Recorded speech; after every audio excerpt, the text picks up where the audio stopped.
Mrs. Dalloway, by Virginia Woolf, read by John Pritchard. Mrs. Dalloway, she would buy the flowers herself. For Lucy had her work cut out for her. The doors would be taken off their hinges. Rumpelmayer's men were coming. And then, thought Clarissa Dalloway, what a morning, fresh as if issued to children on a beach. How fresh, how calm, stiller than of course. The air was in the early morning. Like the flap of a wave, the kiss of a wave, chill and sharp, and yet, for a girl of 18 as she then was, solemn, feeling as she did, standing there at the open window, that something awful was about to happen. Looking at the flowers, at the trees with the smoke winding off them, and the rooks rising, falling, standing and looking until Peter Walsh said, musing among the vegetables, was that it? He would be back from India one of these days, June or July, she forgot which, for his letters were awfully dull. It was his sayings one remembered, his eyes, his pocket-knife, his smile, his grumpiness, and, when millions of things had utterly vanished, how strange it was! A few sayings like this about cabbages, a charming woman, Scrope Purvis thought her, knowing her as one does know people who live next door to one in Westminster.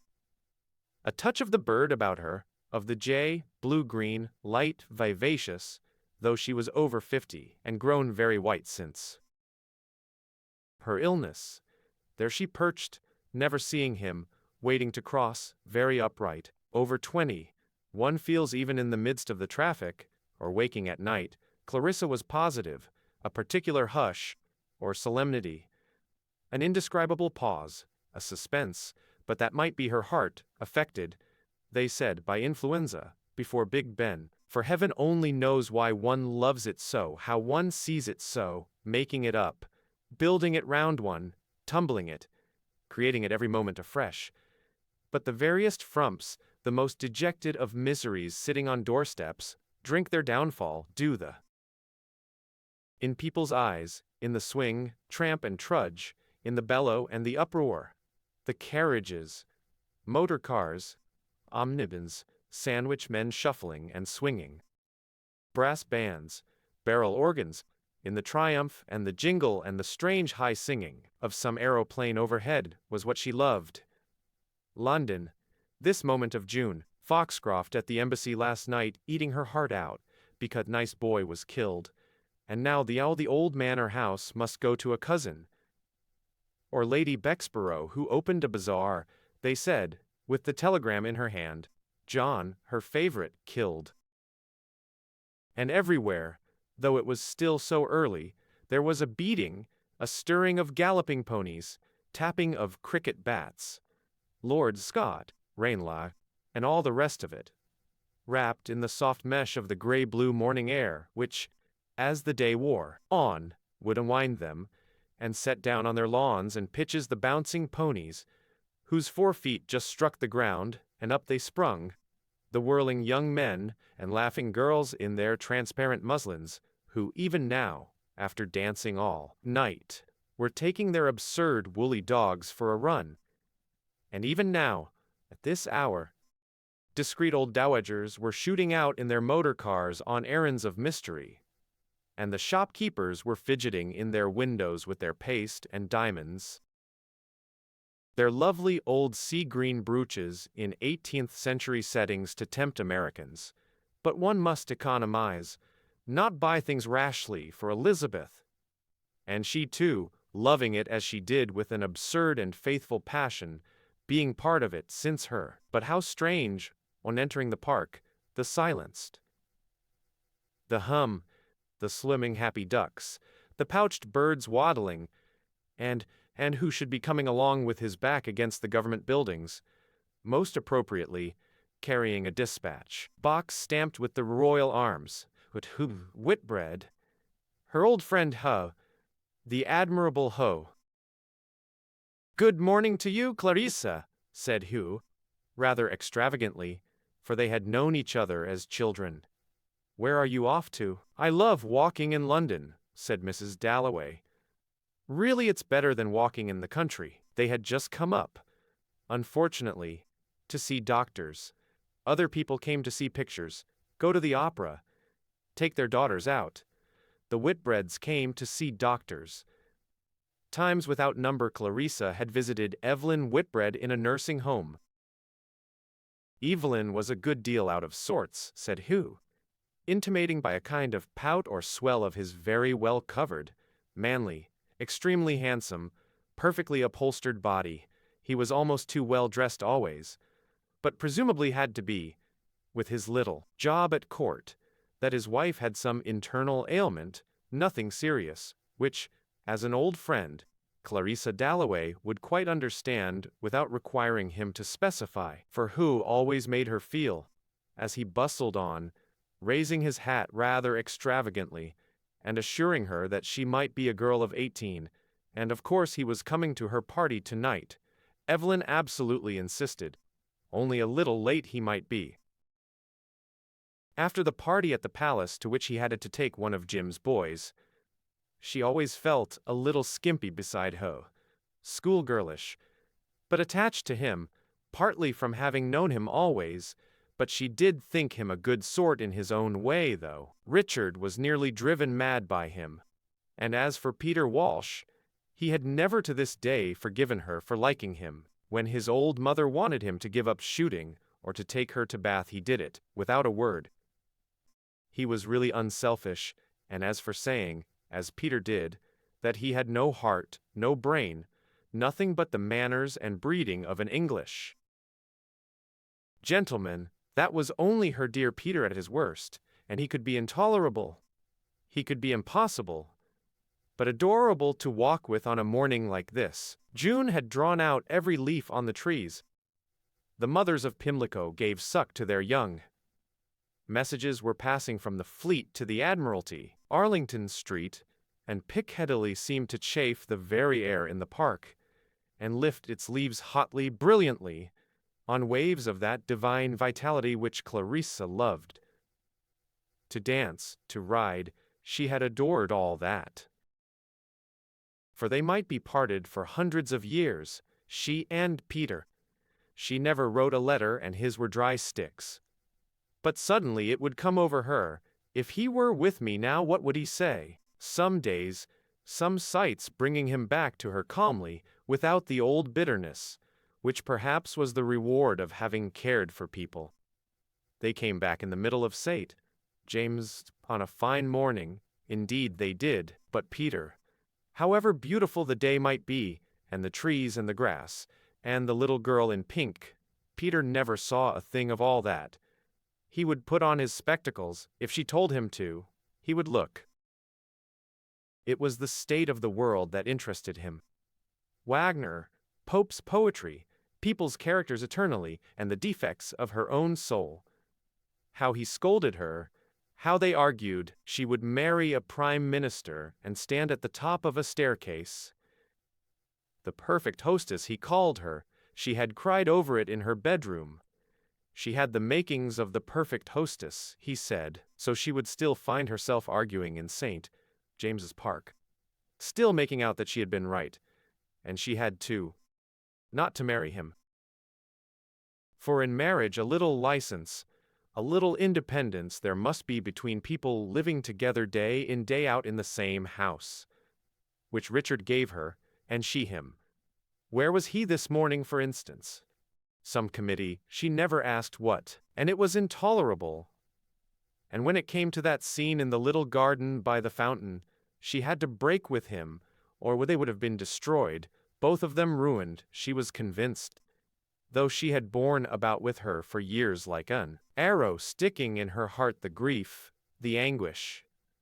And then the horror of the moment, when someone told her at a concert that he had married a woman on the boat going to India.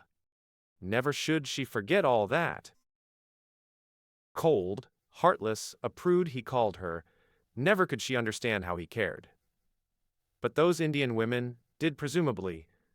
Silly, flimsy nincompoops, and she wasted her pity, for he was quite happy, he assured her, perfectly happy, though he had never done a thing that they talked of. His whole life had been a failure. made her angry still. She had reached the park gates. She stood for a moment, looking at the omnibuses in Piccadilly. She would not say of anyone in the world now that they were this, or were that. She felt very young, at the same time unspeakably aged. She sliced like a knife through everything, at the same time was outside, looking on. She had a perpetual sense, as she watched the taxicabs, of being out, far out to sea and alone. She always had the feeling that it was very, very dangerous to live even one day. Not that she thought herself clever, or much out of the ordinary. She knew nothing. No language, no history. She scarcely read a book now, except memoirs in bed. And yet to her it was absolutely absorbing. All this, the cabs passing. And she would not say of Peter, she would not say of herself, I am this, I am that. Devonshire House, Bath House, the house with the china cockatoo, she had seen them all lit up once, and remembered Sylvia, Fred, Sally Seton, such hosts of people, and dancing all night, and the wagons plodding past to market, and driving home, across the park. She remembered once throwing a shilling into the Serpentine. But everyone remembered. What she loved was this, here, now, in front of her. The fat lady in the cab, but that somehow in the streets of London, on the ebb and flow of things, here, there, she survived, Peter survived, lived in each other, she being part, she was positive, of the trees at home, of the house there, ugly, rambling all to bits. Pieces as it was, part of people she had never met.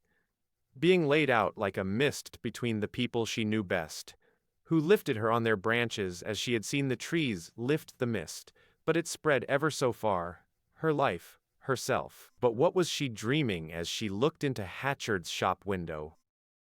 What was she trying to recover? What image of white dawn in the country, as she read in the book spread open, fear no more the heat, oh the sunner the furious winter's rages. This late age of the world's experience had bred in them all men and women, a well of tears. Tears and sorrows, courage and endurance, a perfectly upright and stoical bearing. Think, for example, of the woman she admired most, Lady Bexborough, opening the bazaar. There were Jorrocks, jaunts and jollities. There were Soapy Sponge and Mrs. Askeith's memoirs and big game shooting in Nigeria, all spread open. Ever so many books there were, but none that seemed exactly right to take to Evelyn Whitbread in her nursing home, nothing that would serve to amuse her and make that indescribably dried-up little woman look, as Clarissa came in, just for a moment cordial, before they settled down for the usual interminable talk of women's ailments. Much rather would she have been one of those people like Richard who did things for themselves, whereas she thought, waiting to cross, half the time she did things not for themselves, but to make people think this or that. Perfect idiocy. She knew. And now the policeman held up his hand, for no one was ever for a second taken in. Oh, if she could have had her life over again, she thought, stepping onto the pavement, could have looked even differently. She would have been, in the first place, dark like Lady Bexborough, with a skin of crumpled leather and beautiful eyes. She would have been, like Lady Bexborough, slow and stately, rather large, interested in politics like a man, with a country house, very dignified, very sincere. Instead of which she had a narrow pea-stick figure, a ridiculous little face, beaked like a bird's. That she held herself well was true, and had nice hands and feet, and dressed well, considering that she spent little. But often now this body she wore, she stopped to look at a Dutch picture. This body, with all its capacities, seemed nothing at all. She had the oddest sense of being herself invisible, unseen, unknown, there being no more marrying, no more having of children now, but only this astonishing and rather solemn progress with the rest of them, up Bond Street, this being Mrs. Dalloway, not even Clarissa any more, this being Mrs. Richard Dalloway. Bond Street fascinated her. Bond Street early in the morning in the season, its flags flying, its shops, no splash, no glitter. One roll of tweed in the shop where her father had bought his suits for 50 years. A few pearls. Salmon on an ice block. "That is all," she said, looking at the fishmongers. "That is all," she repeated, pausing for a moment at the window of a glove shop where, before the war, you could buy almost perfect gloves. And her old Uncle William used to say a lady is known by her shoes and her gloves. He had turned on his bed one morning in the middle of the war. He had said, "I have had enough. Gloves and shoes." She had a passion for gloves. But her own daughter, her Elizabeth, cared not a straw for either of them. Not a straw, she thought, going on up Bond Street to a shop where they kept flowers for her when she gave a party. Elizabeth really cared for her dog most of all. The whole house this morning smelt of tar. Still, better poor Grizzle than Miss Kilman. Better distemper and tar and all the rest of it than sitting mute in a stuffy bedroom with a prayer book.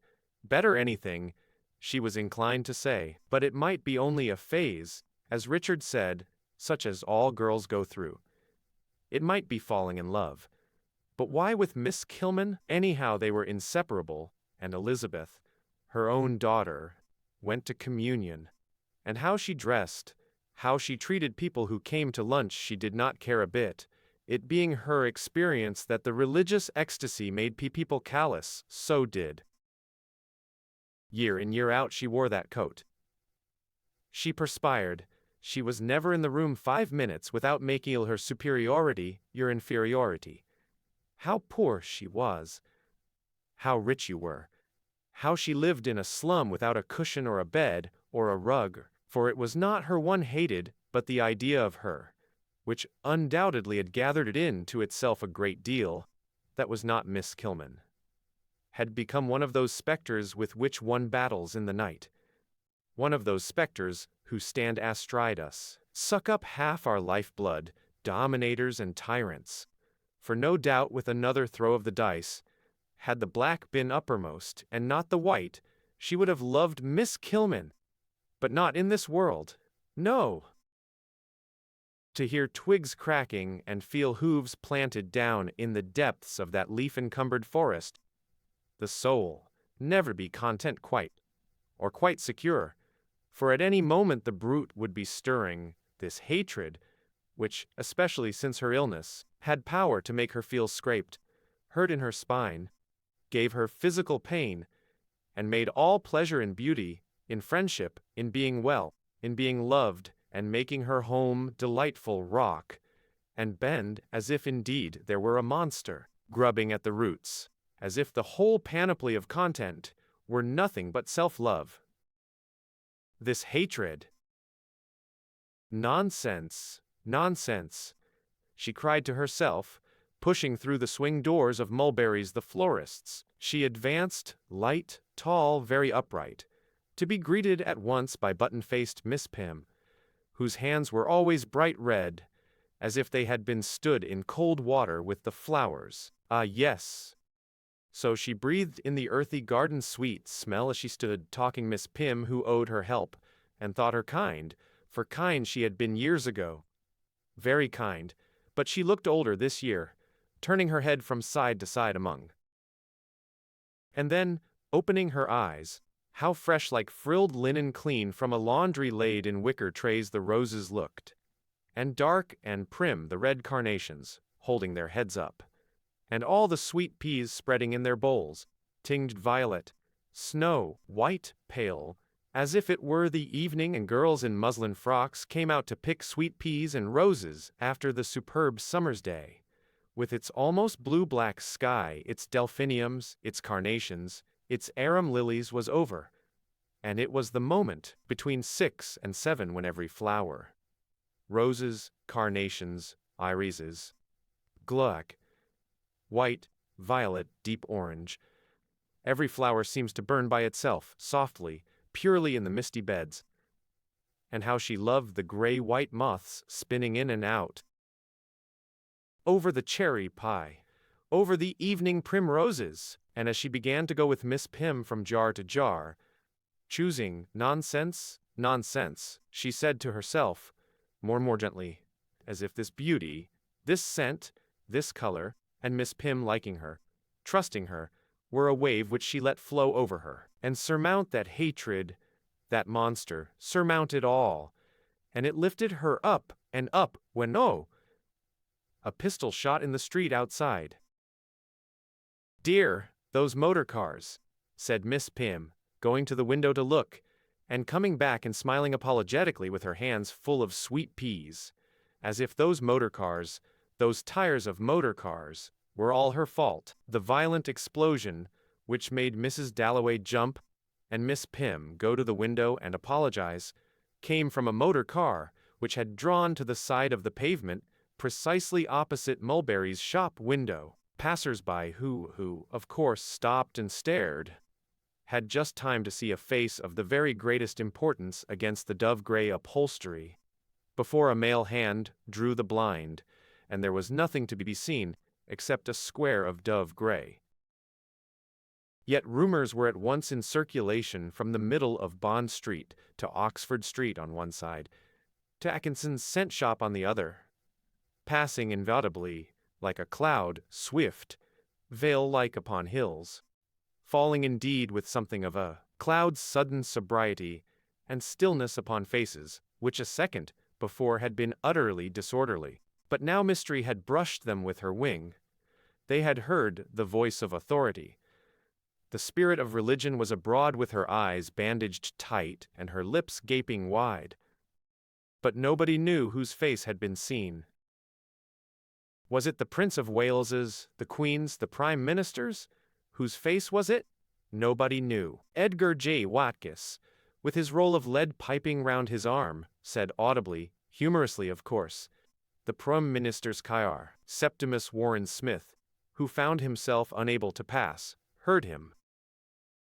Septimus Warren Smith, aged about 30, pale-faced, beak-nosed, wearing brown shoes and a shabby overcoat, with hazel eyes which had that look of apprehension in them, which makes complete strangers apprehensive too. The world has raised its whip.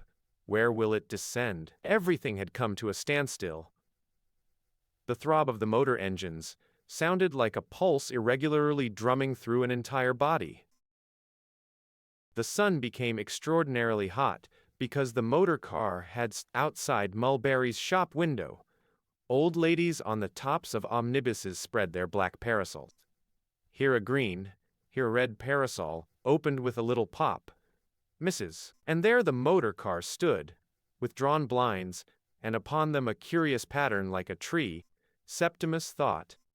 And this gradual drawing together of everything to one center before his eyes, as if some horror had come almost to the surface and was about to burst into flames, terrified him. The world wavered and quivered and threatened to burst into flames. It is I who am blocking the way, he thought. Was he not being looked at and pointed at? Was he not weighted there, rooted to the pavement, for a purpose? But for what purpose? Let us go on, Septimus, said his wife, a little woman, with large eyes and a sallow pointed face, an Italian girl. But Lucrezia herself could not help looking at the motor car and the tree pattern on the blinds. Was it the Queen in there, the Queen going shopping?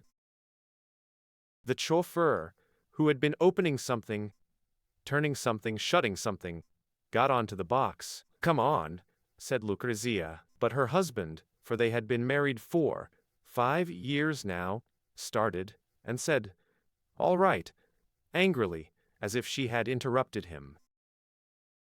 People, she thought, looking at the crowd staring at the motor car.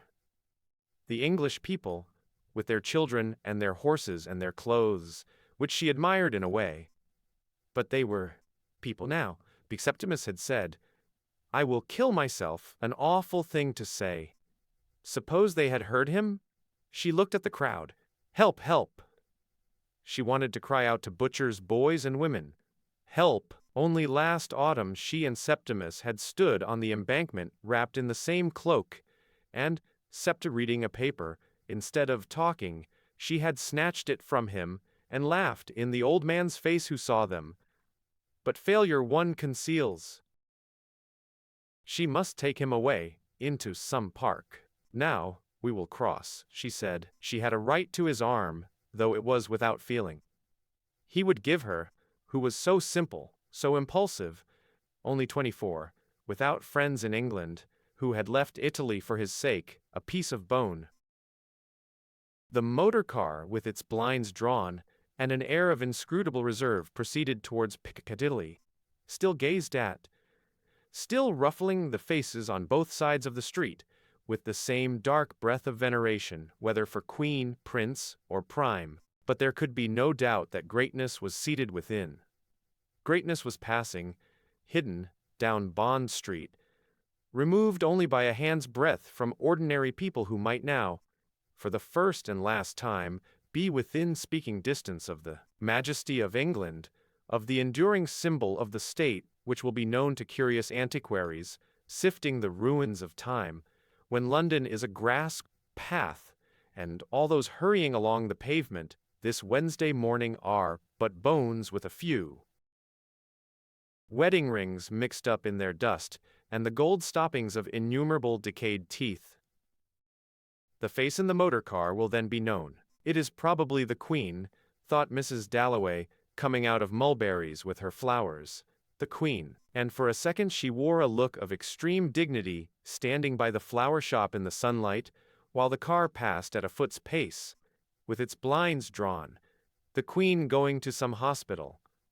The Queen opening some bazaar, thought Clarissa. The British middle classes sitting sideways on the tops of omnibuses with parcels and umbrellas. Yes, even furs on a day like this.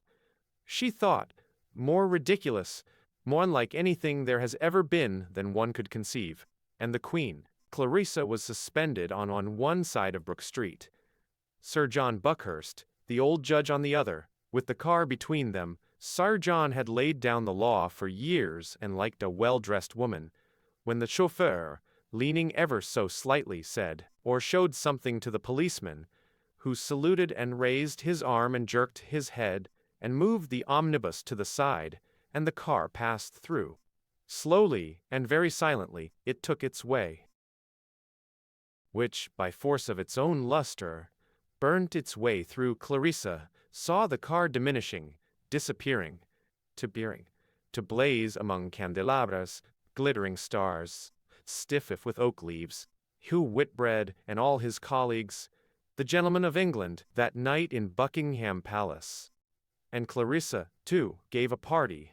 She stiffened a little, so she would stand at the top of her stairs. The car had gone, but it had left a slight ripple which flowed through glove shops and hat shops and tailors' shops on both sides of Bond Street. For 30 seconds all heads were inclined the same way, to the window. Something so trifling in single instances that no mathematical instrument, though capable of transmitting shocks in China, could register the vibration. Yet in its fullness rather formidable, and in its common appeal emotional. For in all the hat shops, in a public house in a back street, a colonial insulted the House of Windsor, which led to words, broken beer glasses, and a general shindy, which echoed strangely across the way in the ears of girls buying white under linen threaded with pure white ribbon for their weddings. For the surface agitation of the passing car, as it sunk, grazed something very profound. Tall men, men of robust physique, well-dressed men with their tail coats, and their white slips and their hair raked back, for reasons difficult to discriminate, were standing in the bow window of Brooks with their hands behind the tails of their coats, looking out, perceived instinctively that greatness was passing, and the pale light of the immortal presence fell upon them, as it had fallen upon Clarissa Dalloway. The white busts and the little tables in the background covered with copies of the Tatler and siphons of soda water seemed to approve, seemed to indicate the flowing corn and the manor houses of England, and to return the frail hum of the motor. Wheels as the walls of a whispering gallery, a single voice expanded, and made sonorous by the might of a whole cathedral. Shawled Moll Pratt with her flowers on the pavement wished the dear boy well. It was the Prince of Wales for certain, and would have tossed the price of a pot of beer, a bunch of roses, into St. James's Street out of sheer light-heartedness and contempt of poverty, had she not seen the constable's eye upon her, discouraging an old Irishwoman's loyalty. The sentries at St. James's saluted. Queen Alexandra's policemen approved. Listlessly, yet confidently, poor people all of them, they waited, looked at the palace itself with the flag flying, at Victoria, billowing on her mound, admired her shelves of running water, her geraniums, singled out from the motor cars in the mall, first this one, then that, bestowed emotion, vainly, upon commoners out for a drive, recalled their tribute to keep it unspent while this car passed and that, and all the time let rumor accumulate in their veins and thrill the nerves in their thighs, at the thought of royalty looking at them, the queen bowing, the prince saluting, at the thought of the heavenly life divinely bestowed upon kings, of the equerries and deep curtsies, of the queen's old doll's house, of Princess Mary married to an Englishman, and the prince, who took wonderfully, they said, after old King Edward, but was ever so much slimmer. The prince lived at St. James's, but he might come along in the morning to visit his mother, so Sarah Bletchley said with her baby in her arms, tipping her foot up and down as though she were her own fender in Pimlico, but keeping her eyes on the mall, while Emily Coates ranged o'er the palace windows and thought of the housemaids, the Bowley, who had rooms in the Albany and was sealed with wax over the deeper sources of life but could be unsealed suddenly, inappropriately, sentimentally, by this sort of thing. Poor women waiting to see the Queen go past, poor women, nice little children, orphans, widows, the war, tut, actually had tears in his eyes.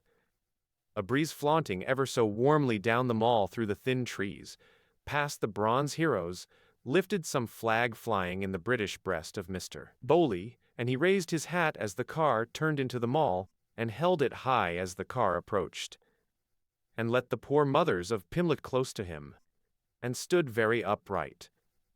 The car came on. Suddenly Mrs. Coates looked up into the sky. The sound of an aeroplane bored ominously into the ears of the crowd. There it was coming over the trees, letting out white smoke from behind, which curled and twisted, actually writing something, making letters, in the sky. Everyone looked up. Dropping dead down, the aeroplane soared straight up, curved in a loop, raced, sank, rose, and whatever it did, wherever it went, out fluttered behind it a thick old bar of white smoke, which curled and wreathed upon the sky in letters. But what letters? A C was it? An E, then an L? Only for a moment did they lie still. Then they moved and melted and were rubbed out up in the sky, and the aeroplane shot further away and again, in a fresh space of sky, began writing a K, an E, I perhaps? Glaxo, said Mrs. Coates in a strained, awe-stricken voice, gazing straight up, and her baby, lying stiff and white in her arms, gazed straight up. As they looked, the whole world became perfectly silent, and a flight of gulls crossed the sky, first one gull leading, then another, and in this extraordinary silence and peace, in this pallor, in this purity, bells struck 11 times, the sound fading up there, among the gulls. The aeroplane turned, and raced, and swooped exactly where it liked, swiftly, freely, like a skater. That's an E, said Mrs. Bletchley, or a dancer. It's toffee, murmured Miss Bowley, and the car went in at the gates and nobody looked at it, and shutting off the smoke, away and away it rushed, and the smoke faded and assembled itself round the broad white shapes of the clouds to which the letters E or L had attached themselves moved freely, as if destined to cross from west to east on a mission of greatest importance, which would never be revealed.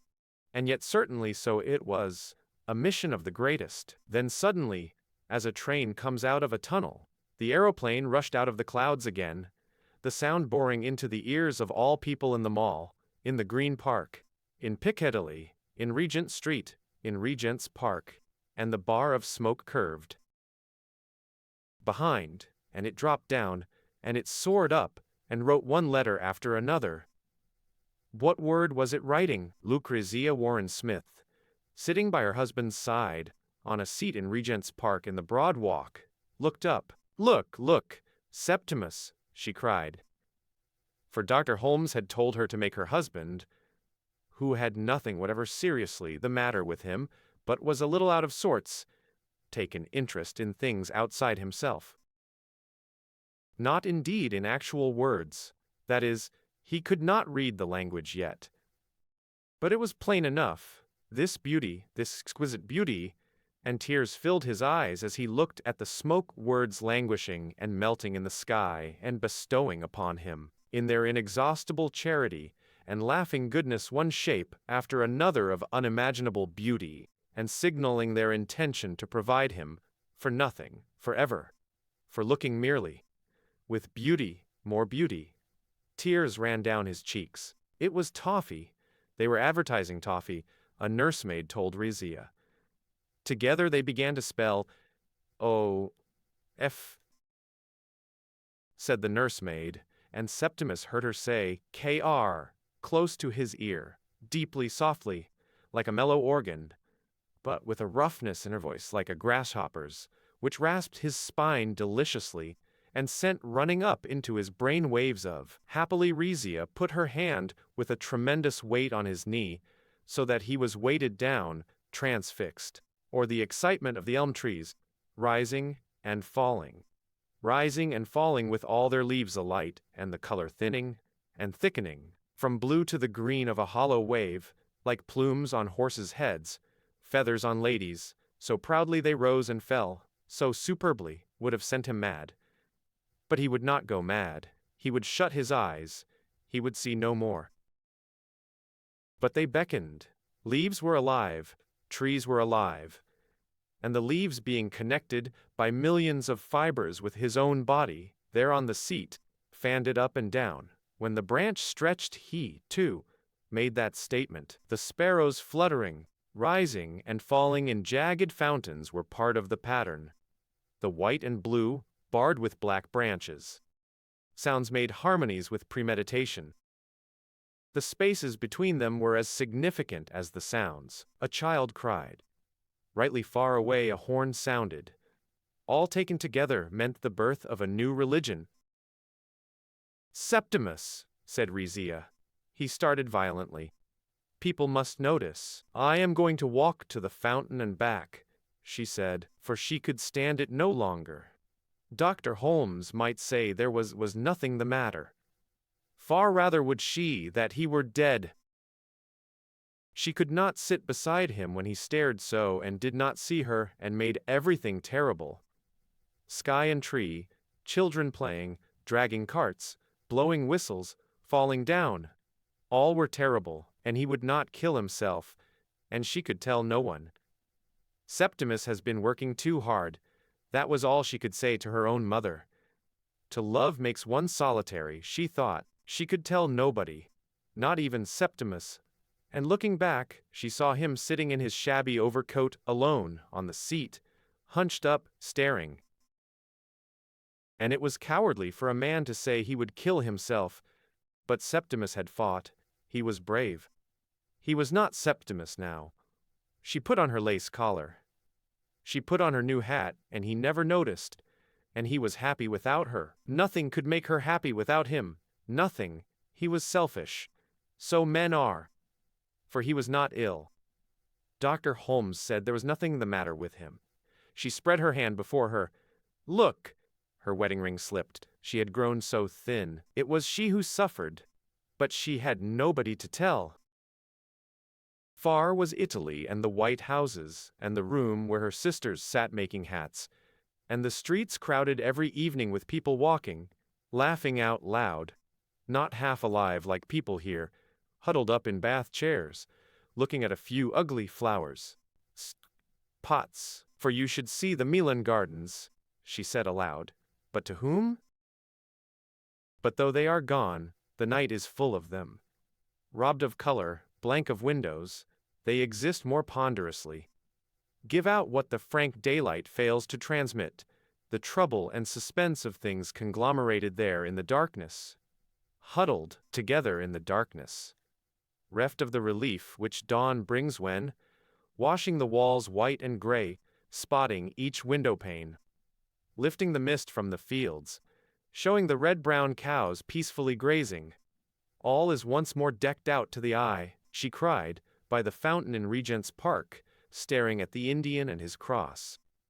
As perhaps at midnight, when all boundaries are lost, the country reverts to its ancient shape, as the Romans saw it, lying cloudy, when they landed, and the hills had no names and rivers wound they knew not where, such was her darkness. When suddenly, as if a shelf were shot forth and she stood on it, she said how she was his wife, married years ago in Milan, his wife, and would never, never tell that he was mad. Turning, the shelf fell. Down, down she dropped, for he was gone, she thought. Gone as he threatened to kill himself, to throw himself under a cart, but no, there he was, still sitting alone on the seat, in his shabby overcoat, his legs crossed, staring, talking aloud. A sparrow perched on the railing opposite chirped Septimus. Septimus, 4 or 5 times over, and went on, drawing its notes out, to sing freshly and piercingly in Greek words, how there is no crime. And joined by another sparrow, they sang in voices, prolonged and piercing in Greek words, from trees in the meadow of life beyond a river, where the dead walk, how there is no death, there was his hand, there the dead. White things were assembling behind the railings opposite. But he dared not look. Evans was behind the railings. "What are you saying?"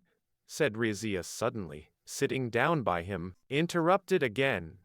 She was always interrupting. Away from people. They must get away from people, he said, jumping up. Right away over there, where there were chairs beneath a tree, and the long slope of the park, dipped a length of green stuff with a ceiling cloth of blue and pink smoke high above, and there was a rampart of far irregular houses hazed in smoke. The traffic hummed in a circle, and on the right, dun-colored animals stretched long necks over the zoo palings, barking, howling.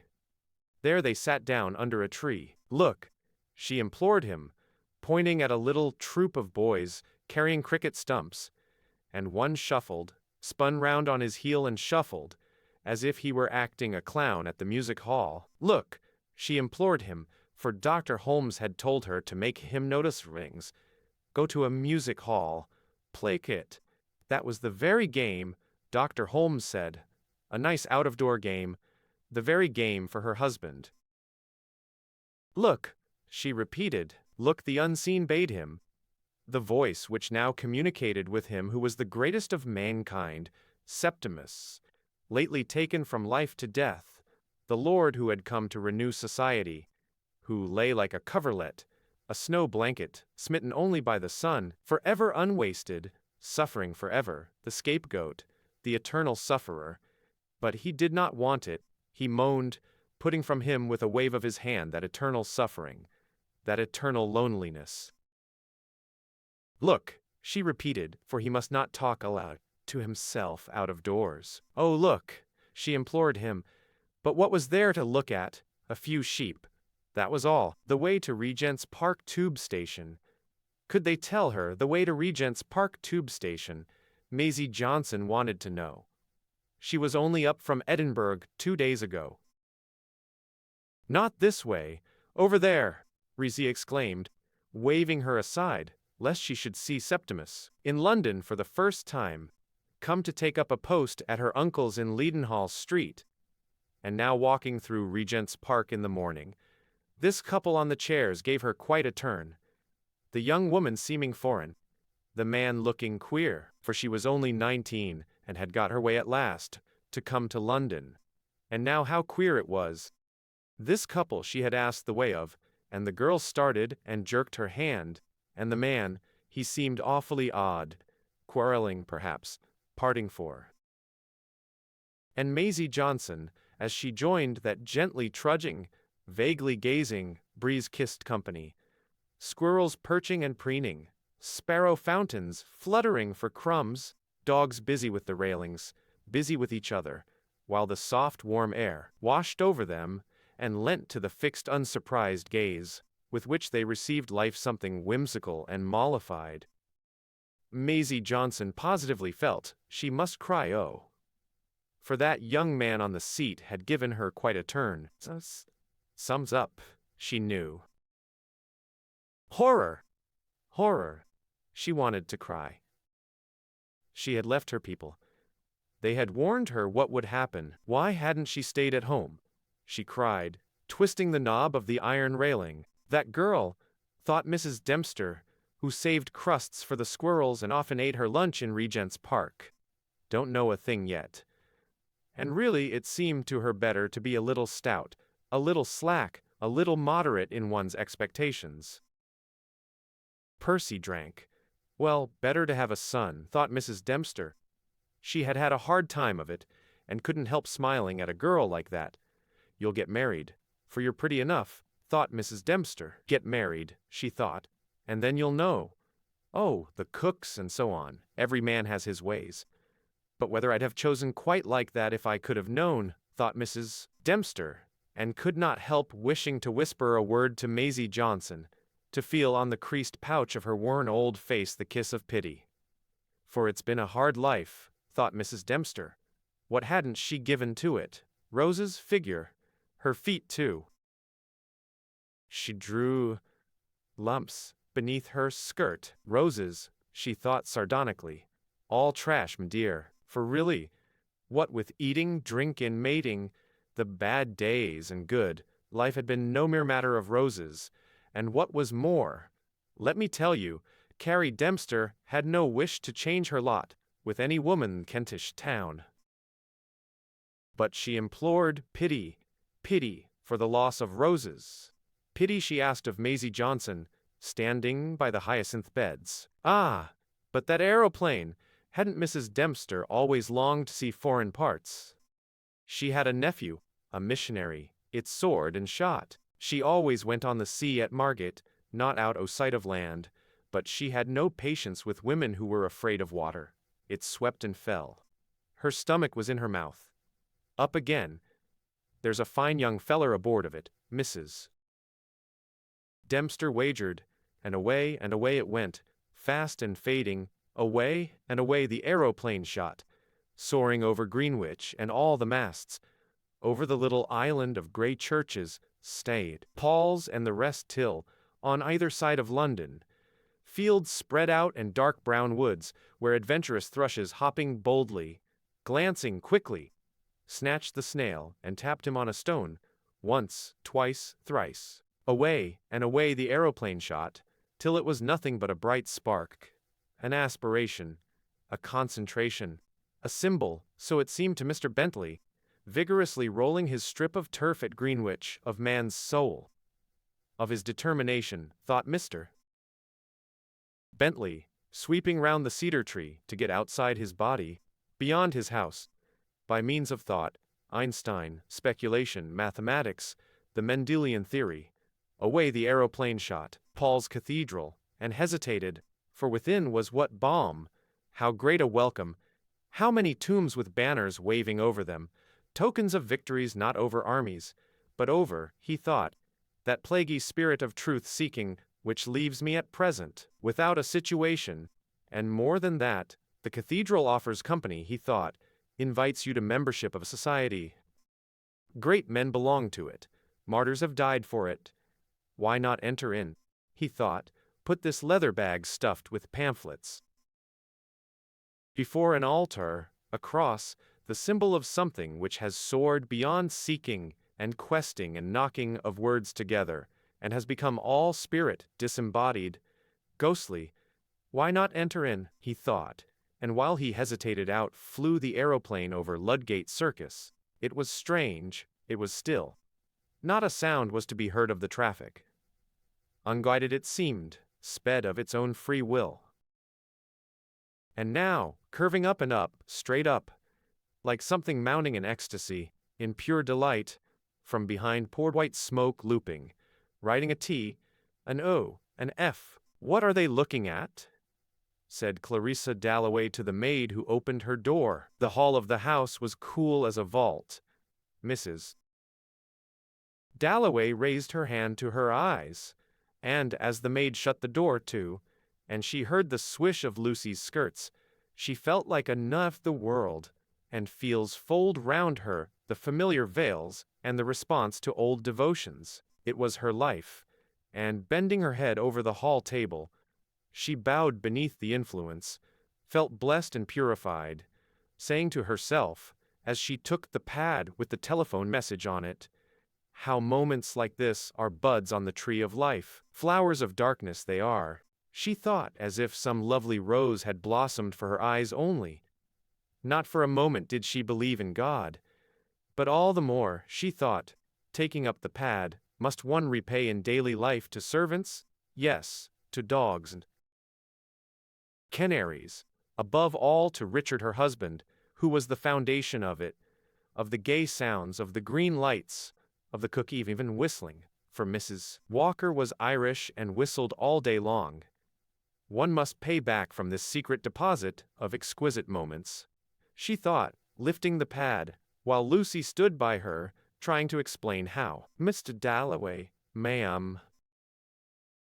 Clarissa read on the telephone pad, "Lady Bruton wishes to know if Mr. Dalloway will lunch with her today." "Mr. Dalloway, ma'am, told me to tell you he would be lunching out." "Dear!"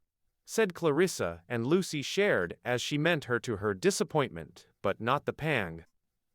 Felt the concord between them, took the hint, thought how the gentry love, gilded her own future with calm, and taking Mrs.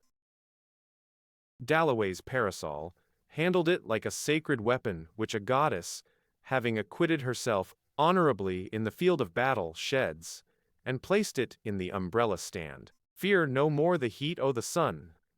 For the shock of Lady Bruton asking Richard to lunch without her made the moment in which she had stood shiver, as a plant on the riverbed feels the shock of a passing oar and shivers. So she rocked, so she shivered, but she feared time itself, and read on Lady Bruton's face, as if had been a dial cut in impassive stone, the dwindling of life.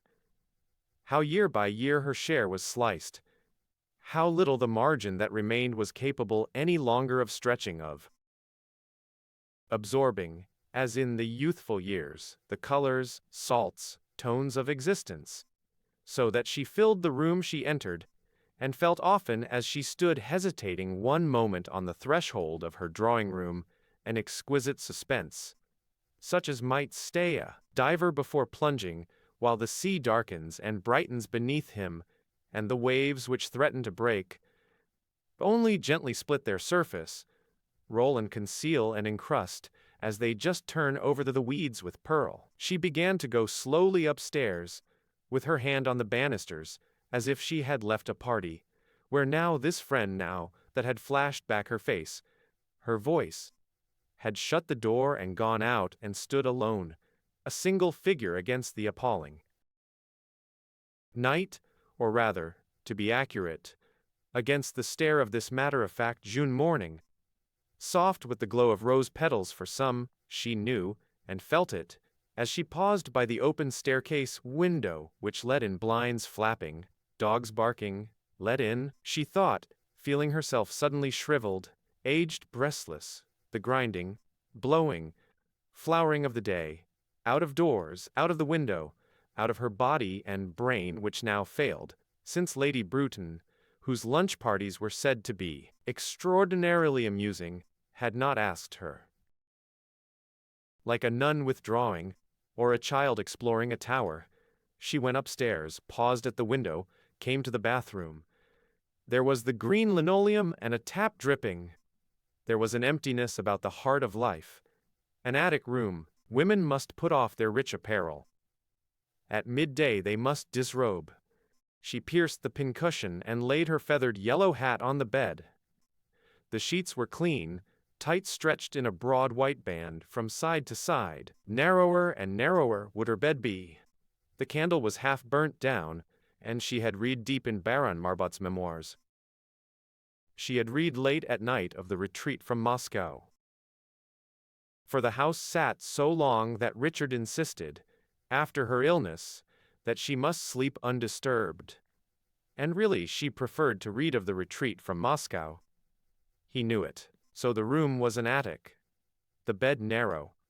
And lying there reading, for she slept badly, she could not dispel a virginity preserved through childbirth, which clung to her like a sheet. Lovely in girlhood, suddenly there came a moment, for example on the river beneath the woods at Clevedon, when through some contraction of this cold spirit she had failed him, and then at Constantinople, and again.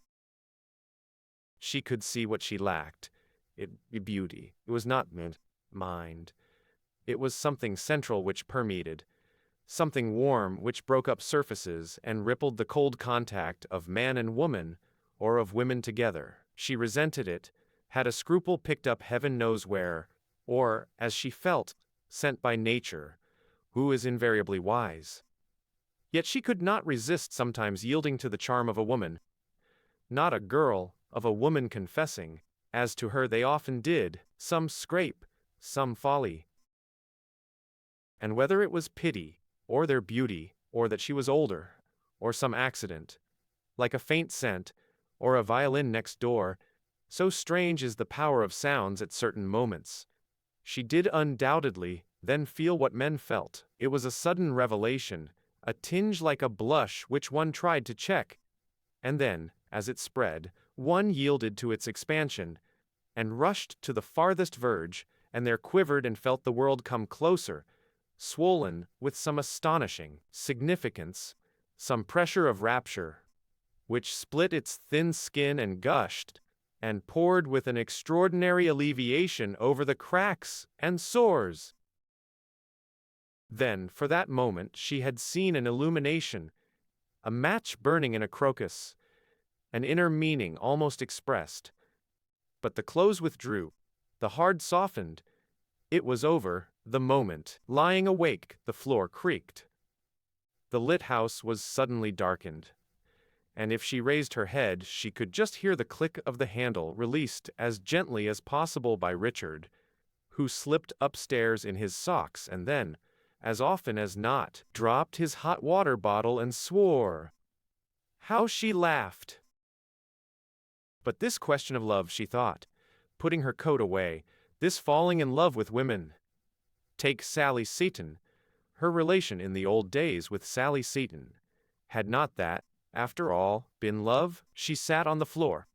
That was her first impression of Sally. She sat on the floor with her arms round her knees, smoking a cigarette. Where could it have been? The Mannings? The Kinloch-Joneses? At some party, where, she could not be certain, for she had a distinct recollection of saying to the man she was with, "Who is that?" It was an extraordinary beauty of the kind she most admired, dark, large-eyed, with that quality which, since she hadn't got it herself, she always envied. A sort of abandonment, as if she could say, anything, do anything, quality much commoner in foreigners than in Englishwomen. Sally always said she had French blood in her veins.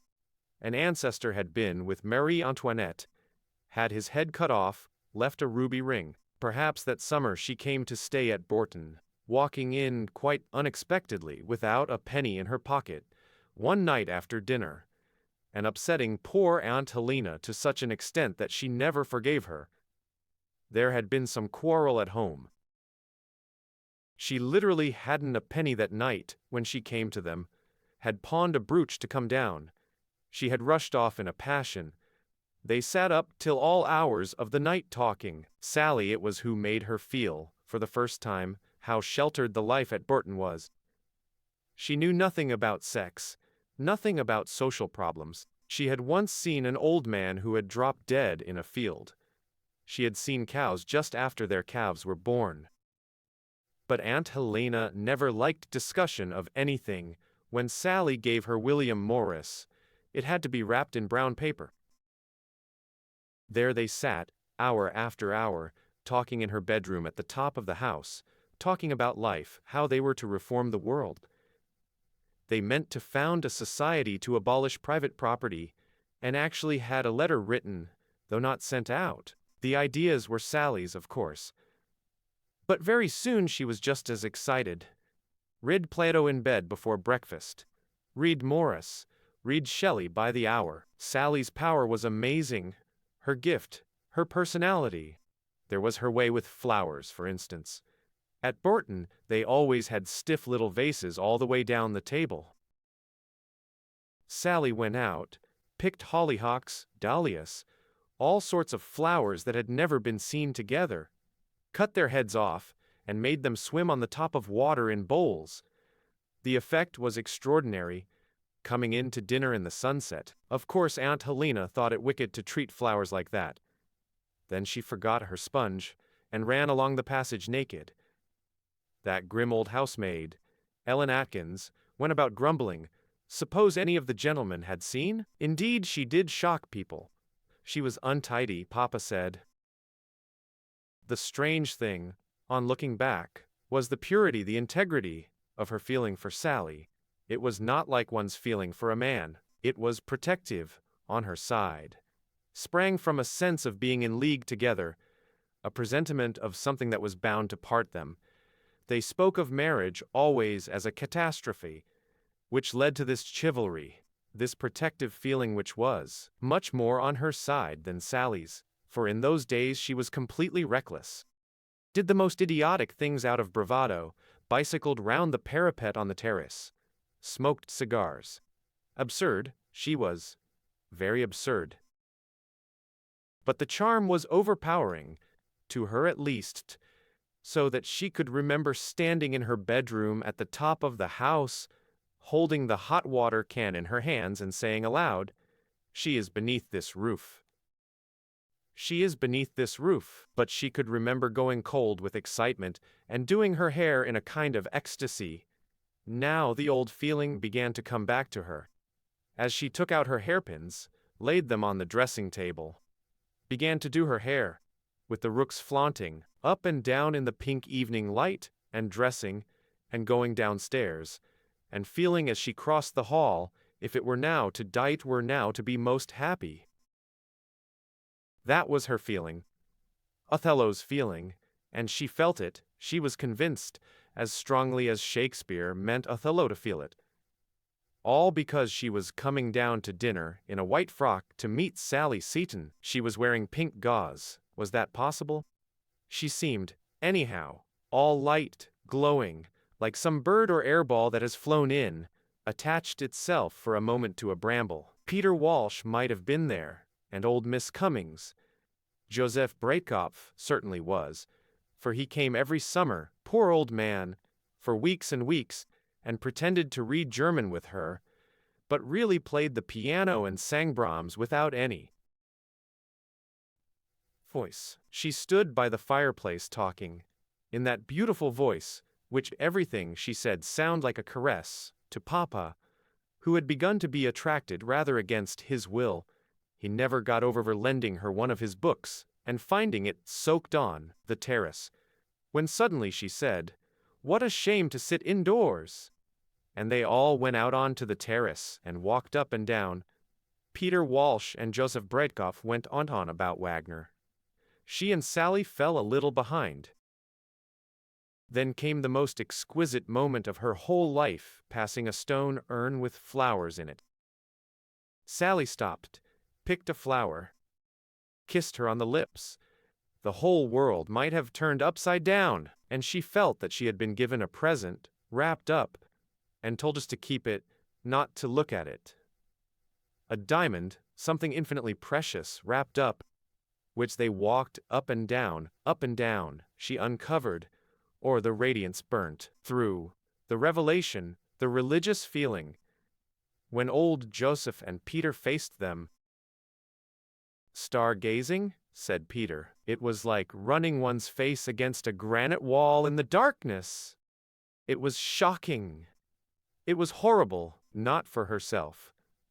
She felt only how Sally was being mauled already, maltreated. She felt his hostility, his jealousy, his determination to break into their companionship. All this she saw as one sees a landscape in a flash of lightning, and Sally, never had she admired her so much. Gallantly taking her way unvanquished, she laughed. She made old Joseph tell her the names of the stars, which he liked doing very seriously. She stood there. She listened. She heard the names of the stars. Oh, this horror! She said to herself, as if she had known all along that something would interrupt, would embitter her moment of happiness. Yet, after all, how much she owed to him later. Always when she thought of him, she thought of their quarrels for some reason, because she wanted his good opinion so much, perhaps. She owed him words. Sentimental. Civilized. They started up every day of her life as if he guarded her. A book was sentimental. An attitude to life sentimental. Sentimental, perhaps she was to be thinking of the past. What would he think, she wondered, when he came back? That she had grown older? Would he say that? Or would she see him thinking when he came back, that she had grown older?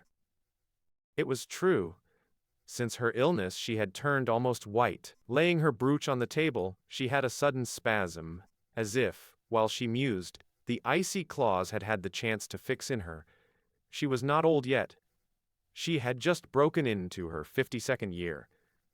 Months and months of it were still untouched. Each still remained almost whole. And as if to catch the falling drop, crossing to the dressing table, plunged into the very heart of the moment, transfixed it.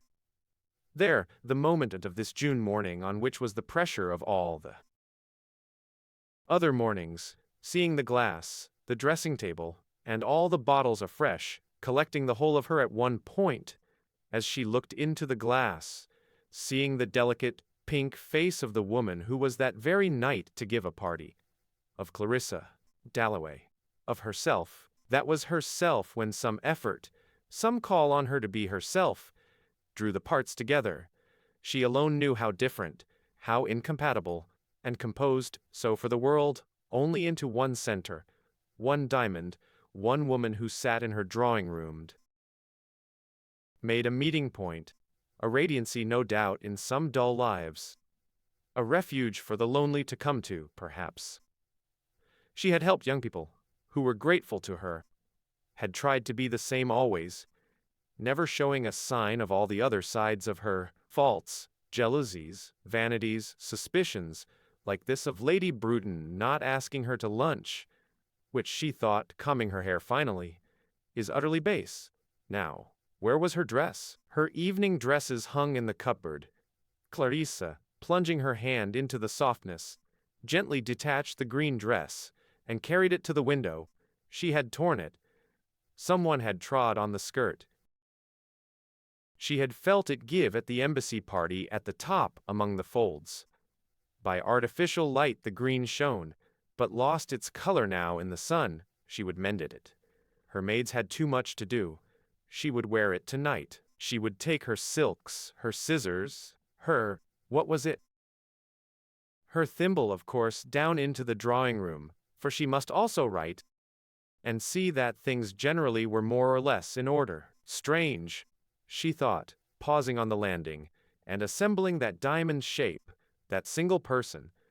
Strange how a mistress knows the very moment, the very temper of her house.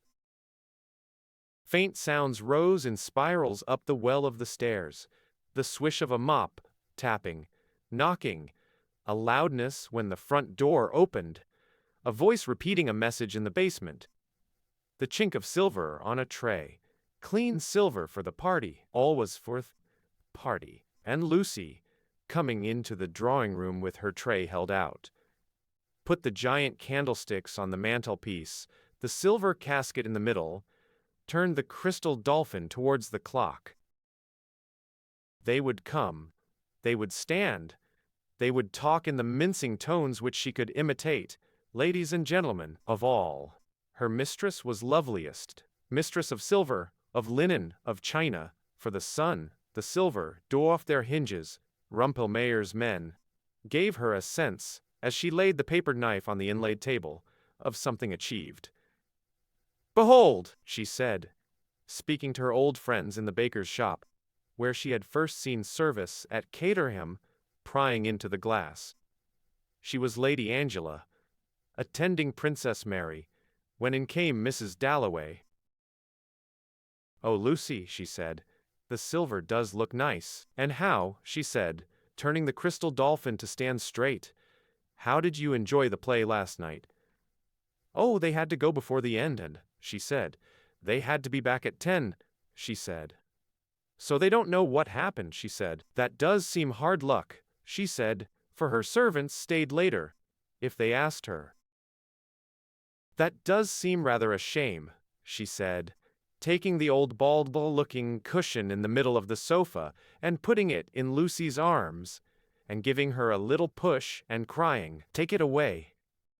Give it to Mrs. Walker with my compliments. Take it away," she cried, and Lucy stopped at the drawing-room door, holding the cushion, and said very shyly, turning a little pink, "Couldn't she help to mend that dress?" "But," said Mrs. Dalloway, "she had enough on her hands already, quite enough of her own to do without that. Dalloway, and thank you," she went on saying, sitting down on the sofa with her dress over her knees, her scissors, her silks. "Thank you," she went on saying in gratitude to her servants, generally for helping her to be like this. This was a favorite dress, one of Sally Parker's, the last almost she ever made, alas, for Sally had now retired, living at Ealing, and if ever I have a moment, thought Clarissa, but never would she have a moment any more, I shall go and see her at Ealing. For she was a character, thought Clarissa, a real artist. She thought of little out-of-the-way things, yet her dresses were never queer. You could wear them at Hatfield, at Buckingham Palace. She had worn them at Hatfield, at Buckingham Palace. Quiet descended on her, calm content, as her needle, drawing the silk smoothly to its gentle paws, collected the green folds together and attached them, very lightly, to the belt. So on a summer's day waves collect, overbalance and fall. Collect and fall. And the whole world seems to be saying, that is all. More nervously, until even the heart in the body which lies in the sun on the beach says too, that is all. "Fear no more," says the heart. "Fear no more," says the heart, committing its burden to some sea, which sighs collectively for all sorrows, and renews, begins, collects, lets fall, and the body alone listens to the passing bee, the wave breaking, the dog barking, far away barking and barking. "Heavens! The front door bell!" exclaimed Clarissa, staying her needle. Roused, she listened. "Miss Dalloway will see me," said the elderly man in the hall. "Oh yes, she will see me," he repeated, putting Lucy aside very benevolently, and running upstairs ever so quickly. "Yes, yes," he muttered as he ran upstairs, "she will see me. After 5 years in India, Clarissa will see me." "Who can? What can?" asked Mrs. Dalloway, thinking it was outrageous to be interrupted at 11 o'clock on the morning of the day she was giving a party. Hearing a step on the stairs, she heard a hand upon the door. She made to hide her dress, like a virgin protecting chastity, respecting privacy. Now the brass knob slipped. Now the door opened, and in came. For a single second she could not remember what he was called, so surprised she was to see him, so glad, so shy, so utterly taken aback to have Peter Walsh come to her unexpectedly in the morning. She had not read his letter. "And how are you?" said Peter Walsh, positively trembling, taking both her hands, kissing both her hands. "She's grown older," he thought, sitting down. "I shan't tell her anything about it," he thought, "for she's grown older. She's looking at me," he thought, a sudden embarrassment coming over him. though he had kissed her hands. Putting his hand into his pocket, he took out a large pocket knife and half opened the blade. Exactly the same, thought Clarissa. The same queer look. The same check suit. A little out of the straight his face is. A little thinner, drier perhaps, but he looks awfully well, and just the same. "How heavenly it is to see you again!" she exclaimed. He had his knife out. That's so like him, she thought. He had only reached town last night, he said. Would have to go down into the country at once. And how was everything? How was everybody? Richard? Elizabeth? And what's all this? He said, tilting his penknife towards her green dress. He's very well dressed, thought Clarissa. Yet he always criticizes me. Here she is mending her dress as usual, he thought. Here she's been sitting all the time I've been in India, mending her dress, playing about, going to parties, running to the house and back and all that, he thought, growing more and more irritated, more and more agitated, for there's nothing in the world so bad for some women as marriage, he thought, and politics, and having a conservative husband, like the admirable Richard. So it is, he thought, shutting his knife, with a snap. Richard's very well. Richard's at a committee, said Clarissa, and she opened her scissors, and said, did he mind her just finishing what she was doing to her dress, for they had a party that night? Which I shan't ask you to, she said. My dear Peter, she said, but it was delicious to hear her say that. My dear Peter. Indeed, it was all so delicious. The silver, the chairs? All so delicious. Why wouldn't she ask him to her party? He asked. Now, of course, thought Clarissa, he's enchanting. Perfectly enchanting. Now I remember how impossible it was ever to make up my mind. And why did I make up my mind? Not to marry him, she wondered, that awful summer. But it's so extraordinary that you should have come this morning, she cried, putting her hands, one on top of another, down on her dress. Do you remember, she said, how the blinds used to flap at Burton? They did, he said. And he remembered breakfasting alone, very awkwardly, with her father, who had died, and he had not written to Clarissa, but he had never got on well with old Perry, that querulous, weak-kneed old man, Clarissa's father, Justin Perry. I often wish I'd got on better with your father, he said. But he never liked anyone who, our friends, said Clarissa, and could have bitten her tongue for thus reminding Peter that he had wanted to marry her. Of course I did, thought Peter. It almost broke my heart too, he thought, and was overcome with his own grief, which rose like a moon looked at from a terrace, ghastly beautiful with light from the sunken day. I was more unhappy than I've ever been since, he thought.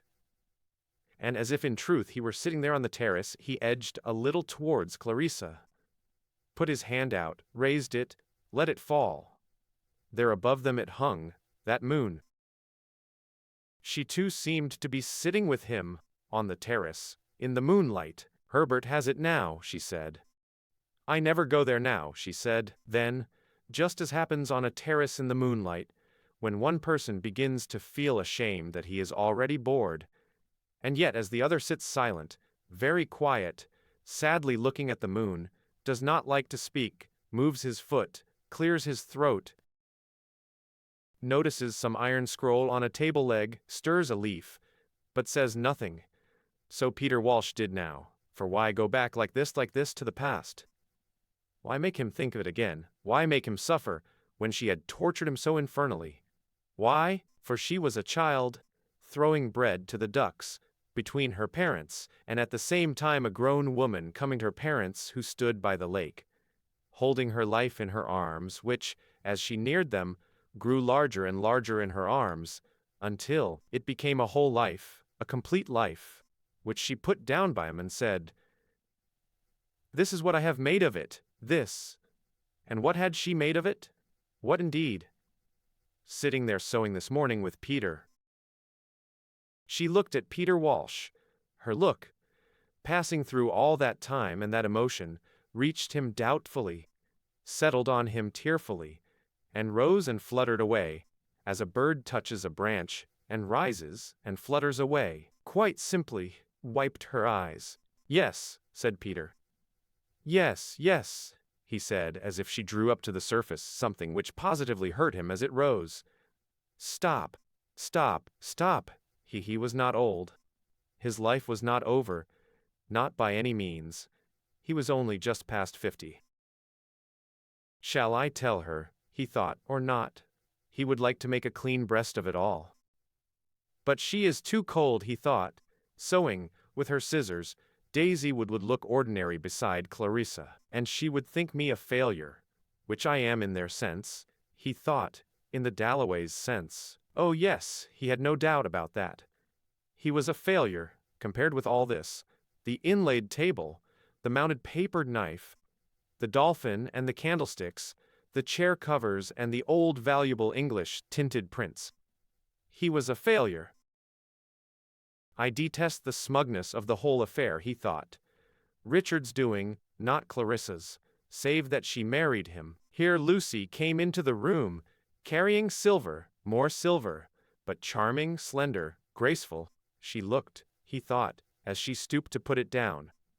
And this has been going on all the time, he thought, week after week, Clarissa's life, while he thought, and at once everything seemed to radiate from him: journeys, rides, quarrels, adventures, bridge parties, love affairs, work, work, work. And he took out his knife quite openly, his old horn-handled knife, which Clarissa could swear he had had these 30 years, and clenched his fist upon it. But I too, she thought, and taking up her needle, summoned, like a queen whose guards have fallen asleep, and left her unprotected. She had been quite taken aback by this visit. It had upset her, so that any one can stroll in and have a look at her, where she lies with the brambles curving over her, summoned to her help that she did. The thing she liked, her husband, Elizabeth, herself, in short, which Peter hardly knew now, all to come about her and beat off the enemy. "Well, and what's happened to you?" she said. So before a battle begins, the horses paw the ground, toss their heads, the light shines on their flanks, their necks curve. So Peter, Walsh, and Clarissa, sitting side by side on the blue sofa, challenged each other. His powers chafed and tossed in him. He assembled from different quarters all sorts of things: praise, his career at Oxford, his marriage, which she knew nothing whatever about, how he had loved, and altogether done his job. He exclaimed, and urged by the assembly of powers, which were now charging this way and that, and giving him the feeling, at once frightening and extremely exhilarating, of being rushed through the air on the shoulders, people he could no longer see. He raised his hands to his forehead. Clarissa sat very upright, drew in her breath. "I am in love," he said, not to her, however, but to some one raised up in the dark, so that you could not touch her, but must lay your garland down on the grass in the dark. "In love," he repeated, now speaking rather dryly to Clarissa Dalloway. "In love with a girl in India." He had deposited his garland. Clarissa could make what she would of it. "In love," she said, "that he at his age should be sucked under in his little bow tie by that monster.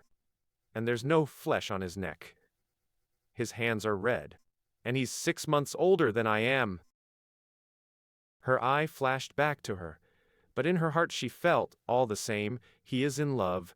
He has that, she felt. He is in love. But the indomitable egotism which forever rides down the hosts opposed to it, the river which says on, even though it admits there may be no goal for us whatever, still on. This indomitable egotism charged her cheeks with color, made her look very young, very pink, very bright-eyed as she sat with her dress on her knee, and her needle held to the end of green silk, trembling a little. He was with a younger woman, of course. "And who is she?" she asked. Now this statue must be brought from its height and set down between them. A married woman, unfortunately, he said. The wife of a major in the Indian Army. And with a curious ironical sweetness, he smiled as he placed her in this ridiculous way before Clarissa. All the same, he is in love, thought Clarissa. She has, he continued, very reasonably, 2 small children, a boy and a girl, and I have come over to see my lawyers about the divorce. And second by second it seemed to him that the wife of the major in the Indian Army, his Daisy, and her 2 small children became more and more lovely as Clarissa looked at them. As if he had set light to a gray pellet on a plate, and there had risen up a lovely tree in the brisk, sea-salted air of their intimacy. For in some ways no one understood him, felt with him, as Clarissa did, their exquisite intimacy. She flattered him. She fooled him, thought Clarissa, shaping the woman, the wife of the major in the Indian Army, with 3 strokes of a knife. What a waste, what a folly! All his life long Peter had been fooled like that. First getting sent down from Oxford, next marrying the girl on the boat going out to India, now the wife of a major in the Indian Army.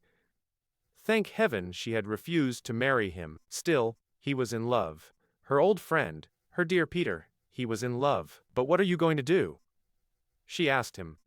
Oh, the lawyers and solicitors, Messrs. Hooper and Greatley of Lincoln's Inn, they were going to do it, he said. And he actually pared his nails with his pocket knife. For heaven's sake, leave your knife alone, she cried to herself in irrepressible irritation.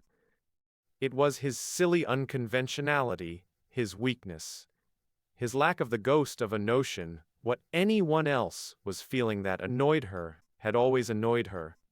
And now at his age, how silly! I know all that, Peter thought. I know what I'm up against, he thought, running his finger along the blade of his knife. Clarissa and Dalloway, all the rest of them. But I'll show Clarissa, and then to his utter surprise, suddenly thrown by those uncontrollable forces thrown through the air, he burst into tears. Wept without the least shame, sitting on the sofa, the tears running down his cheeks, and Clarissa had leant forward, taken his hand, drawn him to her, kissed him, actually had felt his face on hers before she could down the brandishing of silver flashing, plumes like pampas grass in a tropic gale in her breast, which, subsiding, left her holding his hand, patting his knee and feeling as she sat back extraordinarily at her ease with him and light-hearted. All in a clap it came over her. If I had married him, this gaiety would have been mine all day. It was all over for her. The sheet was stretched and the bed narrow. She had gone up into the tower alone, and left them blackberrying in the sun. The door had shut, and there among the dust of fallen plaster, and the litter of birds' nests, how distant the view had looked, and the sounds came thin and chill. Once on Leith Hill, she remembered, and Richard, she cried, as a sleeper in the night starts and stretches a hand in the dark for help. Lunching with Lady Bruton, it came back to her. He has left me. I am alone forever, she thought, folding her hands upon her knee. Peter Walsh had got up and crossed to the window, and stood with his back to her, flicking a bandana handkerchief from side to side. Take me with you, Clarissa thought impulsively, as if he were starting directly upon some great voyage. And then, next moment, it was as if the 5 acts of a play that had been very exciting and moving were now over, and she had lived a lifetime in them and had run away, had lived with Peter, and it was now over. Now it was time to move, and as a woman gathers her things together, her cloak, her gloves, her opera glasses, and gets up to go out of the theater into the street, she rose from the sofa and went to Peter, and it was awfully strange, he thought, how she still had the power, as she came tinkling, rustling, still had the power as she came across the room, to make the moon, which he detested, rise at Bourton on the terrace in the summer sky. Tell me, he said, seizing her by the shoulders, Are you happy, Clarissa? Does Richard? The door opened. Here is my Elizabeth, said Clarissa, emotionally, histrionically, perhaps. How-de-do? Said Elizabeth, coming forward. The sound of Big Ben's striking the half-hour struck out between them with extraordinary vigor, as if a young man, strong, indifferent, inconsiderate, were swinging dumbbells this way and that. "Hullo, Elizabeth!" cried Peter, stuffing his handkerchief into his pocket, going quickly to her, saying "Good-bye, Clarissa," without looking at her, leaving the room quickly, and running downstairs and opening the hall door. "Peter! Peter!" cried Clarissa, following him a landing. "My party tonight! Remember my party tonight!"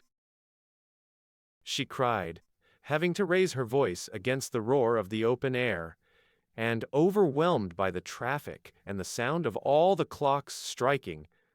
Her voice crying, "Remember my party tonight," sounded frail and thin, and very far away, as Peter Walsh shut the door. Remember my party," said Peter Walsh as he stepped down the street, speaking to himself rhythmically, in time with the flow of the sound, the direct downright sound of Big Ben striking the half-hour.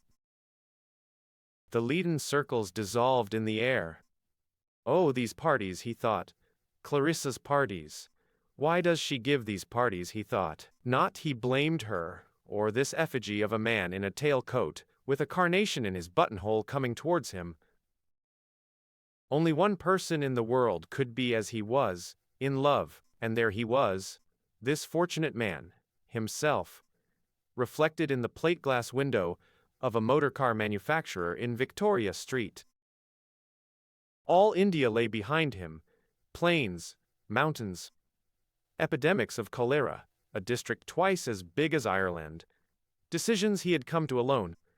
He, Peter Walsh, who was now really, for the first time in his life, in love. Clarissa had grown hard, he thought, and a trifle sentimental into the bargain, he suspected, looking at the great motor cars capable of doing how many miles on how many gallons, for he had a turn for mechanics, had invented a plough in his district, had ordered wheelbarrows from England, but the coolies wouldn't use them, all of which Clarissa knew nothing whatever about. The way she said, "Here is my Elizabeth," that annoyed him. Why not, "Here's Elizabeth," simply? It was insincere, and Elizabeth didn't like it either. She had always, even as a girl, a sort of timidity, which in middle age becomes conventionality, and then it's all up, he thought, looking rather drearily into the glassy depths, and wondering whether by calling at that hour he had annoyed her, overcome with shame suddenly at having been a fool, wept, been emotional, told her everything, as usual. As a cloud crosses the sun, silence falls on London, and falls on the mind, effort ceases, time flaps on the mast. There we stop, there we stand. Rigid, the skeleton of habit alone upholds the human frame. Where there is nothing, Peter Walsh said to himself, feeling hollowed out, utterly empty within. Clarissa refused me, he thought. He stood there thinking, Clarissa refused me. "Ah," said St. Margaret's, like a hostess who comes into her drawing-room on the very stroke of the hour, and finds her guests there already. "I am not late. No, it is precisely 11:30, she says. Margaret's glides into the recesses of the heart and buries itself in ring after ring of sound, like something alive which wants to confide itself, to disperse itself, to be, with a tremor of delight, at rest, like Clarissa herself, thought Peter. It is Clarissa herself, he thought, with a deep emotion and an extraordinarily clear, yet puzzling, recollection of her, as if this bell had come into the room years ago, where they sat at some moment of great intimacy, and had gone from one to the other and had left like a bee with honey, laden with the moment. But what room? What moment? And why had he been so profoundly happy when the clock was striking? Then, as the sound of Margaret's languished, he thought. She has been ill. And the sound expressed languor and suffering. It was her heart, he remembered, and the sudden loudness of the final stroke told, for death that surprised in the midst of life, Clarissa falling where she stood, in her drawing room. No! No! He cried. She is not dead. I am not old, he cried, and marched up Whitehall, as if there rolled down to him, vigorous, unending, his future. He was not old, or set, or dried in the least. As for caring what they said of him, the Dalloways, the Whitbreads, and their set, he cared not a straw, though it was true he would have, some time or other, to see whether Richard couldn't help him to some job. Still the future of civilization lies, he thought, in the hands of young men like that. Of young men such as he was, 30 years ago, with their love of abstract principles, getting books sent out to them all the way from London to a peak in the Himalayas, reading science, reading philosophy. The future lies in the hands of young men like that, he thought. A patter like the patter of leaves in a wood came from behind, and with it a rustling, regular thudding sound, which as it over Tim drummed his thoughts, strict in step, up Whitehall, without his doing. Boys in uniform, carrying guns, marched with their eyes ahead of them, marched, their arms stiff, and on their faces is an expression like the letters of a legend written round the base of a statue praising duty, gratitude, fidelity, love of England. It is, thought Peter Walsh, beginning to keep step with them, a very fine training. But they did not look robust.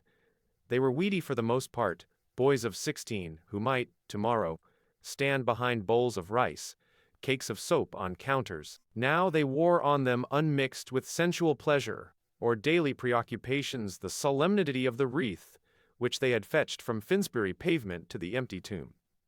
They had taken their vow. The traffic respected it. Vans were stopped. I can't keep up with them, Peter Walsh thought, as they marched up Whitehall, and sure enough, on they marched, past him, past everyone, in their steady way, as if one will worked limbs uniformly, and life, with its varieties, its... There they go, thought Peter Walsh, pausing at the edge of the pavement, and all the exalted statues, Gordon, Havelock, the Black, the spectacular images of great soldiers stood looking ahead of them, as if they too had made the same renunciation. Peter Walsh, he too had made it, the great renunciation, trampled under the same temptations, and achieved at length a marble stare. They don't know the troubles of the flesh yet, he thought, as the marching boys disappeared in the direction of the Strand. All that I've been through, he thought, crossing the road, and standing under Gordon's statue, Gordon whom as a boy he had worshipped, Gordon standing lonely with one leg raised and his arms crossed. Poor Gordon, he thought, and just because nobody yet knew he was in London, except Clarissa, and the earth, after the voyage, still seemed an island to him. The strangeness of standing alone, alive unknown, at 11:30 in Trafalgar Square overcame him. What is it? And down his mind went flat as a marsh, and three great emotions bolder him: understanding, a vast philanthropy, and finally, as if the result of the others, an irrepressible, exquisite delight, as if inside his brain by another hand strings were pulled, shutters moved, and he, having nothing to do with it, yet stood at the opening of endless avenues, down which if he chose he might wander. He had not felt so young for years. He had escaped, was utterly free, as happens in the downfall of habit when the mind, like an unguarded flame, bows and bends and seems about to blow from its holding. I haven't felt so young for years, but she's extraordinarily attractive, he thought, as walking across Trafalgar Square in the direction of the Haymarket, came a young woman who, as she passed Gordon's statue, seemed Peter Walsh, susceptible as he was, to shed veil after veil, until she became the very woman he had always had in mind. Young, but stately, merry, but discreet, black, but enchanting. Straightening himself, and stealthily fingering his pocket knife, he started after her to follow this woman.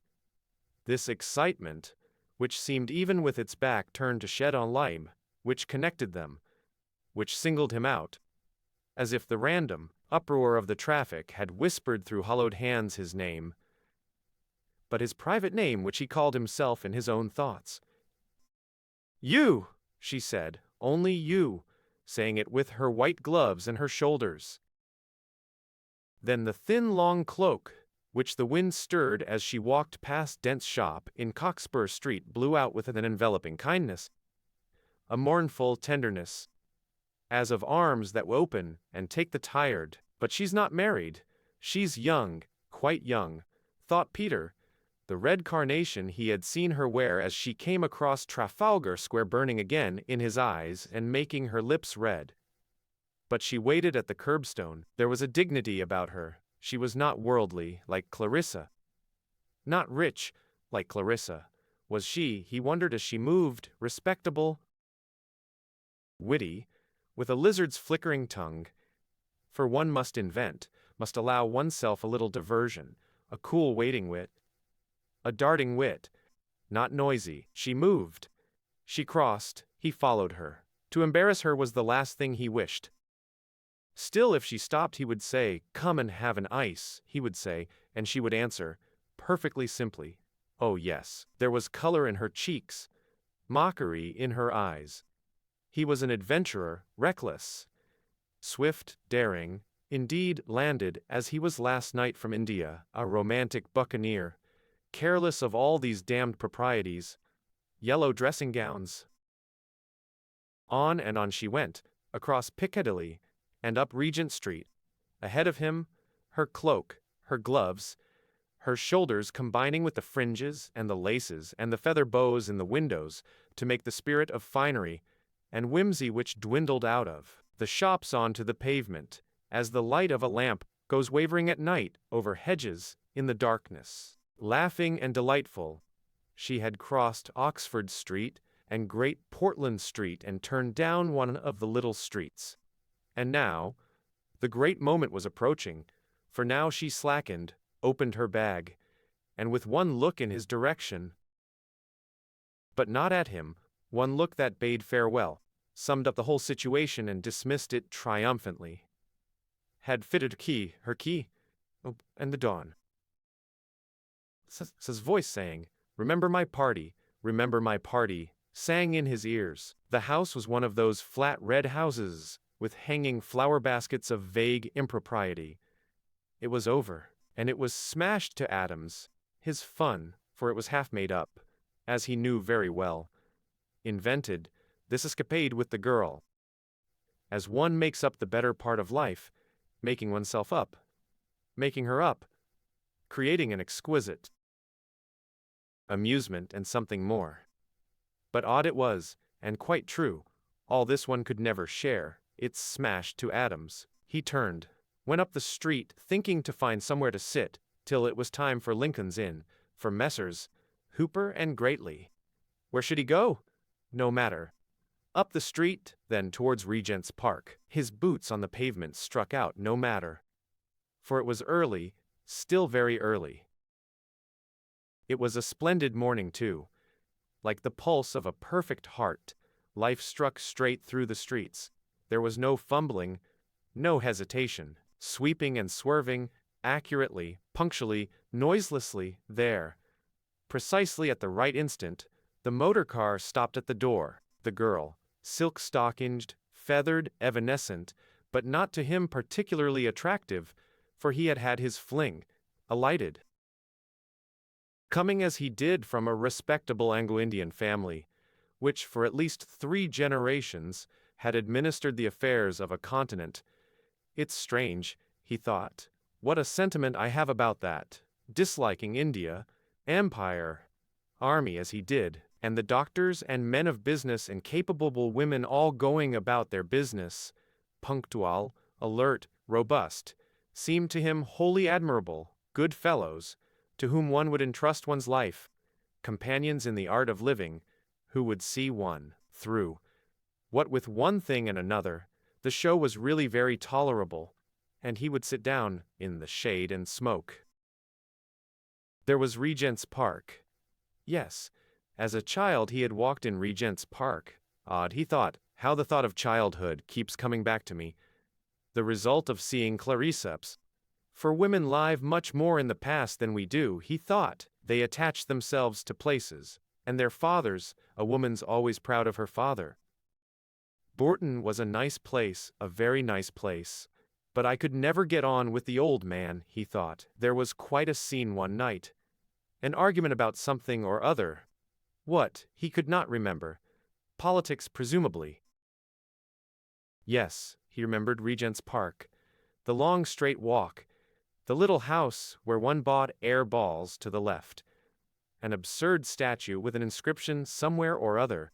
He looked for an empty seat. He did not want to be bothered, feeling a little drowsy as he did, by people asking him the time. An elderly gray nurse, with a baby asleep in its perambulator. That was the best he could do for himself. Sit down at the far end of the seat by that nurse. She's a queer-looking girl, he thought, suddenly remembering Elizabeth as she came into the room and stood by her mother. Grown big, quite grown up, not exactly pretty. Handsome rather. And she can't be more than 18. Probably she doesn't get on with Clarissa. There's my Elizabeth. That sort of thing. Why not? Here's Elizabeth, simply. Trying to make out, like most mothers, that things are what they're not. She trusts her charm too much, he thought. Or does it? The rich, benignant cigar smoke eddied coolly down his throat. He puffed it out again in rings which breasted the air bravely for a moment. Blue, circular. I shall try and get a word alone with Elizabeth tonight, he thought, then began to wobble into hourglass shapes and taper away. Odd shapes they take, he thought.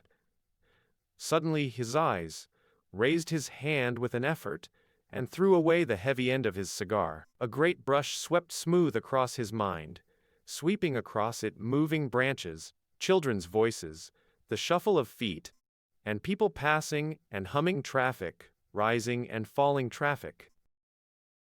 Down he sank into the plumes and feathers of sleep, sank, and was muffled over. The gray nurse resumed her knitting as Peter Walsh, on the hot seat beside her, began snoring. In her gray dress, moving her hands indefatigably yet quietly, she seemed like the champion of the rights of sleepers. Like one of those spectral presences which rise in twilight in woods made of sky and branches.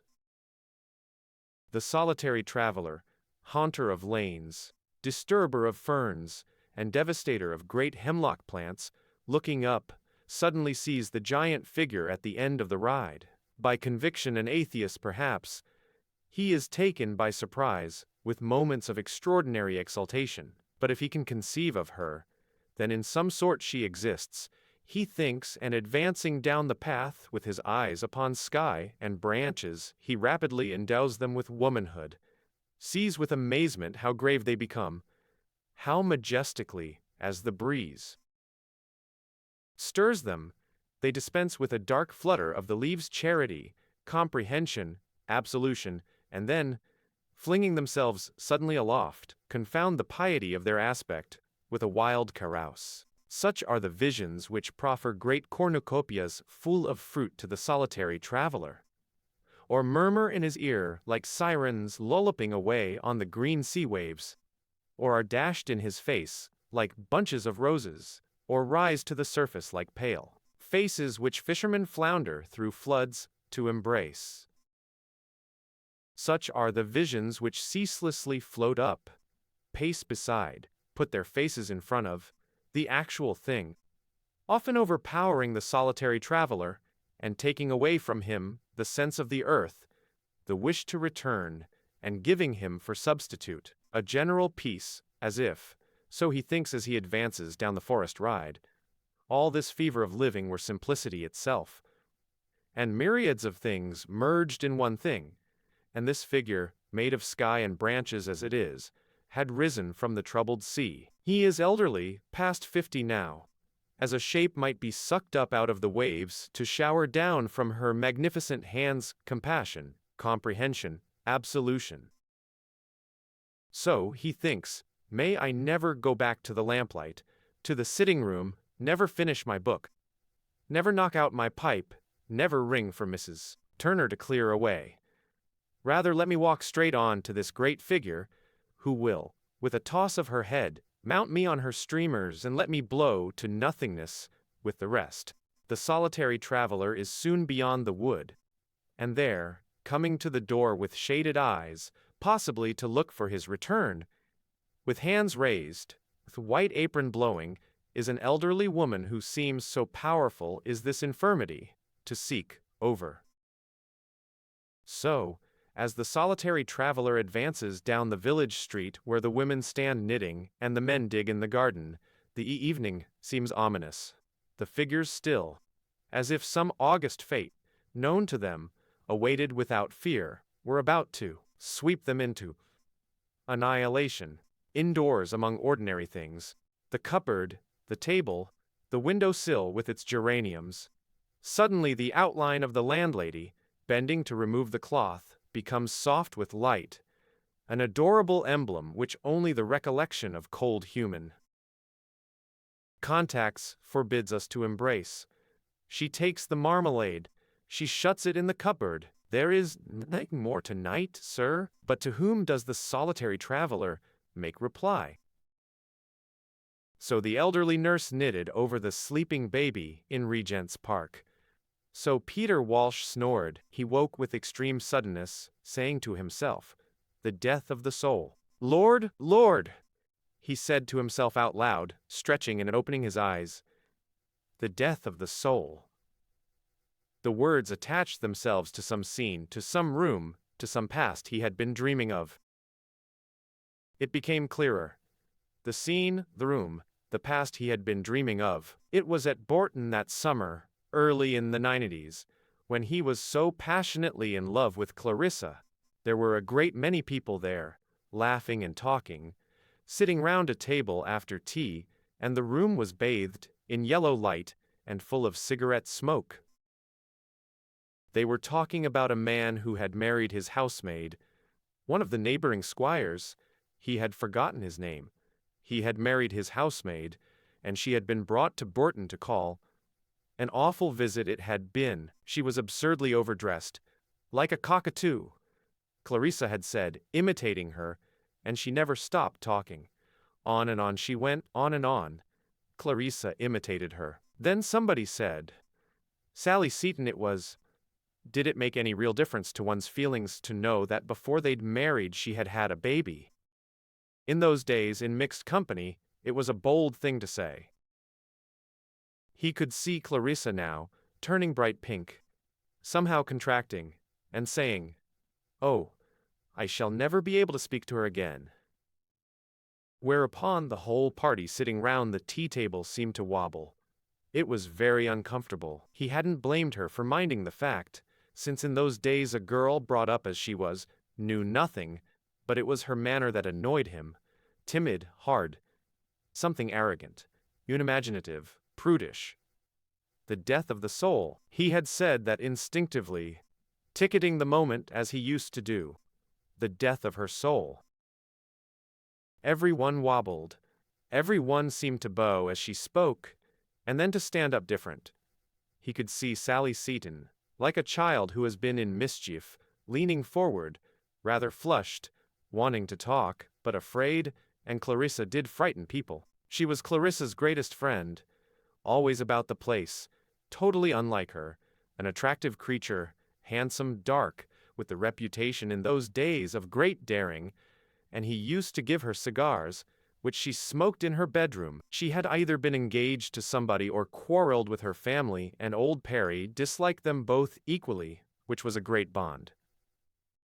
Then Clarissa, still with an air of being offended with them all, got up, made some excuse, and went off alone.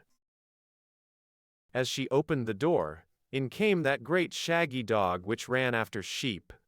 She flung herself upon him, went into raptures. It was as if she said to Peter, it was all aimed at him. He knew, I know you thought me absurd about that woman just now. But see how extraordinarily sympathetic I am. See how I love my Rob. They had always this queer power of communicating without words. She knew directly he criticized her. Then she would do something quite obvious to defend herself, like this fuss with the dog. But it never took him in, he always saw through Clarissa. Not that he said anything, of course. Just sat looking glum. It was the way their quarrels often began. She shut the door. At once he became extremely depressed. It all seemed useless. Going on being in love. Going on quarreling. Going on making it up. And he wandered off alone among outhouses, stables, looking at the horses. The place was quite a humble one. The Parrys were never very well off. But there were always grooms and stable boys about. Clarissa loved riding. And an old coachman. What was his name? An old nurse, old Moody, old Goody, some such name they called her, whom one was taken to visit in a little room with lots of photographs, lots of bird cages. It was an awful evening. He grew more and more gloomy, not about that only, about everything, and he couldn't see her, couldn't explain to her, couldn't have it out. There were always people about. She'd go on as if nothing had happened. That was the devilish part of her. This coldness, this woodenness, something very profound in her, which he had felt again this morning talking to her, an impenetrability. Yet heaven knows he loved her. She had some queer power of fiddling on one's nerves, turning one's nerves to fiddle strings. Yes, there she sat in her white cashmere shawl, with her head against the window. A formidable lady, but kind to him, for he had found her some rare flower, and she was a great botanist, marching off in thick boots, with a black collecting box slung between her shoulders. He sat down beside her, and couldn't speak. Everything seemed to race past him, he just sat there eating. And then halfway through dinner he made himself look across at Clarissa for the first time. She was talking to a young man on her right. He had a sudden revelation. She will marry that man, he said to himself. He didn't even know his name, for of course it was that afternoon, that very afternoon, that Dalloway had come over. And Clarissa called him Wickham. That was the beginning of it all. Somebody had brought him over, and Clarissa got his name wrong. She introduced him to everybody as Wickham. At last he said, "My name is Dalloway." That was his first view of Richard, a fair young man, rather awkward, sitting on a deck chair, and blurting out, "My name is Dalloway." Sally got hold of it. Always after that she called him, "My name is Dalloway." He was a prey to revelations at that time. This one, that she would marry Dalloway, was blinding, overwhelming at the moment. There was a sort of, how could he put it? A sort of ease in her manner to him, something maternal, something gentle. They were talking about politics. All through dinner he tried to hear what they were saying. Afterwards he could remember standing by old Miss Perry's chair in the drawing-room. Clarissa came up, with her perfect manners, like a real hostess, and wanted to introduce him to someone, spoke as if they had never met before, which enraged him, yet even then he admired her for it. He admired her courage, her social instinct. He admired her power of carrying things through. "The perfect hostess," he said to her, whereupon she all over. But he meant her to feel it. He would have done anything to hurt her after seeing her with Dalloway. So she left him, and he had a feeling that they were all gathered together in a conspiracy against him, laughing and talking, behind his back. There he stood by Miss Perry's chair, as though he had been cut out of wood. He talking about wild flowers. Never had he suffered so infernally. He must have forgotten even to pretend to listen. At last he woke up. He saw Miss Perry looking rather disturbed, rather indignant, with her prominent eyes fixed. He almost cried out that he couldn't attend, because he was in hell. People began going out of the room. He heard them talking about fetching cloaks, about its being cold on the water, and so on. They were going boating on the lake by moonlight, one of Sally's mad ideas. He could hear her describing the moon. And they all went out. He was left quite alone. "Don't you want to go with them?" said Aunt Helena, old Miss Perry. She had guessed. And he turned round and there was Clarissa again. She had come back to fetch him. He was overcome by her generosity, her goodness. "Come along," she said. "They're waiting." He had never felt so happy in the whole of his life. Without a word they made it up. They walked down to the lake. He had 20 minutes of perfect happiness. Her voice, her laugh, her dress something floating, white, crimson, her spirit, her adventurousness. She made them all disembark and explore the island. She startled a hen. She laughed. She sang. And all the time, he knew perfectly well, Dalloway was falling in love with her. She was falling in love with Dalloway. But it didn't seem to matter. Nothing mattered. They sat on the ground and talked.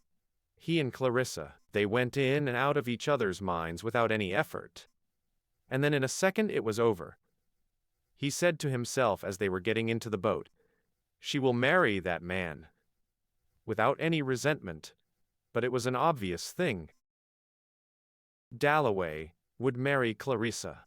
But somehow as they watched him start, jumping onto his bicycle to ride 20 miles through the woods, wobbling off down the drive, waving his hand and disappearing, he obviously did feel, instinctively, tremendously, strongly, all that. The night, the romance, Clarissa. He deserved to have her. For himself, he was absurd. His demands upon Clarissa, he could see it now, were absurd. He asked impossible things. He made terrible scenes. She would have accepted him still, perhaps, if he had been less absurd. Sally thought so. She wrote him all that summer long letters. How they had talked of him. How she had praised him. How Clarissa burst into tears. It was an extraordinary summer. All letters, scenes, telegrams. Arriving at Bourton early in the morning, hanging about till the servants were up. Appalling tete-a-tetes with old Mr.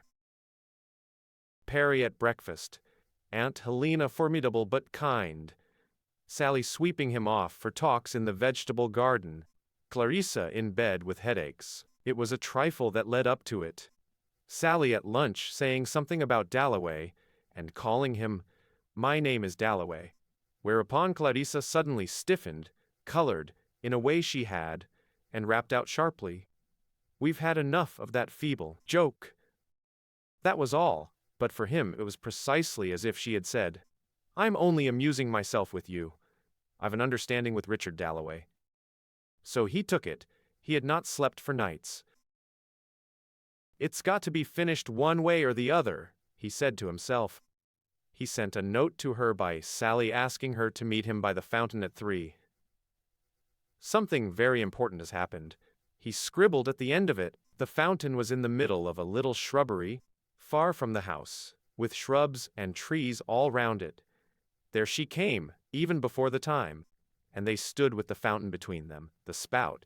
It was broken, dribbling water incessantly. How sights fix themselves upon the mind! For example, the vivid green moss. She did not move. "Tell me the truth, tell me the truth," he kept on saying. He felt as if his forehead would burst. She seemed contracted, petrified. She did not move. "Tell me the truth," he repeated, when suddenly that old man Breitkopf popped his head in carrying the Times, stared at them, gaped, and went away. They neither of them moved. "Tell me the truth," he repeated. He felt that he was grinding against something physically hard. She was unyielding. She was like iron, like flint, rigid up the backbone.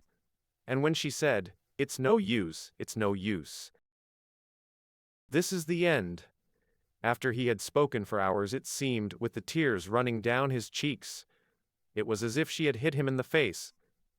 She turned, she left him, went away. "Clarissa!" he cried. Clarissa, but she never came back. It was over. He went away that night. He never saw her again. It was awful, he cried, awful, awful. Still, he thought, yawning and beginning to take notice, Regent's Park had changed very little since he was a boy. Except for the squirrels. Still, presumably there were compensations, when little Elise Mitchell, who had been picking up pebbles to add to the pebble collection which she and her brother were making on the nursery mantelpiece, plumped her handful down on the nurse's knee and scudded off again, full tilt into a lady's legs. Peter Walsh laughed out. "No, I can't stand it any longer," she was saying, having left Septimus, who wasn't Septimus any longer, to say hard, cruel, wicked things, to talk to himself, to talk to a dead man on the seat over there, when the child ran full tilt into her, fell flat, and burst out crying. That was comforting, rather.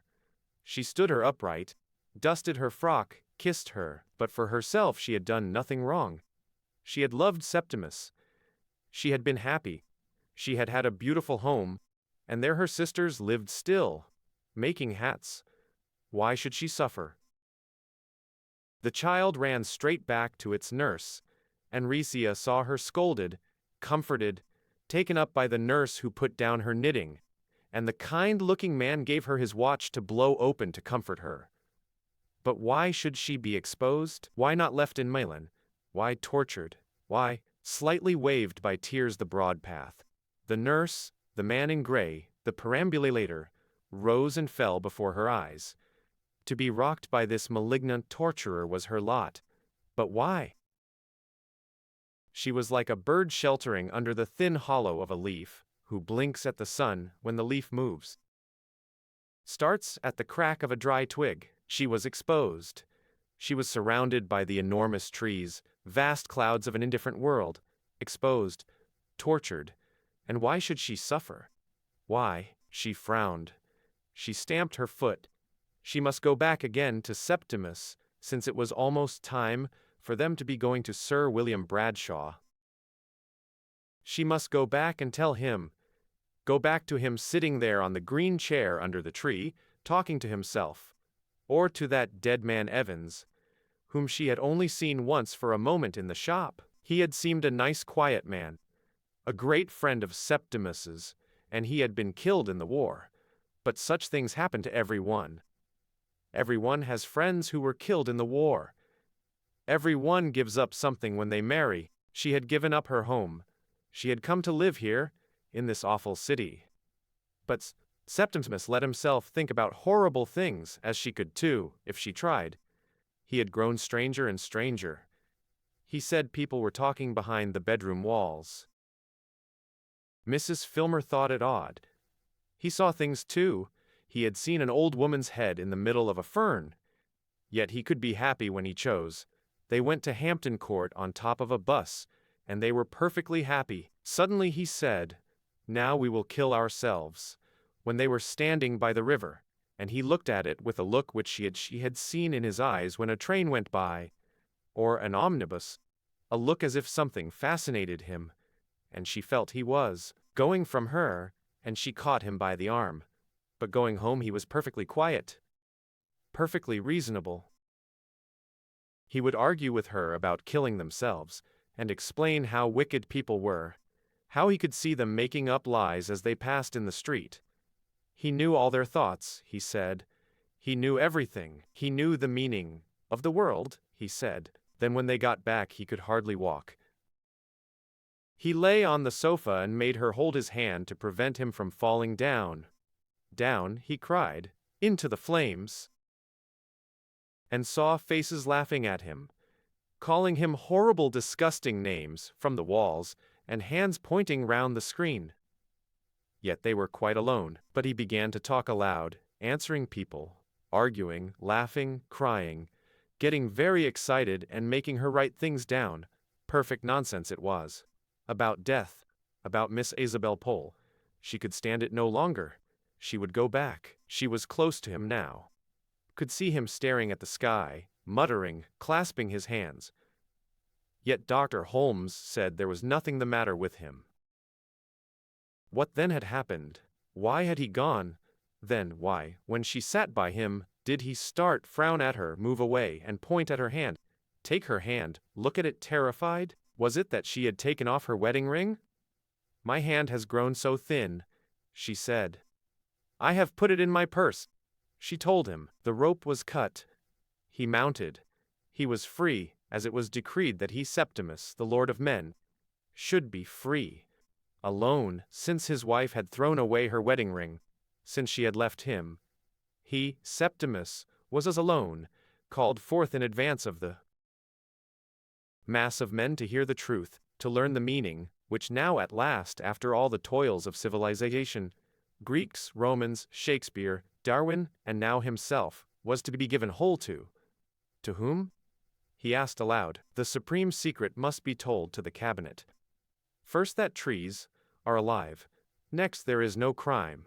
Next love, universal love, he muttered, gasping, trembling, painfully drawing out these profound truths which needed, so deep were they, so difficult, an immense effort to speak out, but the world was entirely changed by them forever.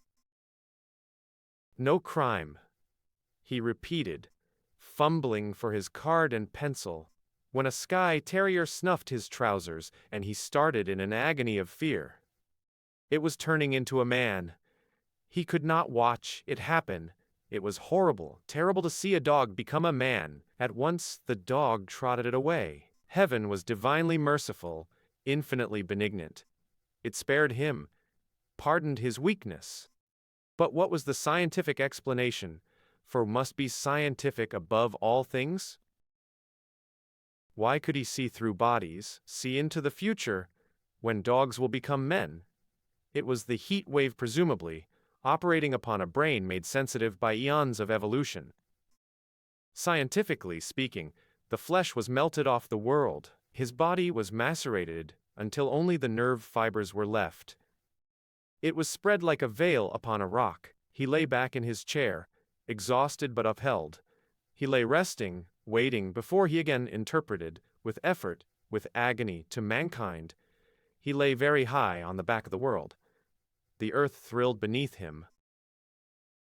It is a motor horn down in the street, he muttered. But up here it cannoned from rock to rock, divided, met in shocks of sound, which rose. That music should be visible was a discovery, and became an anthem twined round, now by a shepherd boy's piping. That's an old man playing a penny whistle by the public house, he muttered, which, as the boy stood still, came bubbling from his pipe. And then, as he climbed higher, made its exquisite plaint, while the traffic passed beneath. This boy's elegy is played among the traffic, thought Septimus. Now he withdraws up into the snows, and roses hang about him, the thick red roses which grow on my bedroom wall, he reminded him. The music stopped. He has his penny, he reasoned it out, and has gone on to the next public house, but he himself remained high on his rock, like a drowned sailor on a rock. I leant over the edge of the boat, and fell down, he thought. I went under the sea, and as, before waking, the voices of birds and the sound of wheels chime and chatter in a queer harmony, grow louder and louder, and the sleeper feels himself drawing to the shores of life. So he felt himself drawing towards life, the sun growing hotter, cries sounding louder, something tremendous about to happen. He had only to open his eyes, but a weight was on them, a fear. He strained, he pushed, he looked, he saw Regent's Park before him. Long streamers of sunlight fawned at his feet. The trees waved, brandished. We welcome, the world seemed to say. We accept, we create. Beauty, the world seemed to say. Up in the sky swallows swooping, swerving, flinging themselves in and out, round and round, yet always with perfect control as if elastics held them, and the flies rising and falling, and the sun spotting now this leaf, now that, in mockery, dazzling it with soft gold and pure good temper. And now and again some chime, it might be a motor horn, tinkling divinely on the grass stalks. All of this, calm and reasonable as it was, made out of ordinary things as it was the truth now. Beauty, that was the truth now. Beauty was everywhere. "It is time," said Rizia. The word time split its husk, poured its riches over him, and from his lips fell like shells, like shavings from a plane, without his making them, hard white, imperishable words, and flew to attach themselves places in an ode to time. An immortal ode to time, he sang. Evans answered from behind the tree. The dead were in Thessaly, Evans sang, among the orchids. There they waited till the war was over, and now the dead, now Evans himself. "For God's sake, don't come," Septimus cried out. For he could not look upon the dead. "I must tell the whole world," Septimus cried, raising his hand, as the dead man in the gray suit came nearer. Raising his hand like some colossal figure who has lamented the fate of man for ages in the desert alone, with his hands pressed to his forehead, furrows of despair on his cheeks, and now sees light on the desert's edge which broadens and strikes the iron-black figure, and Septimus half rose from his chair. And with legions of men prostrate behind him he, the giant mourner, receives. For one moment, his face, the whole— "But I am so unhappy, Septimus," said Rizia, trying to make him sit down. The millions lamented. For ages they had sorrowed. He would turn round, he would tell them in a few moments, only a few moments more, of this relief, of this joy, of this astonishing revelation.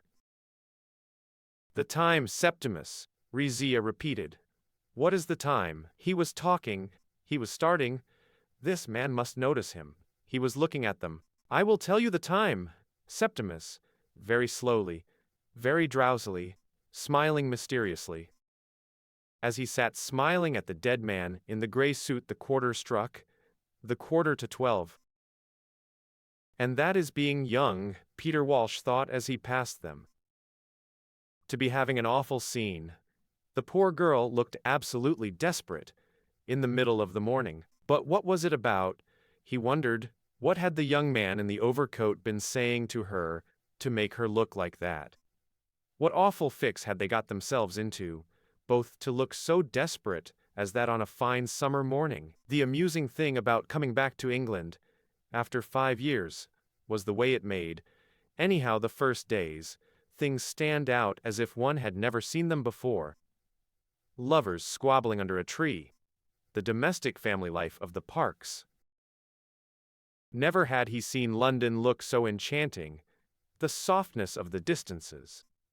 The richness, the greenness, the civilization after India, he thought, strolling across the grass. This susceptibility to impressions had been his undoing, no doubt. Still at his age he had, like a boy or a girl even, these alternations of mood, good days, bad days, for no reason whatever, happiness from a pretty face, downright misery at the sight of a frump. There was a freshness about them. Even the poorest dressed better than 5 years ago, surely. And to his eye the fashions had never been so becoming. The long black cloaks, the slimness, the elegance, and then the delicious, and apparently universal, habit of paint. Every woman, even the most respectable, had roses blooming under glass, lips cut with a knife. Curls of Indian ink. There was design, art, everywhere. A change of some sort had undoubtedly taken place. What did the young people think about? Peter Walsh asked himself. Those 5 years, 1918 to 1923, had been, he suspected, somehow very different. People looked different. Now, for instance, there was a man writing quite openly in one of the respectable weeklies about water closets, that you couldn't have done years ago, written quite openly about water closets in a respectable weekly. And then this taking out a stick of rouge, or a powder puff, and making up in public. On board ship coming home there were lots of young men and girls. Betty and Bertie, he remembered in particular, carrying on quite openly. The old mother sitting and watching them with her knitting, cool as a cucumber. The girl would stand still and powder her nose in front of everyone. And they weren't engaged. just having a good time, no feelings hurt on either side.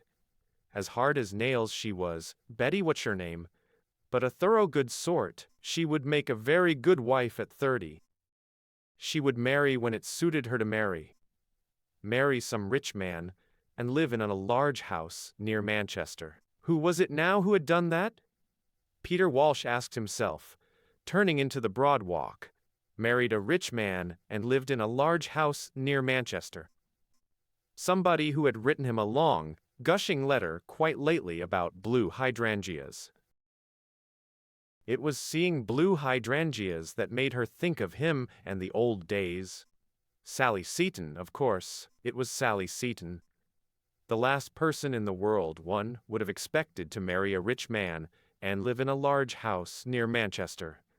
The wild, the daring, the romantic Sally, but of all that ancient lot, Clarissa's friends, Whitbreads, Kinderleys, Cunninghams, Kinloch Joneses, Sally was probably the best.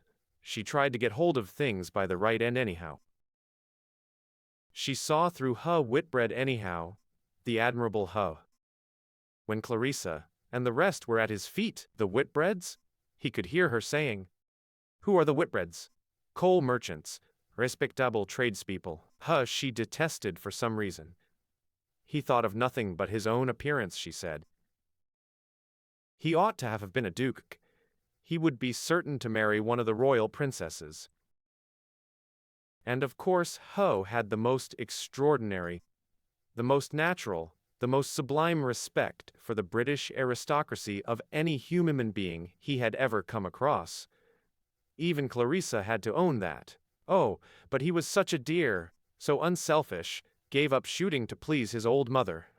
Remembered aunts' birthdays, and so on. One of the things he remembered best was an argument one Sunday morning at Bourton about women's rights, that antediluvian topic, when Sally suddenly lost her temper, flared up, and told he represented all that was most detestable in British middle-class life. She told him that she considered him responsible for the state of those poor girls in Piccadilly.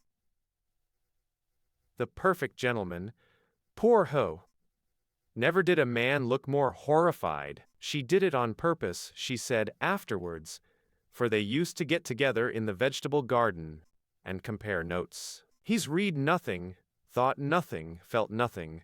He could hear her saying in that very emphatic voice, which carried so much farther than she knew. The stable boys had more life in them than she said. He was a perfect specimen of the public school type, she said. No country but England could have produced him.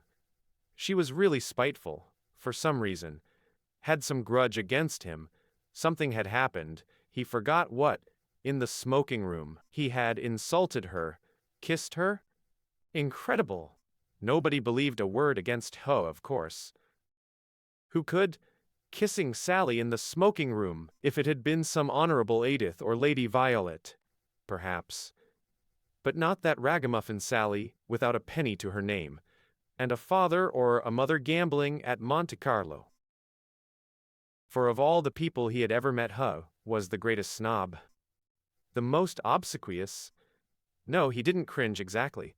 He was too much of a prig for that. A first-rate valet was the obvious comparison. Somebody who walked behind carrying suitcases, could be trusted to send telegrams, indispensable to hostesses, and he'd found his job, married his Honorable Evelyn, got some little post at court, looked after the king's cellars, polished the imperial shoe buckles, went about in knee breeches and lace ruffles. How remorseless life is! A little job at court! He had married this lady, the Honorable Evelyn, and they lived hereabouts, so he thought, looking at the pompous houses overlooking the park, for he had lunched there once in a house which had all Ho's possessions, something that no other house could possibly have. Linen cupboards it might have been. You had to go and look at them, you had to spend a great deal of time, always admiring whatever it was, linen cupboards, pillowcases, old oak furniture, pictures, which had picked up for an old song. But Mrs. sometimes gave the show away. She was one of those obscure mouse-like little women who admire big men. She was almost negligible. Then suddenly she would say something quite unexpected, something sharp. She had the relics of the grand manner, perhaps. The steam coal was a little too strong for her.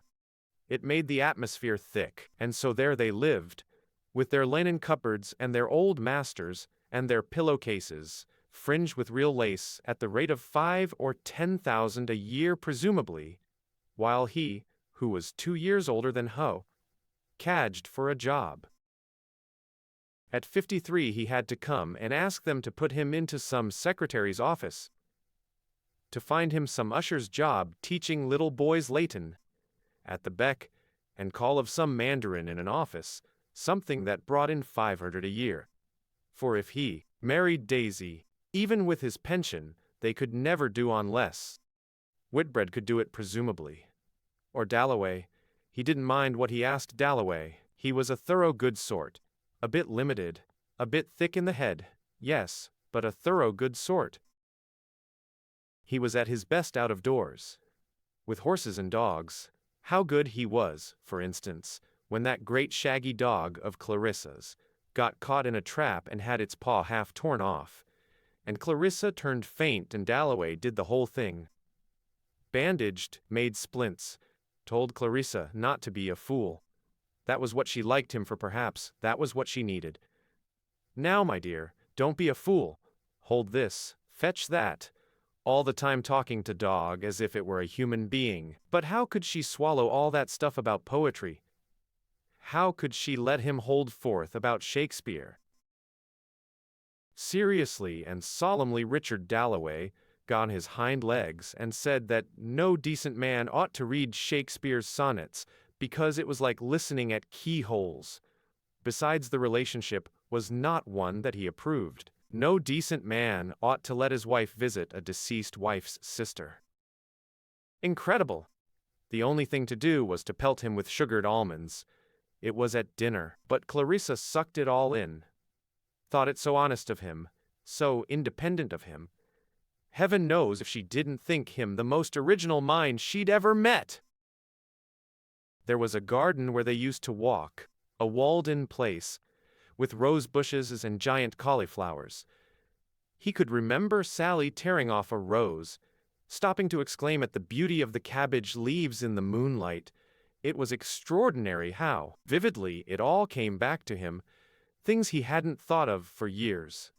While she implored him, half laughing of course, to carry off Clarissa, to save from the Hus and the Dalloways and all the other perfect gentlemen who would stifle her soul. She wrote reams of poetry in those days, make a mere hostess of her, encourage her worldliness. But one must do Clarissa justice. She wasn't going to marry Ho anyhow. She had a perfectly clear notion of what she wanted.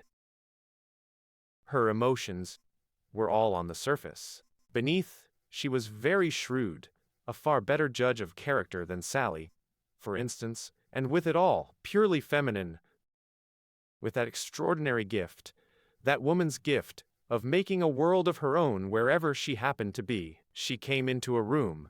She stood, as he had often seen her, in a doorway with lots of people round her.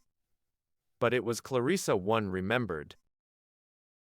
Not that she was striking, not beautiful at all. There was nothing picturesque about her. She never said anything specially clever. There she was, however. There she was. He only felt, after seeing her that morning, among her scissors and silks, making ready for the party, unable to get away from the thought of her. She kept coming back and back like a sleeper jolting against him in a railway carriage, which was not being in love, of course. It was thinking of her, criticizing her, starting again, after 30 years, trying to explain her. The obvious thing to say of her was that she was worldly, cared too much for rank and society and getting on in the world. Which was true in a sense. She had admitted it to him. What she would say was that she hated frumps, fogies, failures, like himself presumably. Thought people right to slouch about with their hands in their pockets. Must do something, be something. And these great swells, these duchesses, these hoary old countesses, one met in her drawing-room, unspeakably remote, as he felt them to be from anything that mattered a straw, stood for something real to her. Lady Bexborough, she said once, held herself upright. So did Clarissa herself. She never lounged in any sense of the word. She was straight as a dart, a little rigid in fact. She said they had a kind of courage, which the older she grew, the more she respected. In all this there was a great deal of Dalloway, of course, a great deal of the public-spirited, British Empire, tariff reform, governing class spirit, which had grown on her, as it tends to do. With twice his wits, she had to see things through his eyes. One of the tragedies of married life. With a mind of her own, she must always be quoting Richard, as if one couldn't know a tittle what Richard thought by reading the Morning Post of a morning. These parties, for example, were all for him, or for her idea of him. To do Richard justice, he would have been happier farming in Norfolk. She made her drawing-room a sort of meeting place. She had a genius for it. Over and over again, he had seen her take some raw youth, twist him, turn him, wake him up, set him going.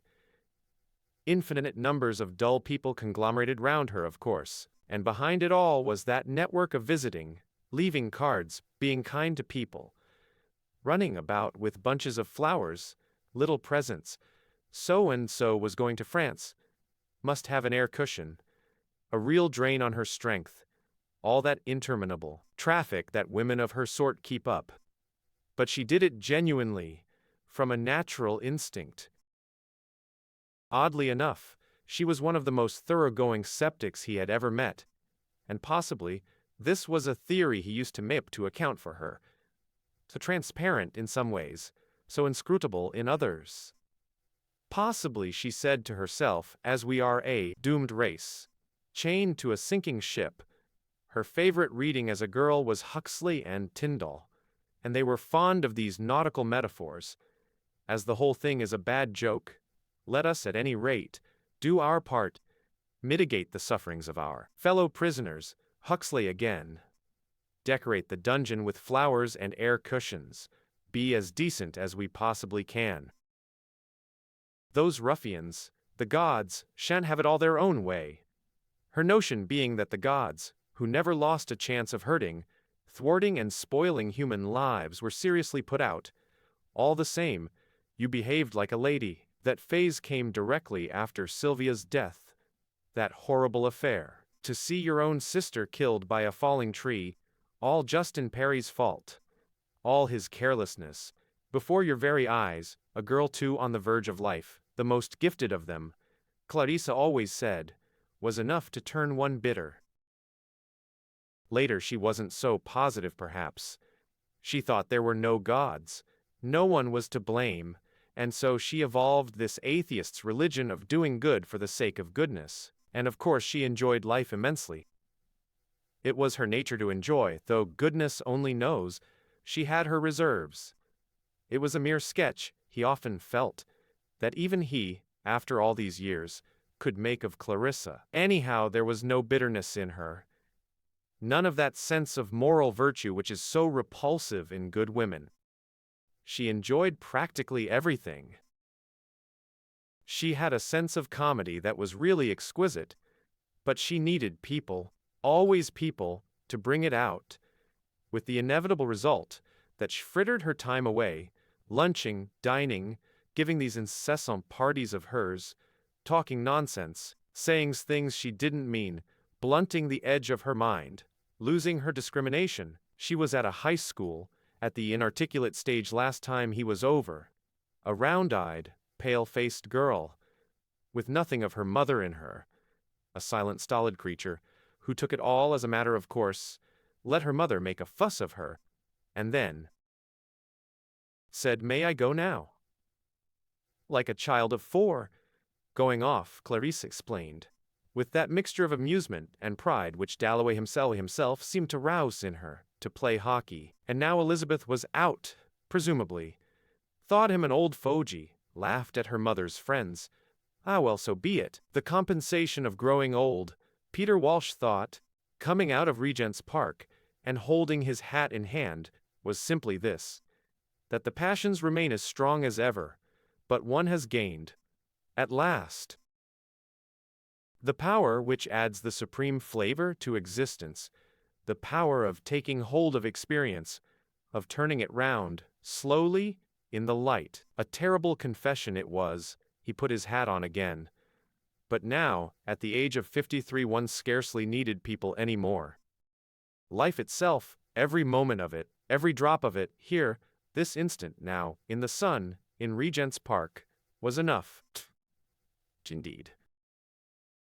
A whole lifetime was too short to bring out, now that one had acquired the power, the full flavor, to extract every ounce of pleasure, every shade of meaning, which both were so much more solid than they used to be, so much less personal. It was impossible that he should ever suffer again as Clarissa had made him suffer. For hours at a time, pray God that one might say these things without being overheard.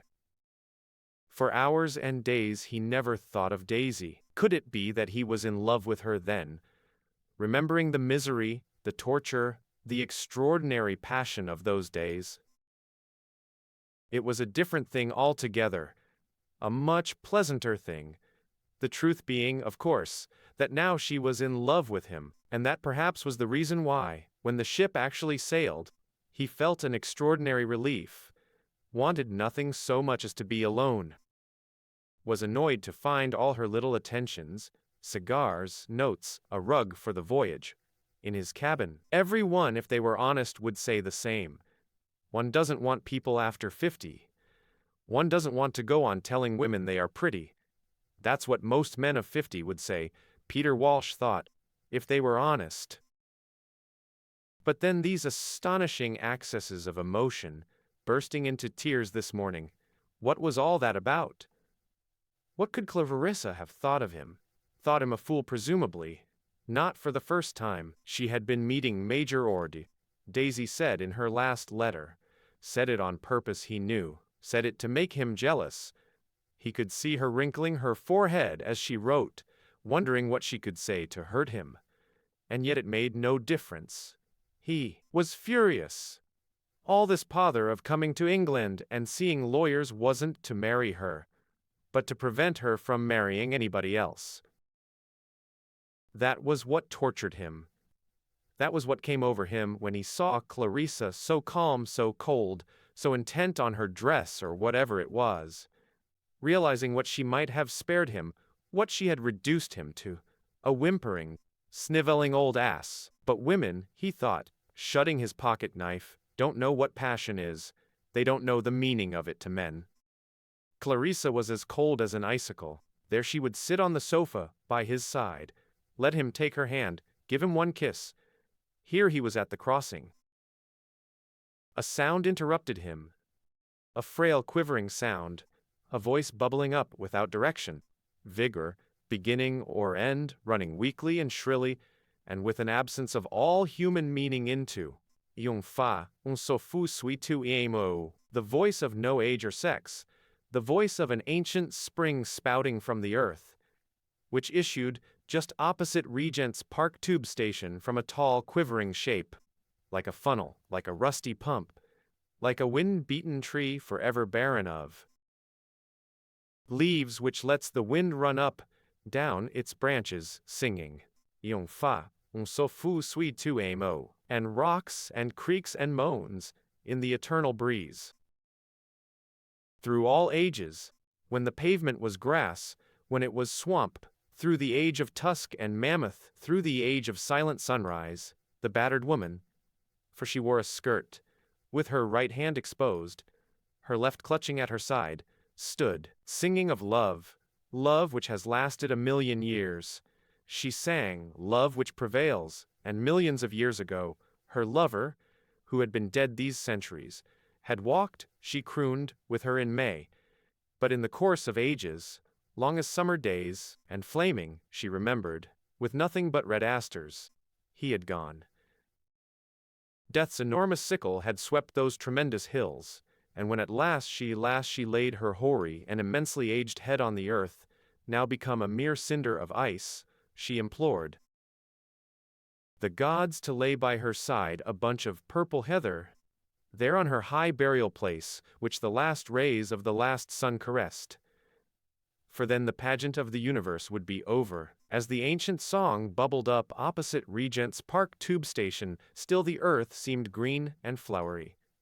Still, though it issued from so rude a mouth, a mere hole in the earth, muddy too, matted with root fibers and tangled grasses, still the old, burbling song, soaking through the knotted roots of infinite ages, and skeletons and treasure, streamed away in rivulets over the pavement and all along the Marylebone Road, and down towards Euston, fertilizing, leaving a damp stain. Still remembering how once in some primeval May she had walked with her lover, this rusty pump, this battered old woman, with one hand exposed for coppers, the other clutching her side, would still be there in 10 million years, remembering how once, but the passage of ages had blurred the clarity of that ancient May day. The bright petalled flowers were hoar and silver frosted, and she no longer saw, when she implored him, as she did now quite clearly, "Look in my eyes with thy sweet eyes," intently. She no longer saw brown eyes, black whiskers or sunburnt face, but only a looming shape, a shadow shape. With the bird-like freshness of the very aged, she still twittered, "Give me your hand and let me press it gently." Peter Walsh, she demanded, and her fist clutched at her side, and she smiled, pocketing her shilling, and all peering inquisitive eyes seemed blotted out. And the passing generations, the pavement was crowded with bustling middle-class people, vanished like leaves, to be trodden under, to be soaked and steeped and made mold of by that eternal spring. Un so fusui tu amio. "Poor old woman," said Rezia Warren Smith, waiting to cross. "Oh, old wretch, suppose it was a wet night? Suppose one's father, or somebody who had known one in better days had happened to pass, and saw one standing there in the gutter. And where did she sleep at night?"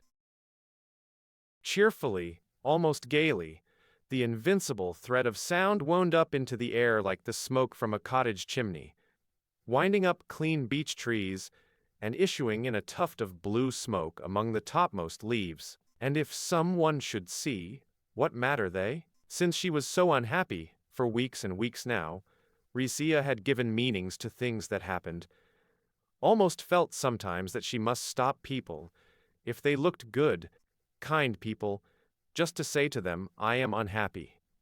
And this old woman singing in the street, "If some one should see, what matter they?" made her suddenly quite sure that everything was going to be right.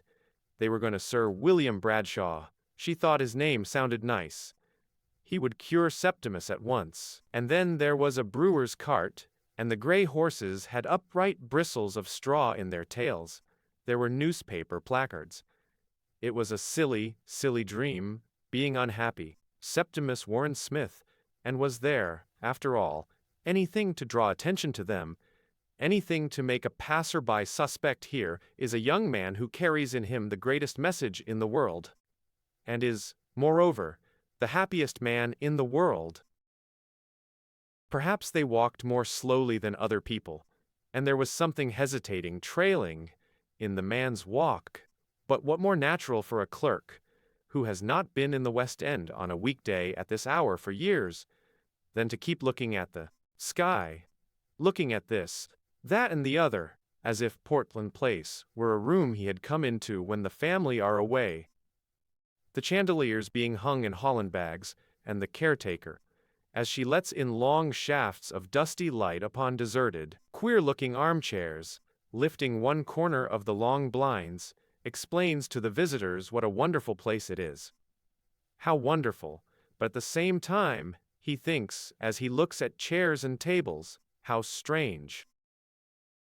To look at, he might have been a clerk, but of the better sort, for he wore brown boots, his hands were educated, so too his profile, his angular, big-nosed, intelligent, sensitive profile. But not his lips altogether, for they were loose, and his eyes, as eyes tend to be, eyes merely, hazel, large, so that he was, on the whole, a border case, neither one thing nor the other, might end with a house at Purley and a motor car, or continue renting apartments in back streets all his life, one of those half-educated, self-educated men whose education is all learnt from books borrowed from public libraries. Read in the evening after the day's work, on the advice of well-known authors, consulted by letter. As for the other experiences, the solitary ones, which people go through alone, in their bedrooms, in their offices, walking the fields and the streets of London, he had them. Had left home a mere boy, because of his mother. She lied, because he came down to tea for the 50th time with his hands unwashed, because he could see no future for a poet in Stroud, and so, making a confidant of his little sister, had gone to London, leaving an absurd note behind him, such as great men have written, and the world has read later when the story of their struggles has become famous. London has swallowed up many millions of young men called Smith. Thought nothing of fantastic Christian names like Septimus, with which their parents have thought to distinguish them, but of all this could the most observant of friends have said, except what a gardener says when he opens the conservatory door in the morning and finds a new blossom on his plant. It has flowered from vanity, ambition, idealism, passion, loneliness, laziness, the usual seeds, which all muddled up in a room off the Euston Road. Made him shy and stammering, made him anxious to improve himself, made him fall in love with Miss Isabel Pole, lecturing in the Waterloo Road. Shakespeare, she asked, and reflected how she might give him a taste of Antony and Cleopatra, and the rest, lent him books, wrote him scraps of letters, and lit in him such a fire as burns only once in a lifetime, without heat, flickering a red-gold flame, infinitely ethereal and insubstantial over Miss Pole, Antony and Cleopatra, and the Waterloo Road. It has flowered, the gardener might have said, had he opened the door, had he come in, that is to say, any night about this time, and found him writing, found him tearing up his writing, found him finishing a masterpiece at 3 o'clock in the morning and running out to pace the streets, and visiting churches, and fasting one day, drinking another, devouring Shakespeare, Darwin, the history of civilization, and Bernard Shaw, brewer, managing clerk at Sibley's and Arrowsmith's, auctioneers, valuers, land estate agents. Something was up, he thought, and being paternal with his young men, and thinking very highly of Smith's abilities, and prophesying that he would in 10 or 15 years succeed to the leather arm-chair in the inner room under the skylight with the deed boxes round him, if he keeps his health, said Mr. Brewer's calculations, took away his ablest young fellows, and eventually, so prying and insidious were the fingers of the European war, smashed a plaster cast of Sears, ploughed a hole in the geranium beds, and utterly ruined the cook's nerves at Mr. Brewer's establishment at Muswell Hill. Septimus was one of the first to volunteer. He went to France to save an England which consisted almost entirely of Shakespeare's plays and Miss Isabel Pole in a green dress, walking in a square.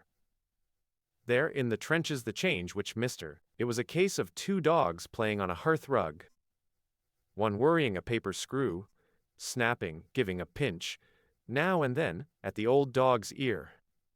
The other lying somnolent, blinking at the fire, raising a paw, turning and growling, but when Evans, Rizia, who had only seen him once, called him a quiet man, a sturdy red-haired man, undemonstrative in the company of women, when Evans was killed, just before the armistice, in Italy, Septimus, far from showing any emotion, recognizing that here was the end of a friendship, congratulated himself upon feeling very little and very reasonably.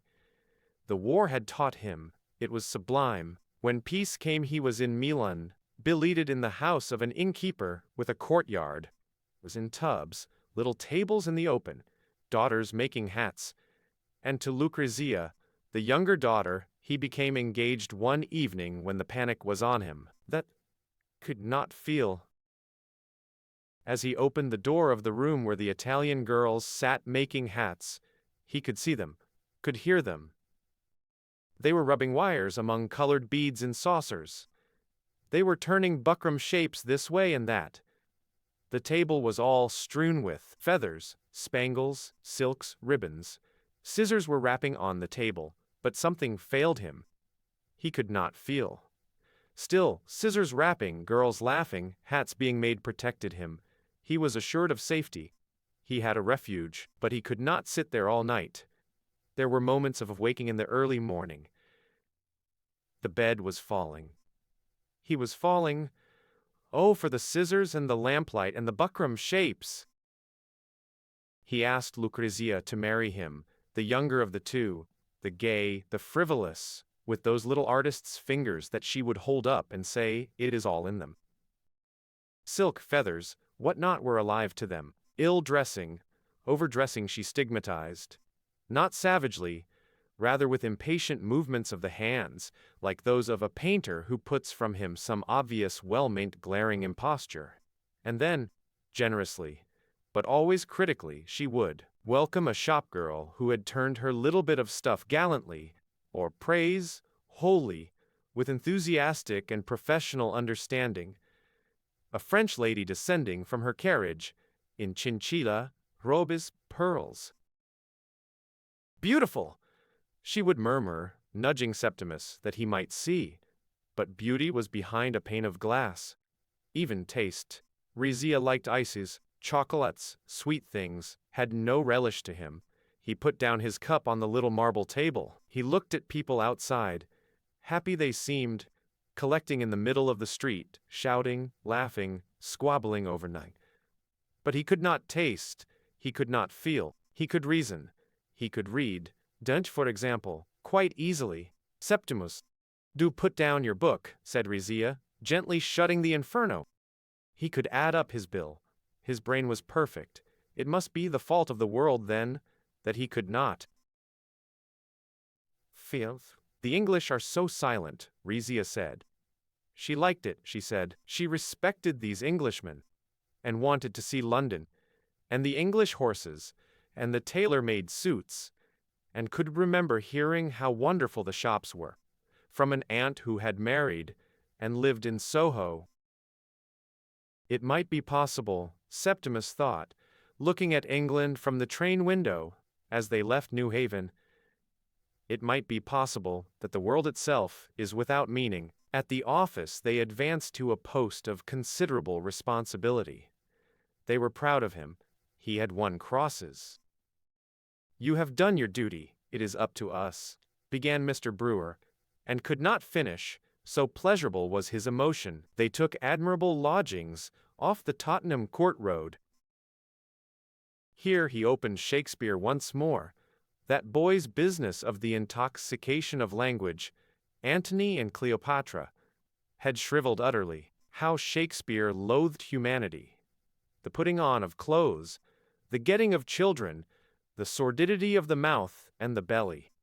This was now revealed to Septimus. The message hidden in the beauty of words, the secret signal which one generation passes, under disguise, to the next is loathing, hatred, despair. Dent the same. Aeschylus translated the same. There Rizia sat at the table trimming hats. She trimmed hats for Mrs. Filmer's friends. She trimmed hats by the hour. She looked pale, mysterious, like a lily drowned under water, he thought. "The English are so serious," she would say, putting her arms round Septimus, her cheek against his. Love between man and woman was repulsive to Shakespeare. The business of copulation was filth to him before the end. But Rizia said, she must have children. They had been married 5 years. They went to the Tower together, to the Victoria and Albert Museum. Stood in the crowd to see the King open Parliament, and there were the shops, hat shops, dress shops, shops with leather bags in the window, where she would stand staring. But she must have a boy. She must have a son like Septimus, she said. But nobody could be like Septimus. So gentle, so serious, so clever. Could she not read Shakespeare too? Was Shakespeare a difficult author? She asked. One cannot bring children into a world like this. One cannot perpetuate suffering, or increase the breed of these lustful animals, who have no lasting emotions, but only whims and vanities, eddying them now this way, now that. He watched her snip shape, as one watches a bird hop, flit in the grass, without daring to move a finger. For the truth is, let her ignore it, that human beings have neither kindness, nor faith, nor charity beyond what serves to increase the pleasure of the moment. They hunt in packs. Their packs scour the desert and vanish screaming into the wilderness. There was Brewer at the office, with his waxed mustache, coral tie-pin, white slip, and pleasurable emotions, all coldness and clamminess within. His geraniums ruined in the war, his cook's nerves destroyed, or Amelia what's your name handing in the street. Vans roared past him. Brutality blared out on placards. Men were trapped in mines, women burnt alive, and once a maimed file of lunatics being exercised or displayed for the diversion of the populace, who laughed aloud, ambled and nodded and grinned past him in the Tottenham Court Road, each half apologetically, yet triumphantly, inflicting his hopeless woe. And would he go mad? At tea, Rizia told him that Mrs. Filmer's daughter was expecting a baby. She could not grow old, have no children. She was very lonely, she was very unhappy. She cried for the first time since they were married. Far away he heard her sobbing, he heard it accurately, he noticed it distinctly, he compared it to a piston thumping. But he felt nothing. His wife was crying, and he felt nothing. Only each time she sobbed in this profound, this silent, this hopeless way, he descended another step into the pit. At last, with a melodramatic gesture which he assumed mechanically, and with complete consciousness of its insincerity, he dropped his head on his hands. Now he had surrendered. Now other people must help him. People must be sent for. He gave in. Nothing could rouse him. Rizia put him to bed. She sent for a doctor. Mrs. Filmer's daughter Holmes. Dr. Holmes examined him. There was nothing whatever the matter, said Dr. Holmes. Oh, what a relief! What a kind man! What a good man! Thought Rizia. When he felt like that, he went to the music hall, said Dr. Holmes. He took a day off with his wife and played golf. Why not try tabloids of bromide dissolved in a glass of water at bedtime? These old Bloomsbury houses, said Dr. Holmes, tapping the wall, are often full of very fine paneling, which the landlords have the folly to paper over. Only the other day, visiting a patient, Sir something in Bedford Square, he had not cared when Evans was killed. That was worst. But all the other crimes raised their heads and shook their fingers and jeered and sneered over the rail of the bed in the early hours of the morning at the prostrate body which lay realizing its degradation. How he had married his wife without loving her, had lied to her, seduced her, outraged Miss Isabel Pole, and was so pocked and marked with vice that women shuddered when they saw him in the street. The verdict of human nature on such a wretch was death. Dr. Holmes came again, large, fresh-colored, handsome, flicking his boots, looking in the glass. He brushed it all aside. Headaches, sleeplessness, fears, dreams, nerve symptoms, and nothing more, he said. If Dr. Holmes found himself even half a pound below 11 stone 6, he asked his wife for another plate of porridge at breakfast. Rizia would learn to cook porridge. But, he continued, health is largely a matter in our own control. Throw yourself into outside interests. Take up some hobby. He opened Shakespeare, Antony and Petra. Pushed Shakespeare aside. Some hobby, said Dr. Holmes, for did he not owe his own excellent health, and he worked as hard as any man in London, to the fact that he could always switch off from his patients onto old furniture. And what a very pretty comb, if he might say so, Mrs. Warren Smith was wearing. When the damned fool came again, Septimus refused to see him. Did he indeed? Said Dr. Holmes, smiling agreeably. Really, he had to give that charming little lady, Mrs. Smith, a friendly push before he could get past her into her husband's bedroom. So you're in a funk, he said agreeably, sitting down by his patient's side. He had actually talked of killing himself to his wife, quite a girl, a foreigner. Didn't that give her a very odd idea of English husbands? Didn't one owe, perhaps, a duty to one's wife? Wouldn't it be better to do something instead of lying in bed? For he had had 40 years' experience behind him, and Septimus could take Dr. Holmes's word for it. There was nothing whatever the matter with him. And next time Dr. Holmes came, he hoped to find Smith out of bed, and making that charming little lady, his wife, anxious about him. Human nature, in short, was on him, the repulsive brute, with the blood-red nostrils. Holmes was on him. Dr. Holmes came quite regularly every day. Once you stumble, Septimus wrote on the back of a postcard, human nature is on you. Holmes is on you. Their only chance was to escape, without letting Holmes know. To Italy, anywhere, away from Dr. Holmes. But Rizia could not understand him. Dr. Holmes was such a kind man. He was so interested in Septimus. He only wanted to help them, he said. He had 4 little children, and he had asked her to tea, she told Septimus. So he was deserted. The whole world was clamoring, kill yourself, for our sakes. But why should he kill himself for their sakes? Food was pleasant, the sun hot, and this killing oneself, how does one set about it? With a table knife, uglily, with floods of blood. By sucking a gas pipe? He was too weak, he could scarcely raise his hand. Besides, now that he was quite alone, condemned, deserted, as those who are about to die are alone, there was a luxury in it, an isolation full of sublimity. A freedom which the attached can never know. Holmes had won, of course.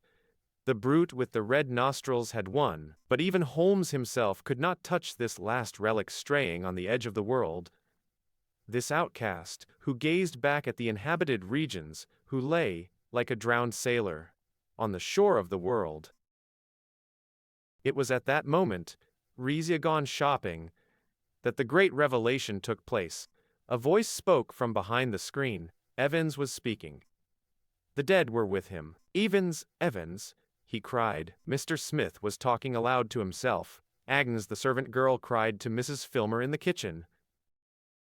Evans, he had said as she brought in the tray. She jumped, she did.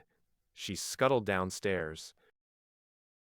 And Rizia came in, with her flowers, and walked across the room, and put the roses in a vase, upon which the sun struck directly, and it went laughing, leaping round the room. She had had to buy the roses, Rizia said, from a poor man in the street. But they were almost dead already, she said, arranging the roses, so there was a man outside. Evans presumably.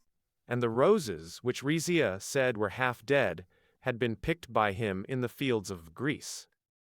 Communication is health. Communication is happiness. Communication, he muttered. What are you saying, Septimus?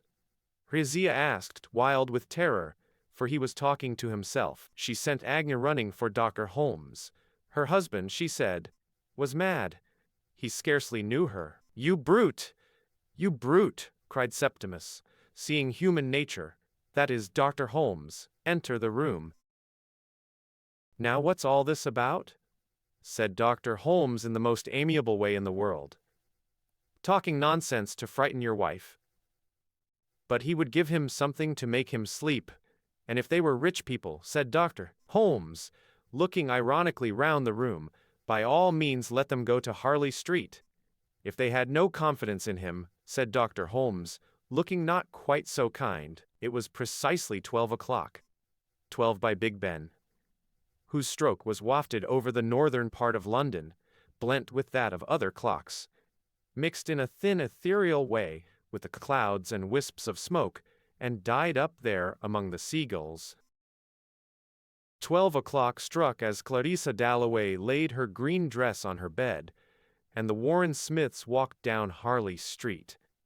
12 was the hour of their appointment. Probably, Rizia thought, that was Sir William Bradshaw's house with the grey motor car in front of it. The leaden circles dissolved in the air. Indeed it was Sir William Bradshaw's motor car. Low, powerful, grey with plain initials interlocked on the panel, as if the pomps of heraldry were incongruous, this man being the ghostly helper, the priest of science. And, as the motor car was grey, so to match its sober suavity, grey furs, silver grey rugs heaped in it. To keep her ladyship warm, while she waited, her ladyship waited with the rugs about her knees an hour or more, leaning back, thinking sometimes of the patient, sometimes, excusably, of the wall of gold, mounting minute by minute while she waited. The wall of gold that was mounting between them, and all shifts and anxieties, she had borne them bravely. They had had their struggles, until she felt wedged on a calm ocean, where only spice winds blow, respected, admired, envied, with scarcely anything left to wish for, though she regretted her stoutness, large dinner parties every Thursday night to the profession, an occasional bazaar to be opened, royalty greeted. Too little time, alas, with her husband, whose work grew and grew. A boy doing well at Eton, she would have liked a daughter, too. Interests she had, however, in plenty. Child welfare, the aftercare of the epileptic, and photography, so that if there was a church building, orch decaying, she bribed the sexton, got the key and took photographs, which were scarcely to be distinguished from the work of professionals, while she waited. He had worked very hard. He had won his position by sheer ability, being the son of a shopkeeper, loved his profession, made a fine figurehead at Ceremonial, all of which had by the time he was knighted given him a heavy look, a weary look, the stream of patients being so incessant, the responsibilities and privileges of his profession so onerous, which weariness, together with his grey hairs, increased the extraordinary distinction of his presence, and gave him the reputation of the utmost importance in dealing with nerve cases, not merely of lightning skill, and almost infallible accuracy in diagnosis, but of sympathy, tact, understanding of the human soul. He could see the first moment they came into the room, the Warren Smiths they were called. He was certain directly he saw the man. It was a case of extreme gravity. It was a case of complete breakdown, complete physical and nervous breakdown. With every symptom in an advanced stage, he ascertained in 2 or 3 minutes, writing answers to questions, murmured discreetly, on a pink card, how long Holmes been attending him? Weeks. Prescribed a little bromide? Said there was nothing the matter? Ah, yes. Those general practitioners, thought Sir William. It took half his time to undo their blunders. Some were irreparable. You served with great distinction in the war? The patient repeated the word war interrogatively. He was attaching meanings to words of a symbolical kind. A serious symptom, to be noted on the card. The war? The patient asked. The European war, that little shindy of schoolboys with gunpowder. Had he served with distinction? He really forgot. In the war itself he had failed. Yes, he served with the greatest distinction. Rizia assured the doctor. He was promoted, and they have the very highest opinion of you at your office. Sir William murmured, glancing at Mr. Brewer's very generously worded letter. so that you have nothing to worry you. No financial anxiety, nothing. He had committed an appalling crime and been condemned to death by human nature. I have, he began, committed a crime. He has done nothing wrong whatever, Rizia assured the doctor. If Mr. Smith would wait, said Sir William, he would speak to Mrs. Smith in the next room. Her husband was very seriously ill, Sir William said. Did he threaten to kill himself? Oh, he did, she cried. But he did not mean it, she said. Of course not. It was merely a question of rest, said Sir William. Of rest, a long rest in bed. There was a delightful home down in the country where her husband would be perfectly looked after. Away from her. Unfortunately, yes. The people we care for most are not good for us when we are ill. But he was not mad, was he? Sir William said he never spoke of madness. He called it not having a sense of proportion. But her husband did not like doctors. He would refuse to go there. Shortly and kindly Sir William explained to her the state of the case. He had threatened to kill himself. There was no alternative. It was a question of law. He would lie in bed in a beautiful house in the country. The nurses were admirable. Sir William would visit him once a week. If Mrs. Warren Smith was quite sure she had no more questions to ask. He never hurried his patients. They would return to her husband. She had nothing more to ask. Not of Sir William, so they returned to the most exalted of mankind. The criminal who faced his judges. The victim exposed on the heights. The fugitive. The drowned sailor. The poet of the immortal ode. The lord who had gone from life to death. To Septimus Warren Smith, who sat in the armchair under the skylight, staring at a photograph of Lady Bradshaw in court dress, muttering messages about beauty.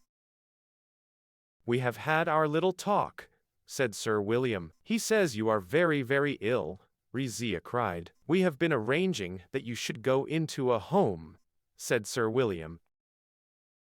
One of Holmes's homes? Sneered Septimus, for there was in Sir William, whose father had been a tradesman, a natural respect for breeding and clothing, which shabbiness nettled. Again, more profoundly, there was in Sir William, who had never had time for reading, a grudge, deeply buried, against cultivated people, who came into his room and intimated that doctors, whose profession is a constant strain upon all the highest faculties, are not educated men. One of my homes, Mr. Warren Smith, he said, where we will teach you to rest, and just one thing more. He was quite certain that when Mr. Warren Smith was well he was the last man in the world to frighten his wife. But he had talked of killing himself. We all have our moments of depression, said Sir William. Once you fall, Septimus repeated to himself, human nature is on you. Holmes and Bradshaw are on you. They scour the desert. They fly screaming into the wilderness. The rack and the thumbscrew are applied. Human nature is remorseless. Impulses came upon him sometimes? Sir William asked, with his pencil on a pink card. That was his own affair, said Septimus. Nobody lives for himself alone, said Sir William, glancing at the photograph of his wife in court dress. And you have a brilliant career before you, said Sir William. There was Mr. Brewer's on the table. An exceptionally brilliant career. But if he confessed, if he communicated, would they let him off then, his torturers? Aye, he stammered. But what is his crime? He could not remember it. Yes, Sir William encouraged him. But it was growing late. Love, trees, there is no crime. What was his message? He could not remember it. Aye, Septimus stammered. Try to think as little about yourself as possible, said Sir William kindly. Really, he was not fit to be about. Was there anything else they wished to ask him? Sir William would make all arrangements, he murmured to Rizia, and he would let her know between 5 and 6 that evening. He murmured, "Trust everything to me," he said, and dismissed them. Never had Rizzia felt such agony in her life. She had asked for help and been deserted. He had failed them. Sir William Bradshaw was not a nice man. "The upkeep of that motor car alone must cost him quite a lot," said Septimus, when they got out to the street. She clung to his arm. They had been deserted. But what more did she want? "Health we must have. And health is proportion. So that when a man comes into your room and says he is Christ, a common delusion, and has a message, as they mostly have, and threatens, as they often do, to kill himself, you invoke proportion, order. Rest in bed. Rest in solitude, silence and rest. Rest without friends, without books, without messages. 6 months' rest. Until a man who went in weighing 7 stone 6 comes out weighing 12. Proportion, divine proportion.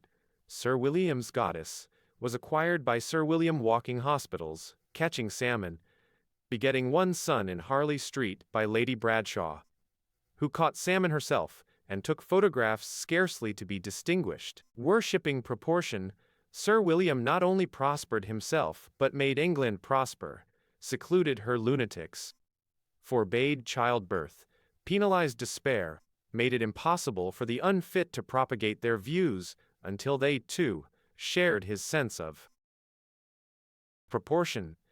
His, if they were men, Lady Bradshaw's, if they were women. She embroidered, knitted, spent 4 nights out of 7 at home with her son, so that not only did his colleagues respect him, his subordinates fear him, but the friends, relations of his patients, felt for him the keenest gratitude for insisting that these prophetic Christs and Christuses, who prophesied the end of the world, or the Advent, should drink milk in bed, as Sir William ordered.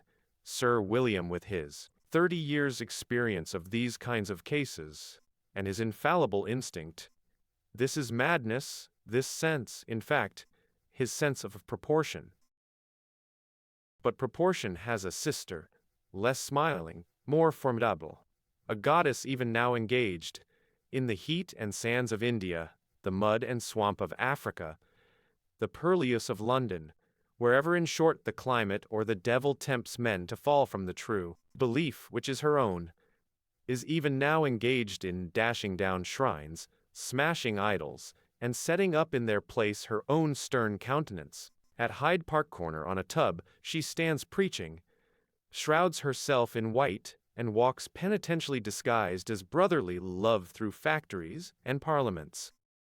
Offers help, but desires power, smites out of her way roughly the dissent, or, dissatisfied, bestows her blessing on those who, looking upward, catch submissively from her eyes the light of their own. This lady, too, Rizzia Warren Smith, divined it, had her dwelling in Sir William's heart, though concealed, as she mostly is, under some plausible disguise, some venerable name, love, duty, self-sacrifice. How he would work, how toil to raise funds, propagate reforms, initiate institutions.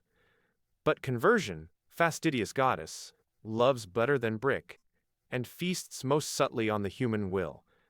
For example, Lady Bradshaw. 15 years ago she had gone under. It was nothing you could put your finger on. There had been no scene, no snap. Only the slow sinking, waterlogged, of her will into his. Sweet was her smile, swift her submission. Dinner in Harley Street, numbering 8 or 9 courses, feeding 10 or 15 guests of the professional classes, was smooth and urbane. Once, long ago, she had caught salmon freely. Now, quick to minister to the craving which lit her husband's eye so oilily for dominion, for power, she cramped, squeezed, pared, pruned, drew back, peeped through, so that without knowing precisely what made the evening disagreeable, and caused this pressure on the top of the head, which might well be imputed to the professional conversation, or the fatigue of a great doctor whose life, Lady Bradshaw said, is not his own but his patient's. Disagreeable it was, so that guests, when the clock struck 10, breathed in the air of Harley Street even with rapture, which relief, however, was denied to his patients, there in the grey room, with the pictures on the wall, and the valuable furniture, under the ground-glass skylight. They learnt the extent of their transgressions. Huddled up in armchairs, they watched him go through, for their benefit, a curious exercise with the arms, which he shot out, brought sharply back to his hip, to prove, if the patient was obstinate, that Sir William was master of his own actions, which the patient was not. There some weakly broke down, sobbed, submitted. Others, inspired by heaven knows what intemperate madness, called Sir William to his face a damnable humbug, questioned, even more impiously, life itself. Why live? They demanded. Sir William replied that life was good. Certainly Lady Bradshaw in ostrich feathers hung over the mantelpiece, and as for his income it was quite 12,000 a year. But to us, they protested, life has given no such bounty. He acquiesced. They lacked a sense of proportion, and perhaps, after all, there is no God. He's shoulders. In short, this living or not living is an affair of our own. But they were mistaken. Sir William had a friend in Surrey where they taught, what Sir William frankly admitted was a difficult art, a sense of proportion. There were, moreover, family affection, honor, courage, and a brilliant career. All of these had, in Sir William, a resolute champion. If they failed him, he had to support police and the good of society, which he remarked very quietly would take care, down in Surrey, that these unsocial impulses, bred more than anything by the lack of good blood, were held in control, and then stole out from her hiding place and mounted her throne, that goddess whose lust is to override opposition, to stamp indelibly in the sanctuaries of others the image of herself. Naked, defenseless, the exhausted, the friendless received the impress of Sir William's will. He swooped, he devoured, he shut people up. It was this combination of decision and humanity that endeared Sir William so greatly to the relations of his victims. But Rezia Warren Smith cried, walking down Harley Street, that she did not like that man, shredding and slicing, dividing and subdividing. The clocks of Harley Street nibbled at the June day, counseled submission, upheld authority, and pointed out in chorus the supreme advantages of a sense of proportion, until the mound of time was so far diminished that a commercial clock, suspended above a shop in Oxford Street, announced, genially and fraternally, as if it were a pleasure to Messrs. Rigby and Lowndes to give the information gratis, that it was 1:30. Looking up, it appeared that each letter of their names stood for one of the hours. Subconsciously one was grateful to Rigby and Lowndes for giving one time ratified by Greenwich. And this gratitude, so who, Whitbread ruminated, dallying therein, front of the shop window, naturally took the form later of buying off Rigby and Lowndes socks or shoes. So he ruminated. It was his habit. He did not go deeply. He brushed surfaces, the dead languages, the living, life in Constantinople, Paris, Rome, riding, shooting, tennis, it had been once. The malicious asserted that he now kept guard at Buckingham Palace. Dressed silk stockings and knee breeches, over what nobody knew. But he did it extremely efficiently. He had been afloat on the cream of English society for 55 years. And if it were true that he had not taken part in any of the great movements of the time or held important office, one or two humble reforms stood to his credit. An improvement in public shelters was one, the protection of owls in Norfolk another. Servant girls had reason to be grateful to him, and his name at the end of letters to the Times, asking for funds, appealing to the public to protect, to preserve, to clear up litter, to abate smoke, and stamp out immorality in parks, commanded respect. A magnificent figure he cut too, pausing for a moment as the sound of the half-hour died away, to look critically, magisterially at socks and shoes, impeccable, substantial, as if he beheld the world from a certain eminence, and dressed to match.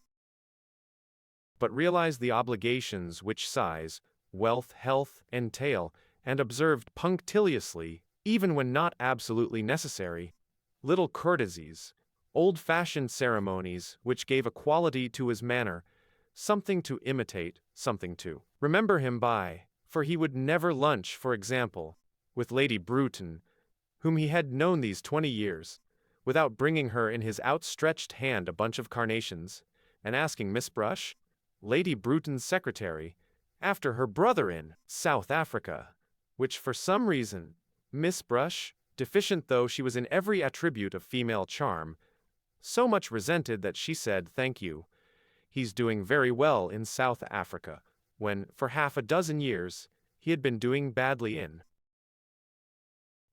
Portsmouth. Lady Bruton herself preferred Richard Dalloway, who arrived at the next moment.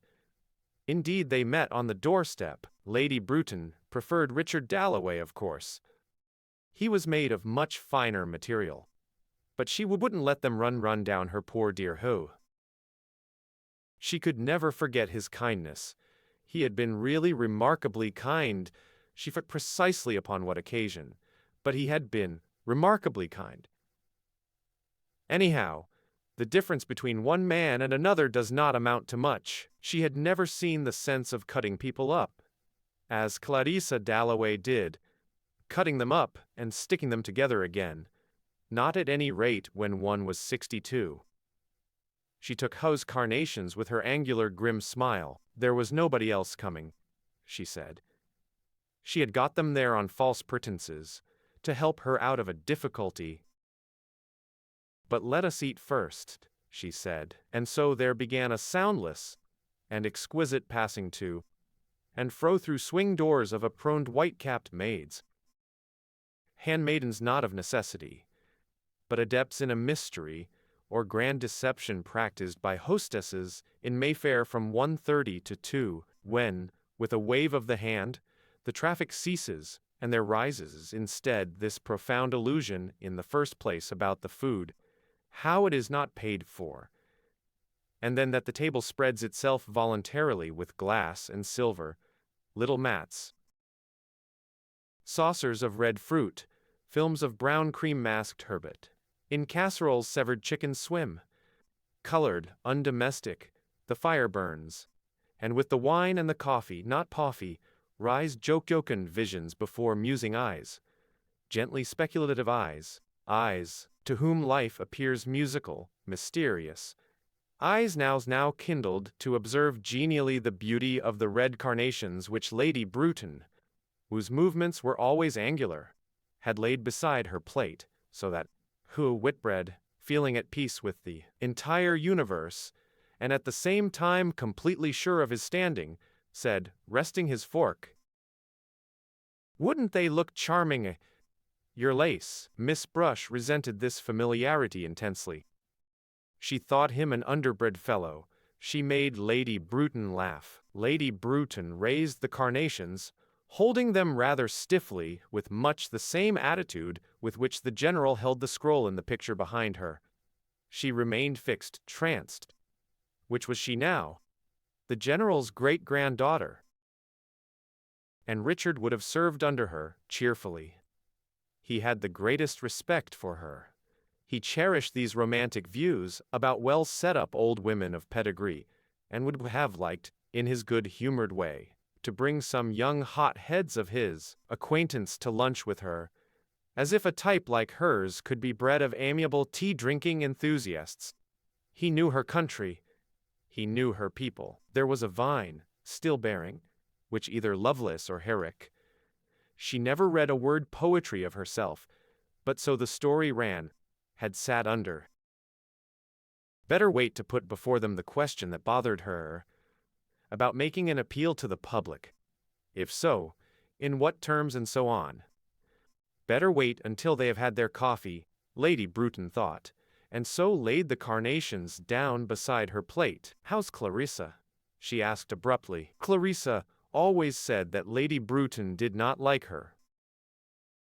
Certainly there was an alcove in her drawing room, and a table in that alcove, and a photograph upon that table of General Sir Talbot Moore, now deceased, who had written there, one evening in the 80s, in Lady Bruton's presence, with her. Husbands had difficulty in persuading their wives, and indeed, however devoted, were secretly doubtful themselves of her interest in women, and who often got in their husbands' way, prevented them from accepting posts abroad, and had to be taken to the, was known by women infallibly to be a signal from a well-wisher, from an almost silent companion, whose utterances, half a dozen perhaps in the course of a lifetime, signified recognition of some feminine comradeship which went beneath masculine.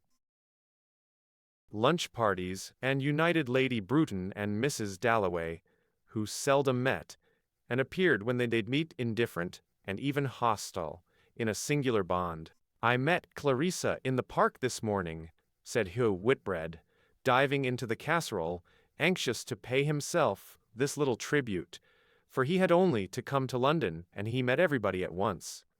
But greedy, one of the greediest men she had ever known, Millie Brush thought, who observed men with unflinching rectitude, and was capable of everlasting devotion, to her own sex in particular, being knobbed, scraped, angular, and entirely without feminine charm. "Do you know who's in town?" said Lady Bruton, suddenly bethinking her. "Our old friend Peter Walsh." They all smiled.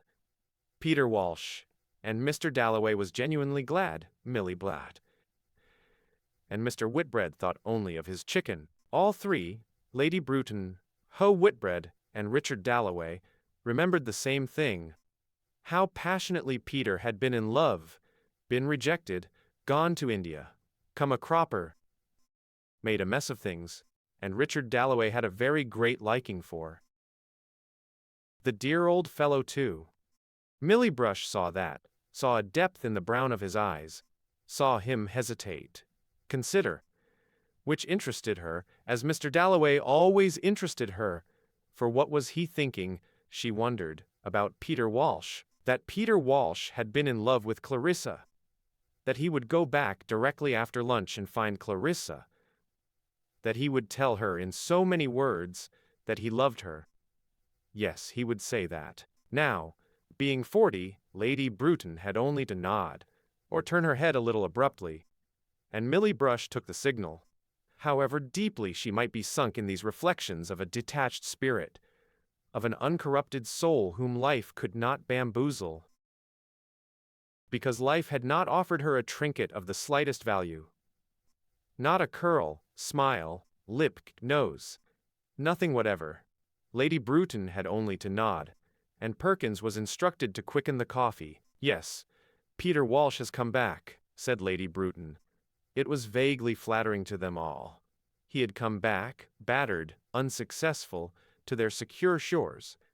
But to help him, they reflected, was impossible. There was some flaw in his character. Hugh Whitbread, one might of course mention his name to so-and-so. He wrinkled lugubriously. Consequentially, at the thought of the letters he would write to the heads of government offices about my old friend, Peter Walsh, and so on. But it wouldn't lead to anything, not to anything permanent, because of his character. "In trouble with some woman," said Lady Bruton. They had all guessed that that was at the bottom of it. "However," said Lady Bruton, anxious to leave the subject, "we shall hear the whole story from Peter himself." "The coffee, slow in coming," murmured Hugh Whitbread, and there was at once a ripple in the great service which washed round Lady Bruton day in, day out, collecting, intercepting, enveloping her in a fine tissue which broke concussions, mitigated interruptions, spread round the house in Brook Street a fine net where things lodged, and were picked out accurately, instantly, by gray-haired Perkins, who had been with Lady Bruton these 30 years, and now wrote down the address, handed it to Mr. Whitbread, who took out his pocket-book, raised his eyebrows, and slipping it in among documents of the highest importance, said that he would get Evelyn to ask him to lunch. They were waiting to bring the coffee. Until Mr. Whitbread had finished, she was getting impatient.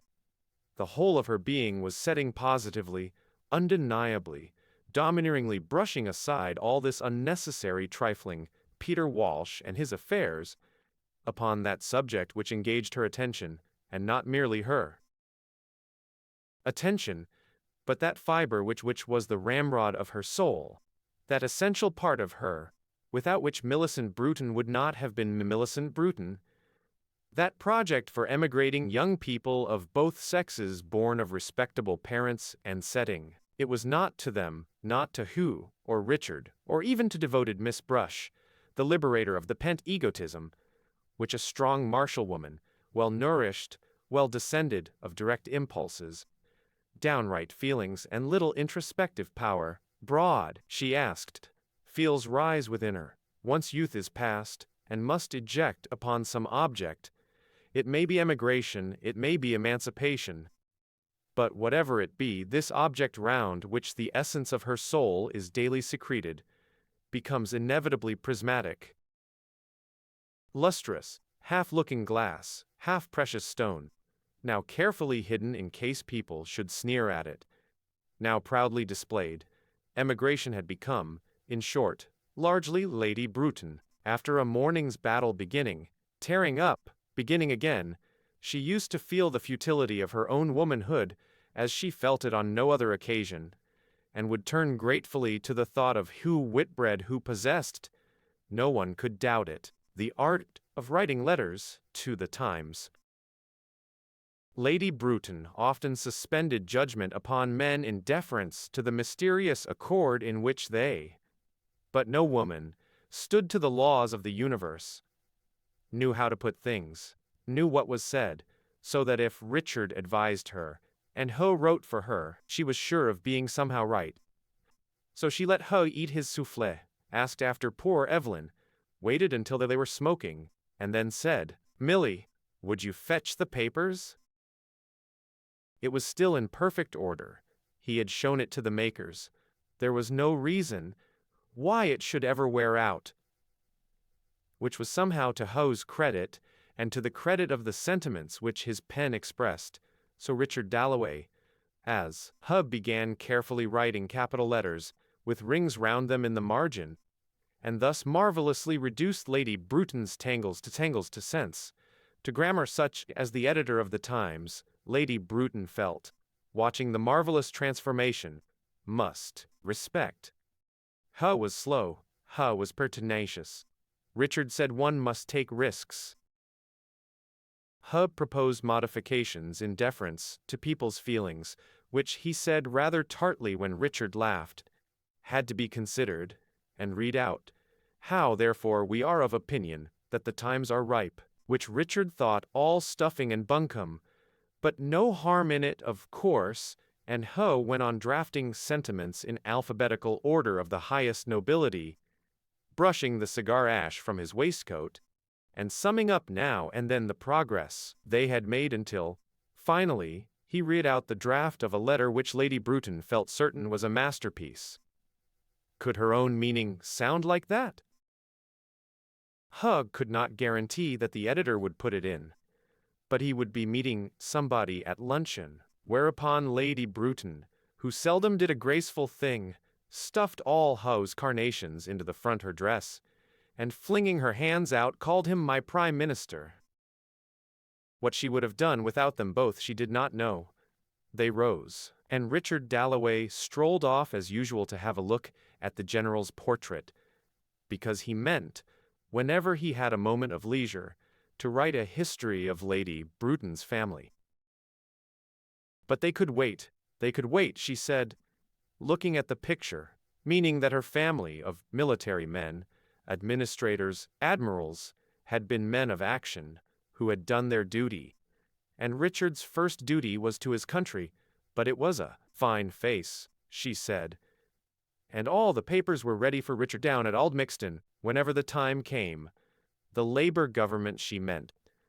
Ah, the news from India, she cried, and then, as they stood in the hall taking yellow gloves from the bowl on the malachite table, and Ho was offering Miss Brush, with quite unnecessary courtesy, some discarded ticket or other compliment, which she loathed from the depths of her heart, and blushed brick red, Richard turned to Lady Bruton, with his hat in his hand, and said, "We shall see you at our party tonight?" Whereupon Lady Bruton resumed the magnificence which letter-writing had shattered. She might come, or she might not come. Clarissa had wonderful energy. Parties terrified Lady Bruton, but then, she was getting old. So she intimated, standing at her doorway.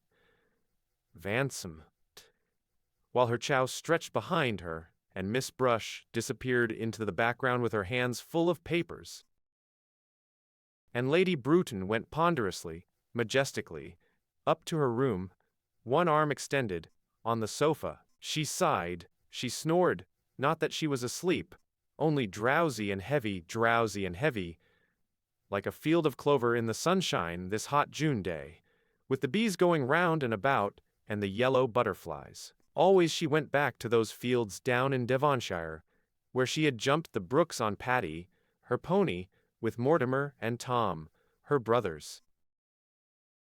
And there were the dogs, there were the rats, there were her father and mother on the lawn under the trees, with tea things out, and the beds of dahlias, the hollyhocks, the pampas grass. Little wretches, always up to some mischief, stealing back through the shrubbery, so as not to be seen, all bedraggled from some roguery. What old nurse used to say about her frocks? Ah dear, she remembered. It was Wednesday in Brook Street. Those kind good fellows, Richard Dalloway, Hugh Whitbread, had gone this hot day the streets, whose growl came up to her lying on the sofa. Power was hers, position, income.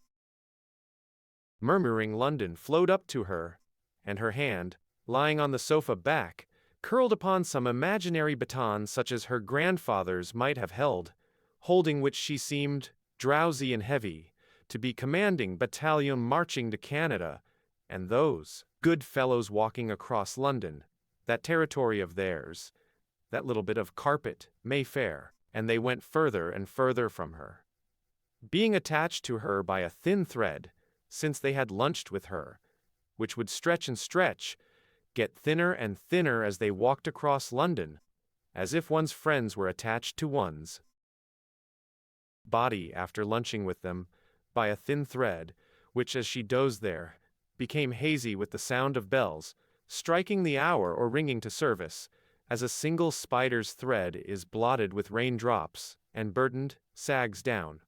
So she slept. They looked in at a shop window. They did not wish to buy or to talk to part, only with contrary winds buffeting the street corner. With some sort of lapse in the tides of the body, two forces meeting in a swirl, morning and afternoon, they paused. Some newspaper placard went up in the air, gallantly, like a kite at first, then paused, swooped, fluttered, and a lady's veil hung. Yellow awnings trembled. The speed of the morning traffic slackened, and single carts rattled carelessly down half-empty streets. In Norfolk, of which Richard Dalloway was half thinking, a soft warm wind blew back the petals, confused the waters, ruffled the flowering grasses. Haymakers, who had pitched beneath hedges to sleep away the morning toil, parted curtains of green blades, moved trembling globes of cow parsley to see the sky, the blue, the steadfast, the blazing summer sky. Aware that he was looking at a silver two-handled Jacobean mug, and that Hugh Whitbread admired condescendingly, with airs of connoisseurship, a Spanish necklace, which he thought of asking the price of in case Evelyn might like it. Still Richard was torpid, could not think or move. Life had thrown up this wreckage. Shop windows full of colored paste, and one stood stark with the lethargy of the old, stiff with the rigidity of the old, looking in. Evelyn Whitbread might like to buy this Spanish necklace, so she might. Yawn he must. Hugh was going into the shop. "Right you are," said Richard, following. Goodness knows he didn't want to go buying necklaces with her. But there are tides in the body. Morning meets afternoon, born like frail shallop on deep, deep floods. Lady Bruton's great-grandfather and his memoir, and his campaigns in North America were whelmed and sunk. And Millicent Bruton too. She went under. Richard didn't care a straw what became of emigration.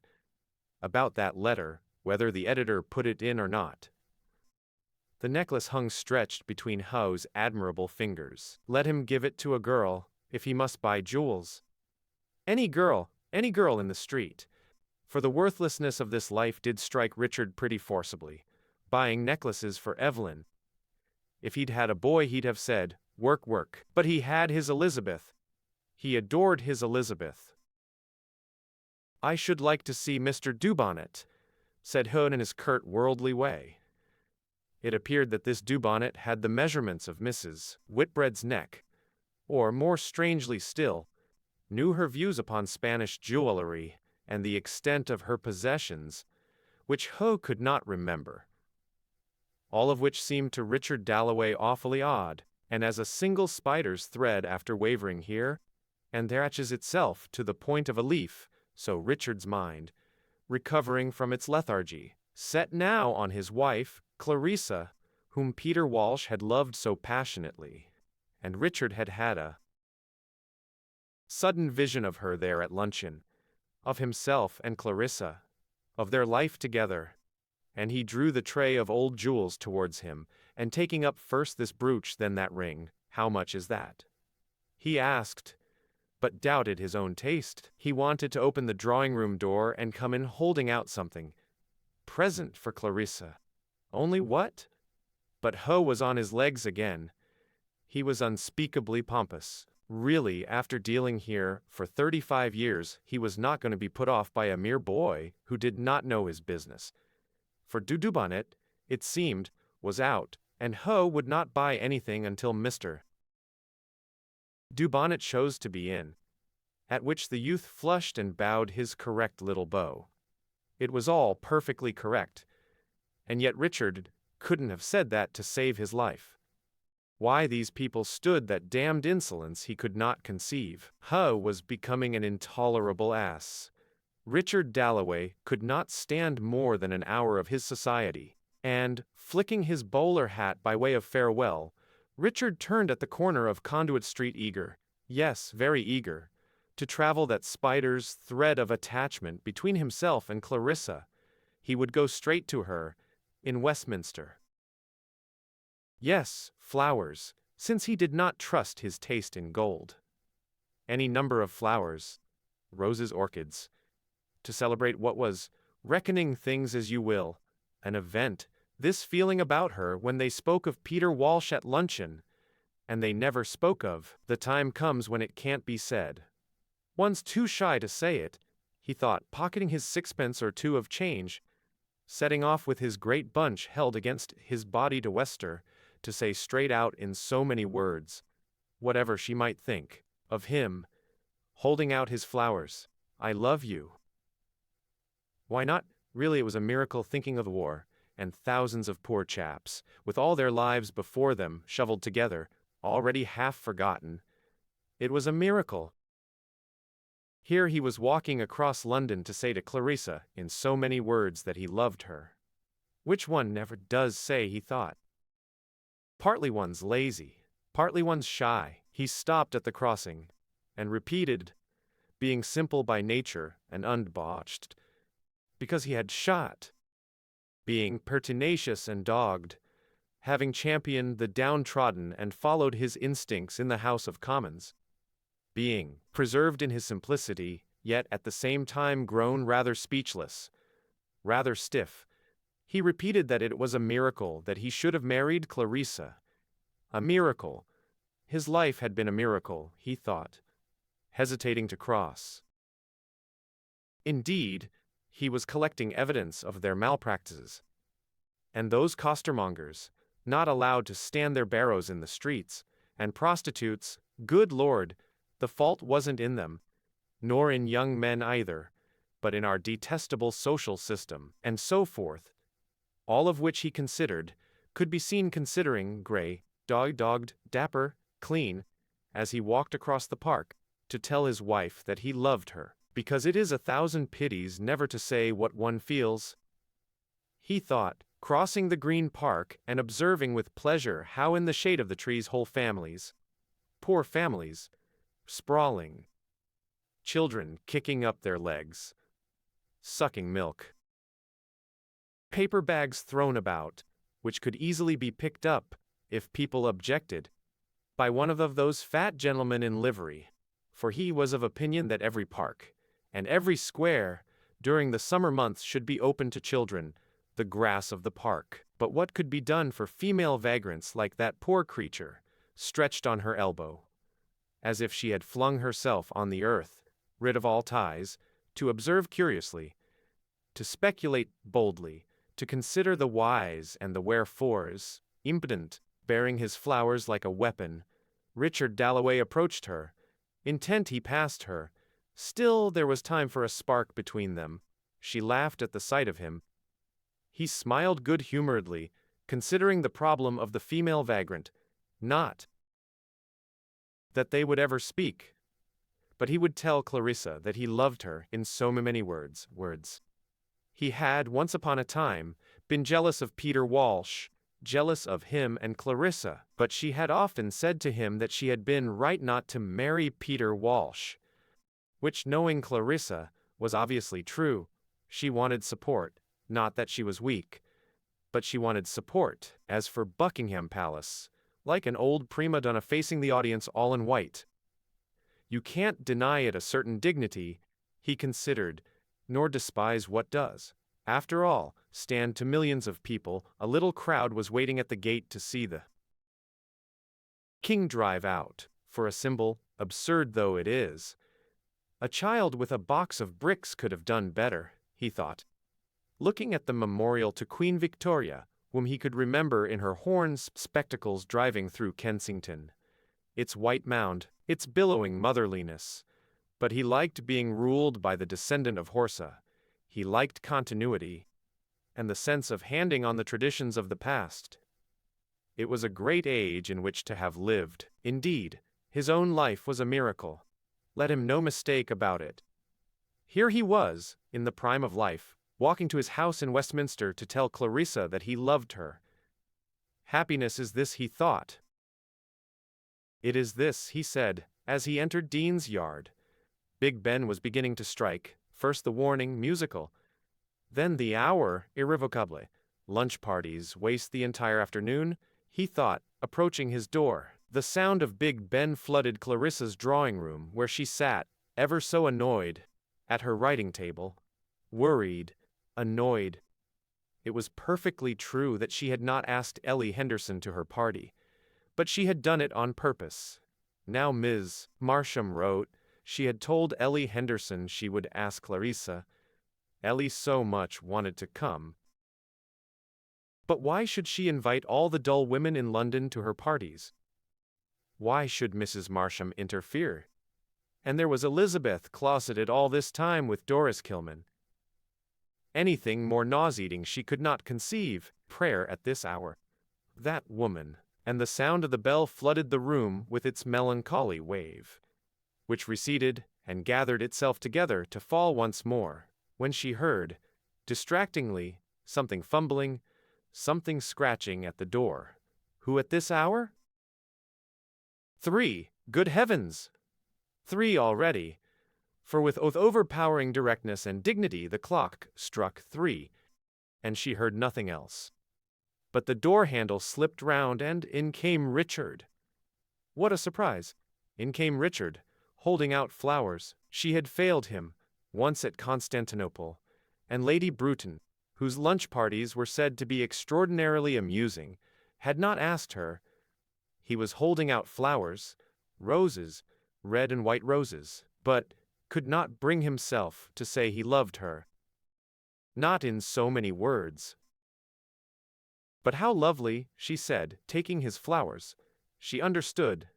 She understood without his speaking. His Clarissa. She put them in vases on the mantelpiece. How lovely they looked, she said.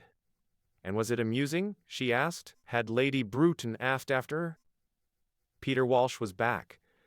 Mrs. Marsham had written, "Must she ask Ellie Henderson?" That woman Kilman was upstairs. "But let us sit down for 5 minutes," said Richard. It all looked so empty. All the chairs were against the wall. What had they been doing? Oh, it was for the party. No, he had not forgotten. Peter Walsh was back. Oh yes, she had had him, and he was going to get a divorce. And he was in love with some woman out there. And he hadn't changed in the slightest. There she was, mending her dress, thinking of Borton, she said. Was at lunch, said Richard. She had met him too. Well, he was getting absolutely intolerable. Buying Evelyn necklaces, fatter than ever, an intolerable ass. And it came over me I might have married you, she said, thinking of Peter sitting there in his little bow tie, with that knife, opening it, shutting it. Just as he always was, you know. They were talking about him at lunch, said Richard. But he could not tell her he loved her. He held her hand.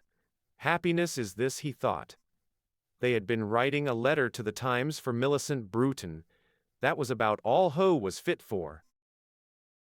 And our dear Miss Kilman? He asked. Clarissa thought the roses absolutely lovely. First bunch together. Now of their own accord starting apart. Kilman arrives just as we've done lunch, she said.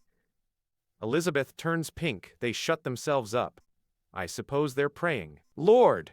He didn't like it. But these things pass over if you let them. In a mackintosh with an umbrella, said Clarissa. He had not said, I love you. But he held her hand. Happiness is this, he thought. But why should I ask all the dull women in London to my parties? Said Clarissa. And if Mrs. Marsham gave a party, did she invite her guests? Poor Ellie Henderson, said Richard. It was a very odd thing how much Clarissa minded about her parties, he thought, but Richard had no notion of the look of a room. However, what was he going to say? If she worried about these parties he would not let her give them. Did she wish she had married Peter? But he must go. He must be off, he said, getting up. But he stood for a moment as if he were about to say something, and she wondered what? Why?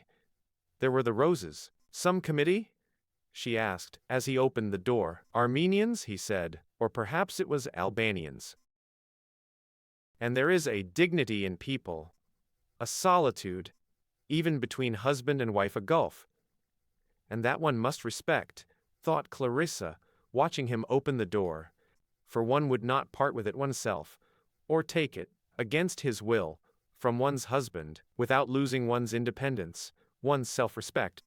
Something, after all, priceless. He returned, pillow, a quilt. An hour's complete rest after luncheon, he said, and he went. How like him. He would go on saying an hour's complete rest after luncheon to the end of time, because a doctor had ordered it once. It was like him to take what doctors said literally. Part of his adorable, divine simplicity, which no one had to the same extent. Which made him go and do the thing while she and Peter frittered their time away bickering. He was already halfway to the House of Commons, to his Armenians, his Albanians, having settled her on the sofa, looking at his roses, and people would say Clarissa Dalloway is spoilt. She cared much more for her roses than for the Armenians, hunted out of existence, maimed, frozen, the victims of cruelty and injustice. She had heard Richard say so over and over again. No, she could feel nothing for the Albanians, or was it the Armenians? But she loved her roses. Didn't that help the Armenians? The only flowers she could bear to see cut. But Richard was already at the House of Commons, at his committee, having settled all her difficulties. But no, alas, that was not true. He did not see the reasons against asking Ellie Henderson. She would do it, of course, as he wished it. Since he had brought the pillows, she would lie down, as a person who has dropped some grain of pearl or diamond into the grass, and parts the tall blades very carefully, this way and that, and searches here and there vainly, and at last spies it there at the roots. So she went through one thing and another. No, it was not Sally Seton saying that Richard would never be in the cabinet because he had a second-class brain. It came back to her. No, she did not mind that. Nor was it to do with Elizabeth, either, and Doris Kilman. Those were facts. It was a feeling, some unpleasant feeling, earlier in the day perhaps. Something that Peter had said, combined with some depression of her own, in her bedroom, taking off her hat.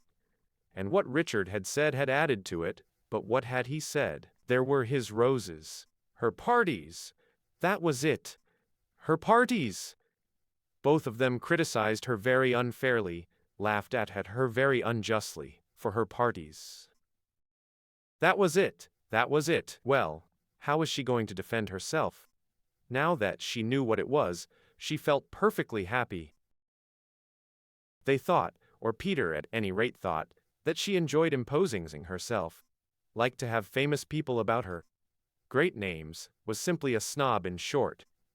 Well, Peter might think so. Richard merely thought it foolish of her to like excitement when she knew it was bad for her heart. It was childish, he thought, and both were quite wrong. What she liked was simply life. That's what I do it for, she said, speaking aloud, to life. Since she was lying on the sofa, cloistered, exempt, the presence of this thing, which she felt to be so obvious, became physically existent. With robes of sound from the street, sunny, with hot breath, whispering, blowing out the blinds. But suppose Peter said to her, "Yes, yes, but your parties, what's the sense of your parties?" All she could say was, and nobody could be expected to understand, "They're an offering," which sounded horribly vague, but who was Peter to make out that life was all plain sailing? Peter always in love with the wrong woman? What's your love? She might say to him. And she knew his answer. How it is the most important thing in the world, and no woman possibly understood it. Very well.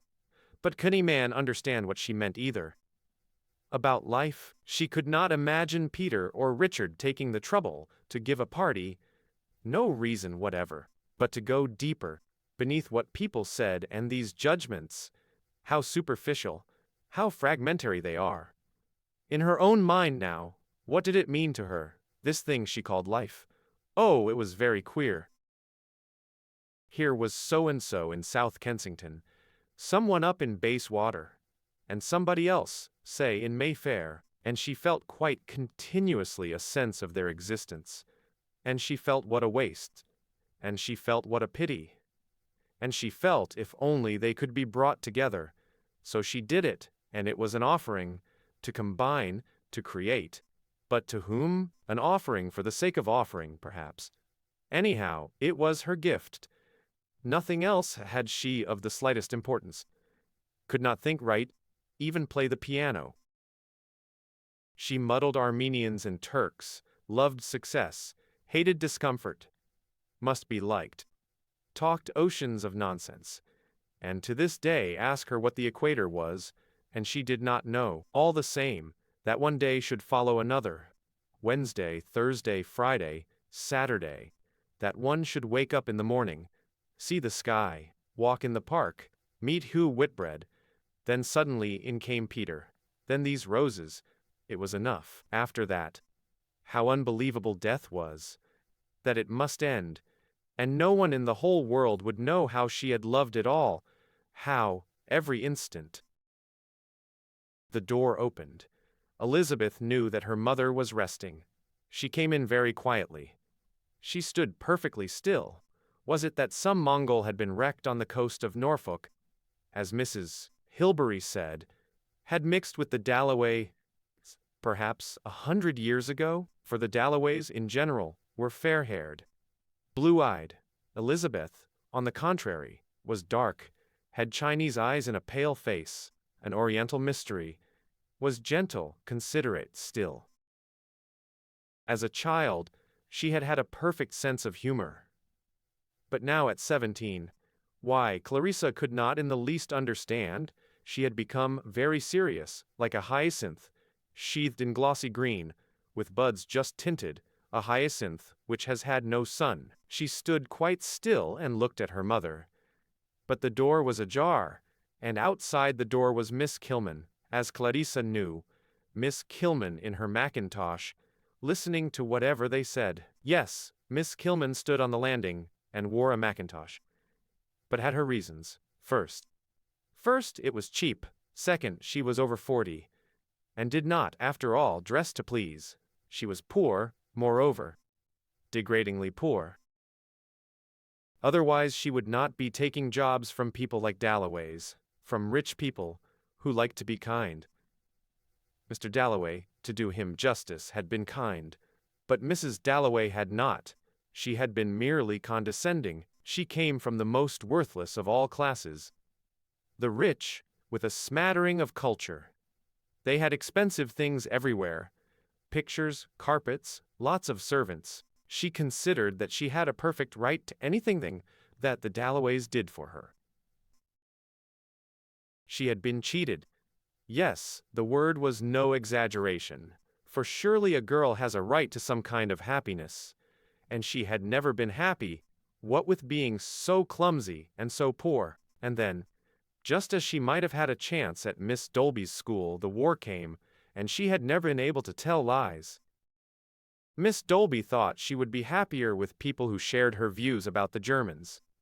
She had had to go. It was true that the family was of German origin, spelt the name Kielman in the 18th century. But her brother had been killed. They turned her out because she would not pretend that the Germans were all villains. When she had German friends, when the only happy days of her life had been spent in Germany. And after all, she could read history. She had had to take whatever she could get. Mr. Dalloway had come across her working for the Friends. He had allowed her, and that was really generous of him, to teach his daughter history. Also she did a little extension lecturing and so on. Then our Lord had come to her, and here she always bowed her head. She had seen the light 2 years and 3 months ago. Now she did not envy women like Clarissa Dalloway. She pitied them. She pitied and despised them from the bottom of her heart, as she stood on the soft carpet, looking at the old engraving of a little girl with a muff. With all this luxury going on, what hope was there for a better state of things, instead of lying on a sofa? My mother is resting, Elizabeth had said. She should have been in a factory, behind a counter. Mrs. Dalloway, and all the other fine ladies, Edward Whittaker preach, the boys sing, had seen the solemn lights descend, and whether it was the music, or the voices, she herself when alone in the evening found comfort in a violin, but the sound was excruciating. She had no ear. The hot and turbulent feelings which boiled and surged in her had been assuaged as she sat there, and she had wept copiously, and gone to call on Mr. Whittaker, at his private house in Kensington. It was the hand of God, he said. The Lord had shown her the way. So now, whenever the hot and painful feeled within her, this hatred of Mrs. Dalloway, this grudge against the world, she thought of God. She thought of Mr. Whittaker. Rage was succeeded by calm. A sweet savor filled her veins, her lips parted. And standing formidable upon the landing in her mackintosh, she looked with steady and sinister serenity at Mrs. Dalloway, who came out with her daughter. Elizabeth said she had forgotten her gloves. That was because Miss Kilman and her mother hated each other. She could not bear to see them together. She ran upstairs to find her gloves, but Miss Kilman did not hate Mrs. Dalloway. Turning her large gooseberry-colored eyes upon Clarissa, observing her small pink face, her delicate body, her air of freshness and fashion, Miss Kilman felt, "Fool! Simpleton, you who have known neither sorrow nor pleasure, who have trifled your life away." And there rose in her an overmastering desire to overcome her, to unmask her. If she could have felled her, it would have eased her. But it was not the body, It was the soul and its mockery that she wished to subdue, make feel her mastery. If only she could make her weep, could ruin her, humiliate her, bring her to her knees crying, "You are right." But this was God's will, not Miss Kilman's. It was to be a religious victory. So she glared, so she glowered. Clarissa was really shocked. This a Christian, this woman had taken her daughter from her. She in touch with invisible presences, heavy, ugly, commonplace, without kindness or grace. She know the meaning of life. "You are taking Elizabeth to the stores?" Mrs. Dalloway said. Miss Kilman said she was. They stood there. Miss Kilman was not going to make herself agreeable. She had always earned her living. Her knowledge of modern history was thorough in the extreme. She did out of her meager income set aside so much for causes she believed in. Whereas this woman did nothing, believed nothing. Brought up her daughter. But here was Elizabeth, rather out of breath, the beautiful girl. Odd it was, as Miss Kilman stood there, and stand she did, with the power and taciturnity of some prehistoric monster armored for primeval warfare. How second by second, the idea of her diminished, how hatred, which was for ideas, not people, crumbled. How she lost her malignity, her size, became second by second merely Miss Kilman, in a mackintosh, whom heaven knows Clarissa would have liked to help. At this dwindling of the monster, Clarissa laughed. Saying goodbye, she laughed. Off they went together, Miss Kilman and Elizabeth, downstairs, with a sudden impulse, with a violent anguish, for this woman was taking her daughter from her. Clarissa leant over the banisters and cried out, "Remember the party! Remember our party tonight!" But Elizabeth had already opened the front door. There was a van passing.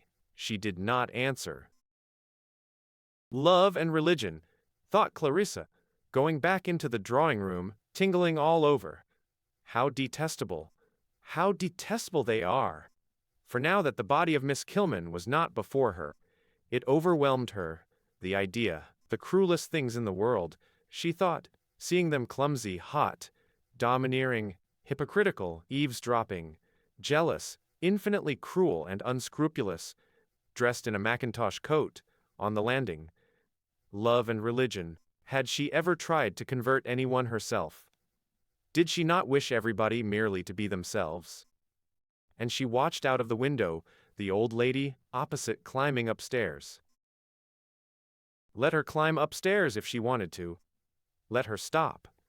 Then let her, as Clarissa had often seen her, gain her bedroom, part her curtains, and disappear again into the background. Somehow one respected that old woman looking out of the window, quite unconscious that she was being watched. There was something solemn in it. But love and religion would destroy that, whatever it was, the privacy of the soul. The odious Kilman would destroy it. Yet it was a sight that made her want to cry. Love destroyed too. Everything that was fine, that was true went. Take Peter Walsh now.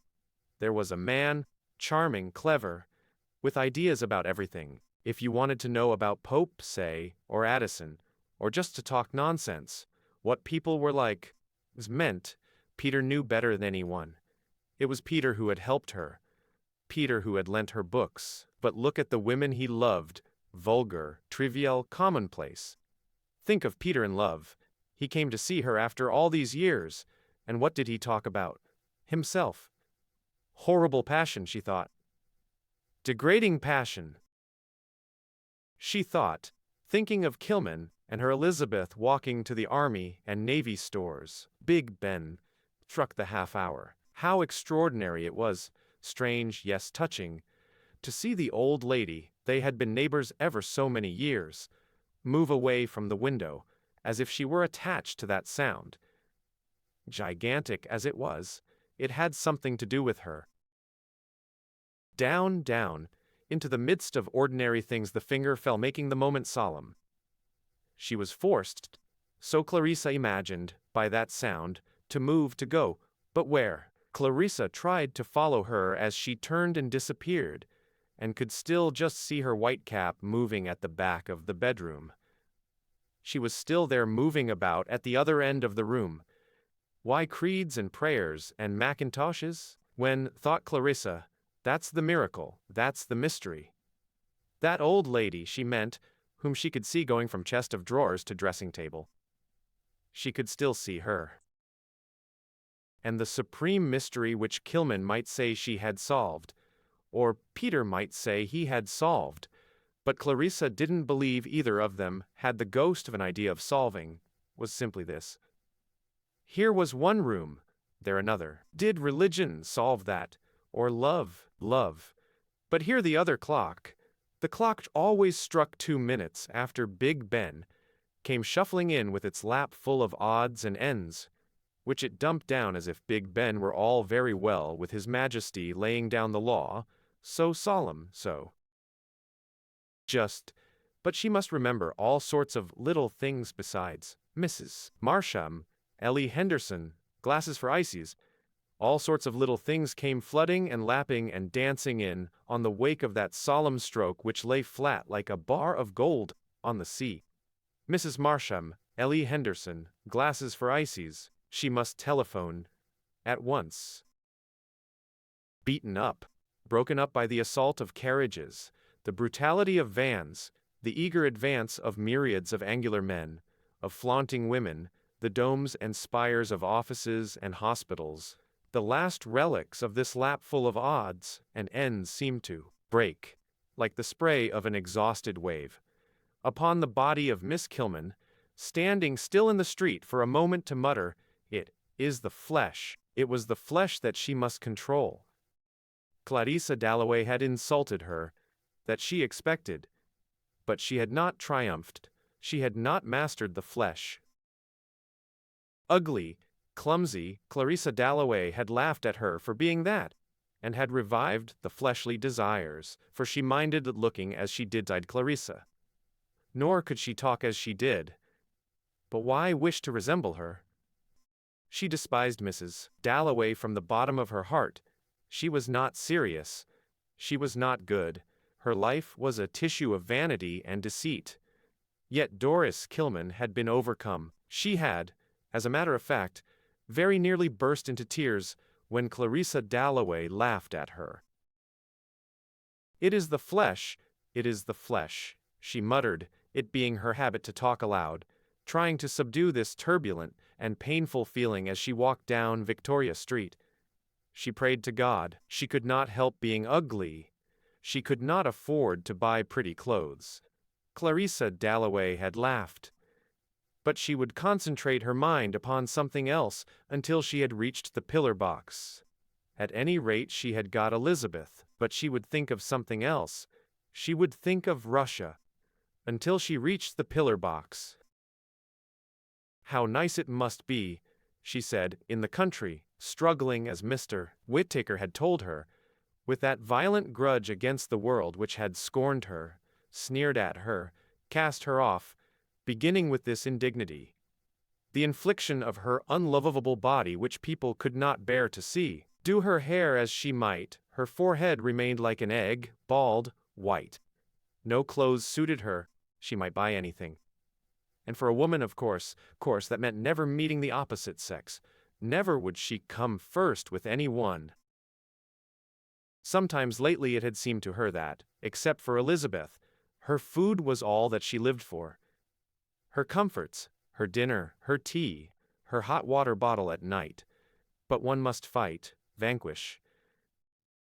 Have faith in. Whittaker had said she was there for a purpose.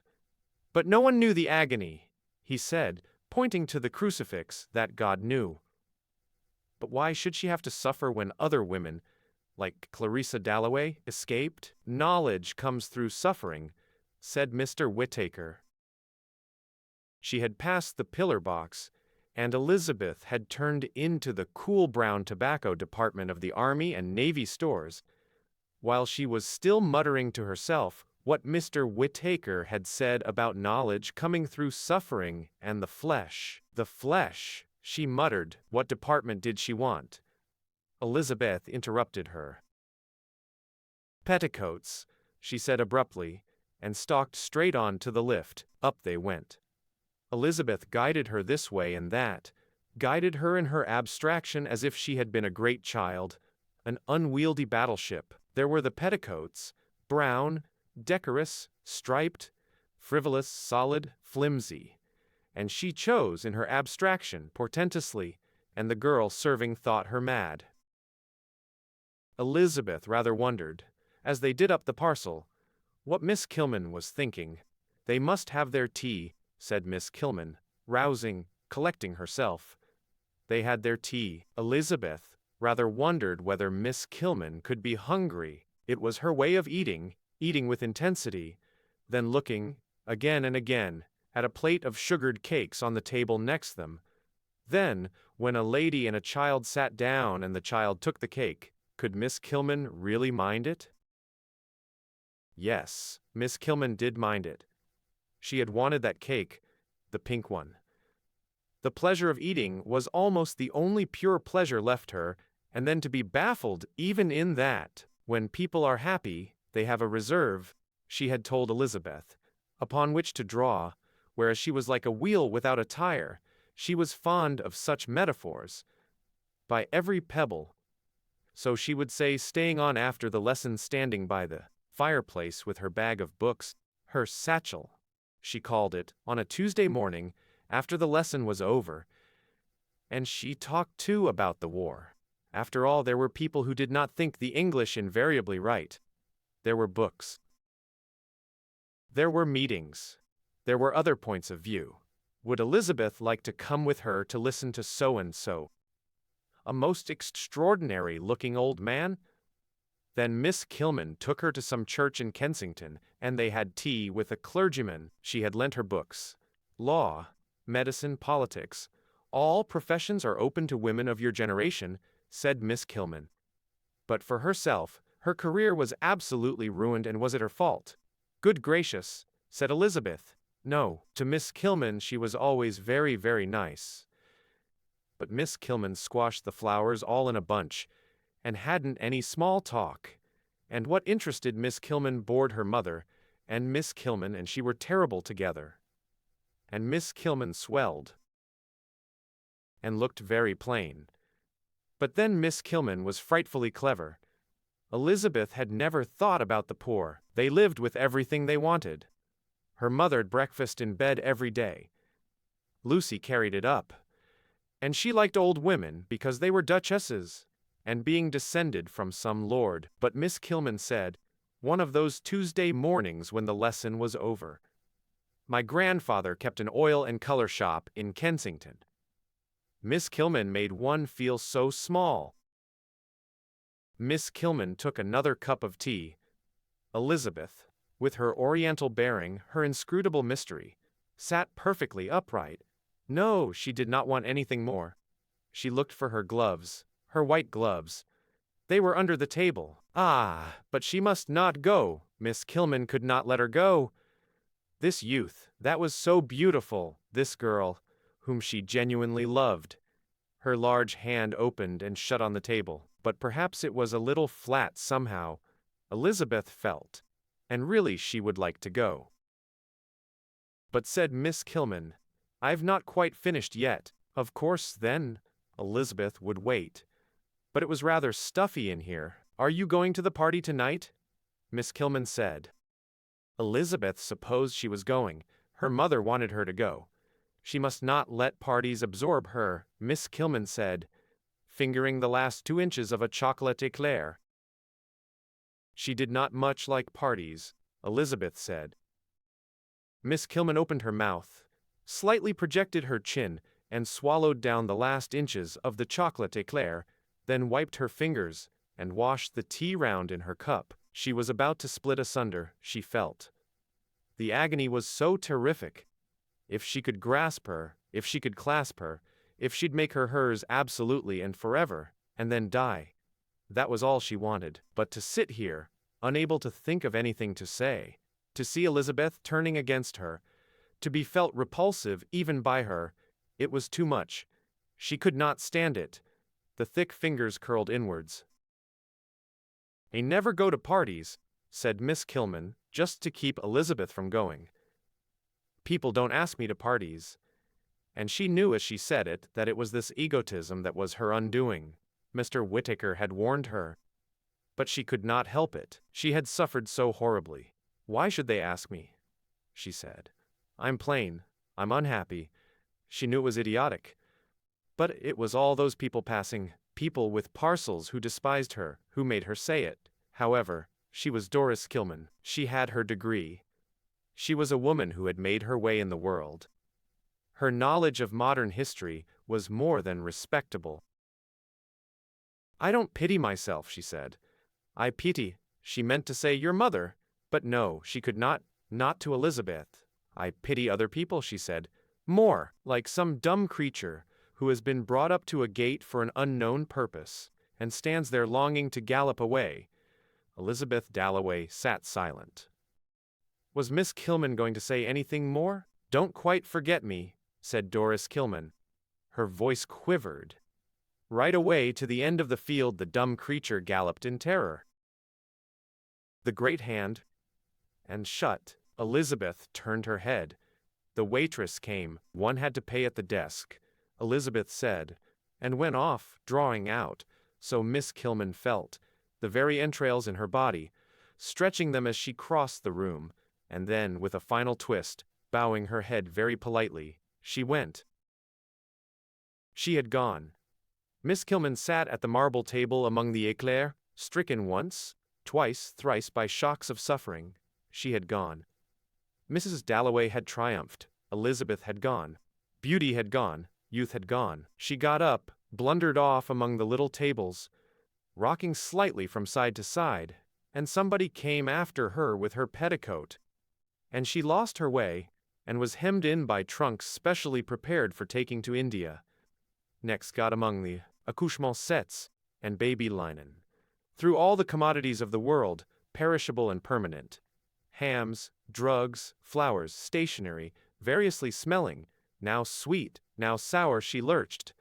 Saw herself thus lurching with her hat askew, very red in the face, full length in a looking-glass, and at last came out into the street. Doggedly she set off with her parcel to that other sanctuary, the Abbey, where, raising her hands in a tent before her face, she sat beside those driven into shelter too.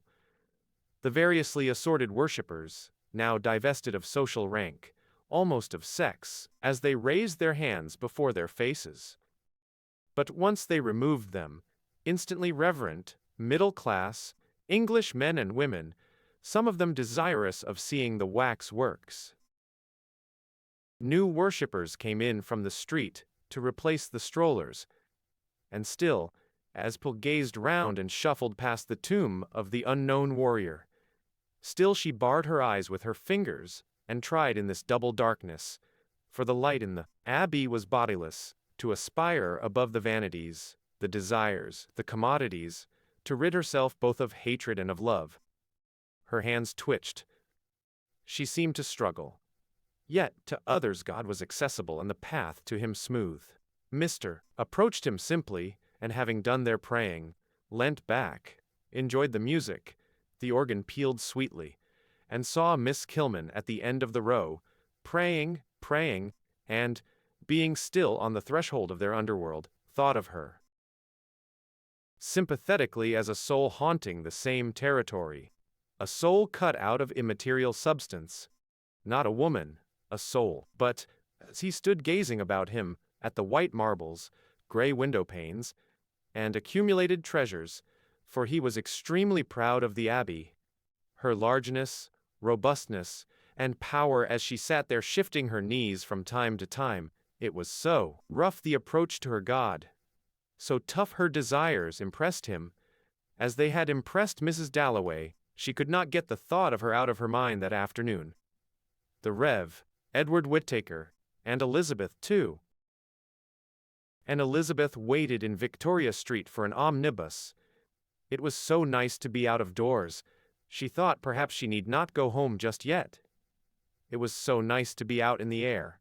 so she would get on to an omnibus. People were beginning to compare her to poplar trees, early dawn, hyacinths, fawns, running water, and garden lilies. And it made her life a burden to her, for she so much preferred being left alone to do what she liked in the country. But they would compare her to lilies, and she had to go to parties, and London was so dreary compared with being alone in the country with her father and the dogs. It was expression she needed, but her eyes were fine, Chinese, Oriental, and as her mother said, with such nice shoulders and holding herself so straight, she was always charming to look at. And lately, in the evening especially, when she was interested, for she never seemed excited, she looked almost beautiful, very stately, very serene. What could she be thinking? Every man fell in love with her, and she was really awfully bored. For it was beginning. Her mother could see that that she did not care more about it. For instance, for her clothes, sometimes worried Clarissa. But perhaps it was as well with all those puppies and guinea pigs about having distemper, and it gave her a charm. And now there was this odd friendship with Miss Kilman. Well, thought Clarissa about 3 o'clock in the morning, reading Baron Marbot, for she could not sleep. It proves she has a heart. The impetuous creature, a pirate, started forward, sprang away. She had to hold the rail to steady herself, for a pirate it was, reckless, unscrupulous, bearing down ruthlessly, circumventing dangerously, boldly snatching a passenger, or ignoring a passenger, squeezing eel-like and arrogant in between, and then rushing insolently all sails spread up Whitehall. And did Elizabeth give one thought to poor Miss Kilman, who loved her without jealousy, to whom she had been a fawn in the open, a moon in a glade? She was delighted to be free. The fresh air was so delicious, and now it was like riding, to be rushing up Whitehall. And to each movement of the omnibus the beautiful body in the fawn-colored coat responded freely like a rider, like the figurehead of a ship, for the breeze slightly disarrayed her. The heat gave her cheeks the pallor of white-painted wood, and her fine eyes, having no eyes to meet, gazed ahead, blank, bright, with the incredible innocence of sculpture. If it was being on committees and giving up hours and hours every day, she hardly ever saw him in London. That helped the poor. Her father did that, goodness knows, if that was what Miss Kilman meant about being a Christian. But it was so difficult to say. Oh, she would like to go a little further. Another penny was it to the Strand. Here was another penny then. She would go up the Strand. She liked people who were ill. And every profession is open to the women of your generation, said Miss Kilman. So she might be a doctor. She might be a farmer. Animals are often ill. She might own 1,000 acres, and have people under her. She would go and see them in their cottages. This was Somerset House. One might be a very good farmer. And that, strangely enough, though Miss Kilman had her share in it, was almost entirely due to Somerset House. It looked so splendid, so serious, that great gray building. And she liked the feeling of people working. She liked those churches, shapes of gray paper, breasting the stream of the Strand. It was quite different here from Westminster, she thought, getting off at Chancery Lane. It was so serious. It was so busy. In short, she would like to have a profession. She would become a doctor, a farmer, possibly go into Parliament, if she found it necessary, all because of the Strand, the feet of those people busy about their activities, hands putting stone to stone, minds eternally occupied, not with trivial chatterings comparing women to poplars, which was rather exciting, of course, but very silly, but with thoughts of ships, of business, of law, of administration, and with it all so stately. She was in the Temple, gay. Their river, pious, church, made her quite determined, whatever her mother might say, to become either a farmer or a doctor. But she was, of course, rather lazy. It was the sort of thing that did sometimes happen, when one was alone, buildings without architects' names, crowds of people coming back from the city, having power than single clergyman in Kensington, than any of the books Miss Kilman had lent her, to stimulate what lay slumbrous, clumsy, and shy on the mind's sandy floor to break surface. As a child suddenly stretches its arms, it was just that, perhaps, a sigh, a stretch of the arms, an impulse, a revelation, which has its effects for ever. And then down again it went to the sandy floor. She must go home. She must dress for dinner. But what was the time? Where was a clock? Paul's shyly, like some one penetrating on tiptoe, exploring a strange house by night with a candle, on edge lest the owner should suddenly fling wide his bedroom door and ask her business, nor did she dare wander off into queer alleys, tempting by-streets, any more than in a strange house open doors, which might be bedroom doors, or sitting-room doors, or lead straight to the larder. For no Dalloways came down the Strand daily. She was a pioneer, a stray, venturing, trusting. In many ways, her mother felt, she was extremely immature, like a child still, attached to dolls, to old slippers, a perfect baby, and that was charming. But then, of course, there was in the Dalloway family the tradition of public service, abbesses, principals, headmistresses, dignitaries, in the Republic of Women. Without being brilliant, any of them, they were that. She penetrated a little further in the direction of St. Paul's.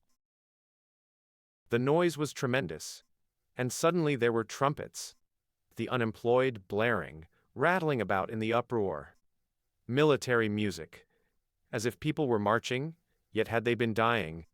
Had some woman breathed her last, and whoever was watching, opening the window of the room, where she had just brought off that act of supreme dignity, looked down on Fleet Street, that uproar, that military music would have come triumphing up to him, consolatory, indifferent. Forgetfulness in people might wound, their ingratitude corrode, but this voice pouring endlessly, year in year out, would take whatever it might be.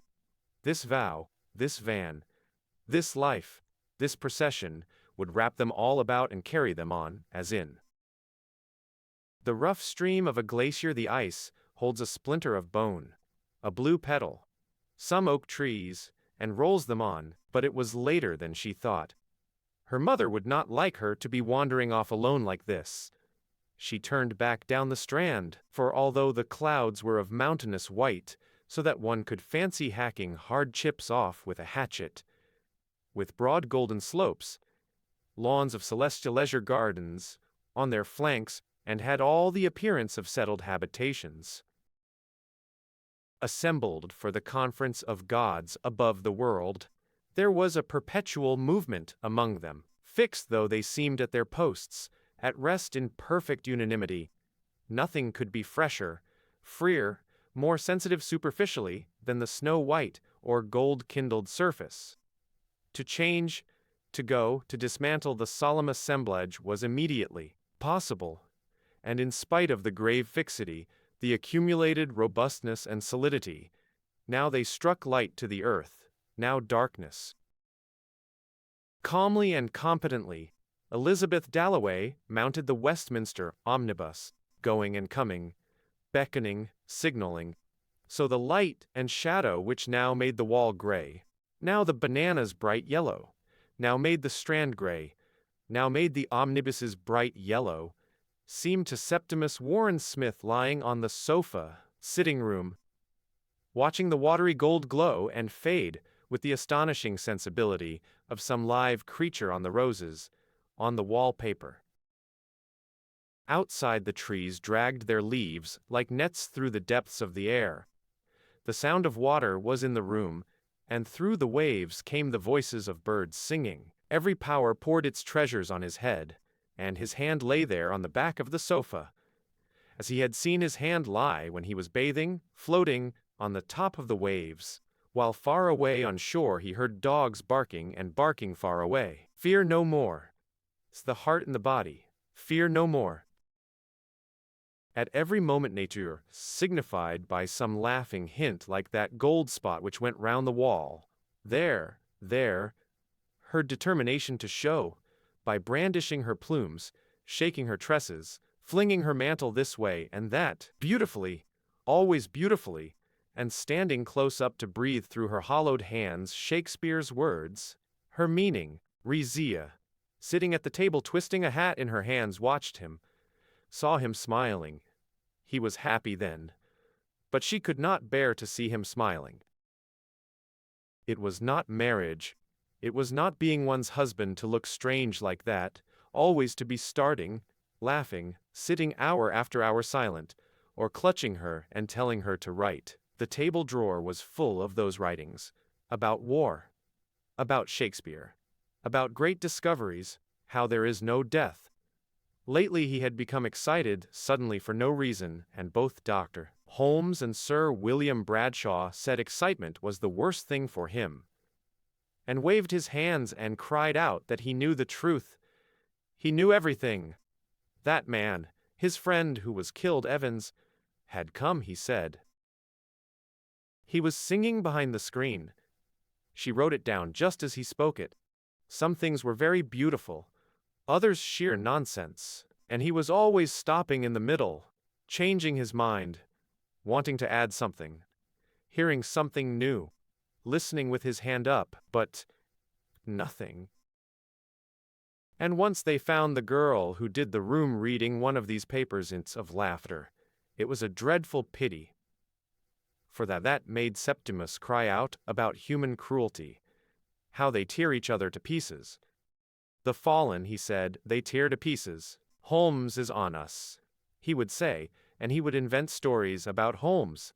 Holmes eating porridge, Holmes reading Shakespeare, making himself roar with laughter or rage, for Dr. Holmes seemed to stand for something horrible to him. Human nature, he called him. Then there were the visions. He was drowned, he used to say, and lying on a cliff with the gulls screaming over him, he would look over the edge of the sofa down into the sea. Or he was hearing music. Really, it was only a barrel organ, or some man crying in the street. But lovely! He used to cry, and the tears would run down his cheeks, which was to her the most dreadful thing of all, to see a man like Septimus, who had fought, who was brave, crying, and he would lie listening until suddenly he would cry that he was falling down into the flames. Actually, she would look for flames, it was so vivid. But there was nothing. They were alone in the room. It was a dream, she would tell him, and so quiet him at last, but sometimes she was frightened too. She sighed as she sat sewing. Her sigh was tender and enchanting, like the wind outside a wood in the evening. Now she put down her scissors. Now she turned to take something from the table. A little stir, a little crinkling, a little tapping built up something on the table there, where she sat sewing. Through his eyelashes he could see her blurred outline, her little black body, her face and hands, her turning movements at the table, as she took up a reel, or looked. She was apt to lose things for her silk. She was making a hat for Mrs. Filmer's married daughter, whose name was, he had forgotten her name. What is the name of Mrs. Filmer's married daughter? He asked. Miss Peters, said Rizia.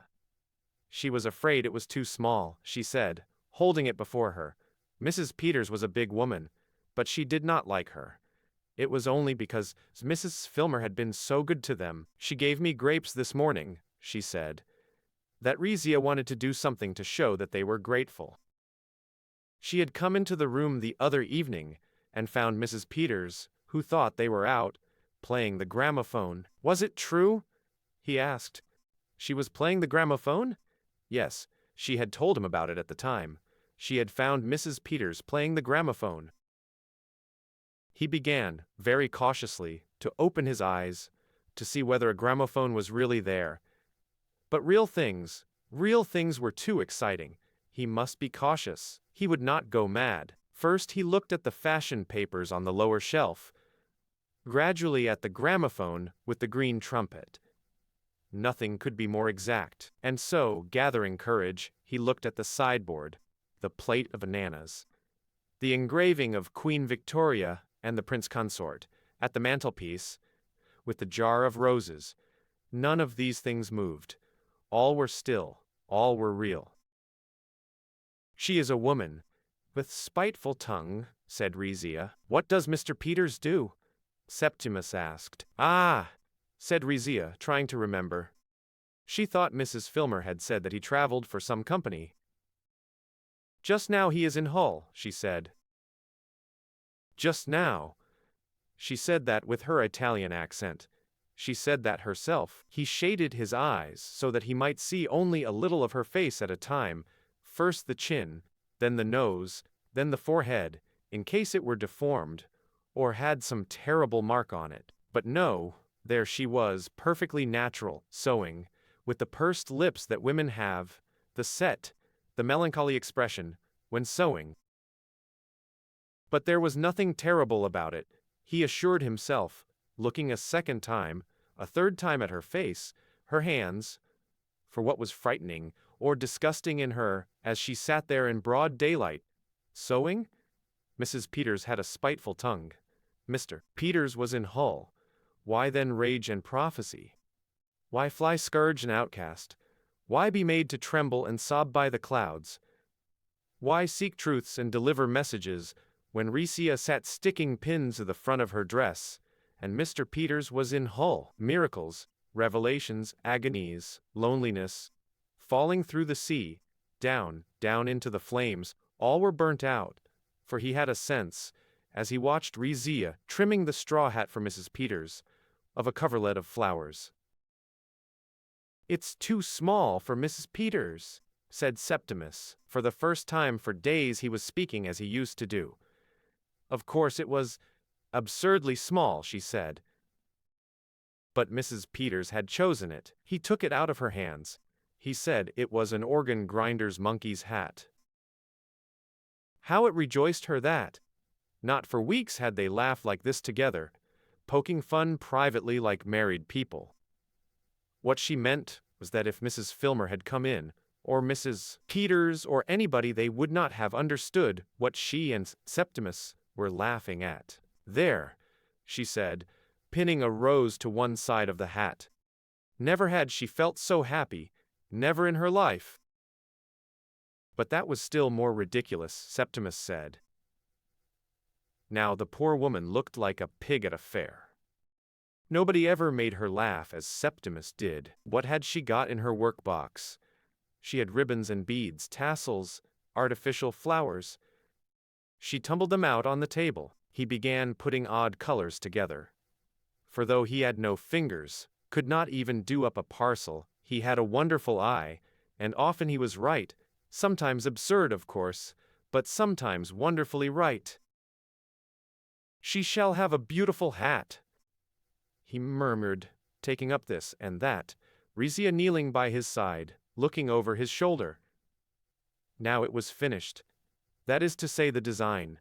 She must stitch it together, but she must be very, very careful, he said, to keep it just as he had made it. The sun might go in and out, on the tassels, on the wallpaper, but he would wait, he thought, stretching out his feet, looking at his ringed sock at the end of the sofa. He would wait in this warm place, this pocket of still air, which one comes on at the edge of a wood sometimes in the evening, when, because of a fall in the ground, or some arrangement of the trees, one must be scientific above all, scientific. Warmth lingers, and the air buffets the cheek like the wing of a bird. "There it is," said Rizia, twirling Mrs. Peters' hat on the tips of her fingers. "That'll do for the moment."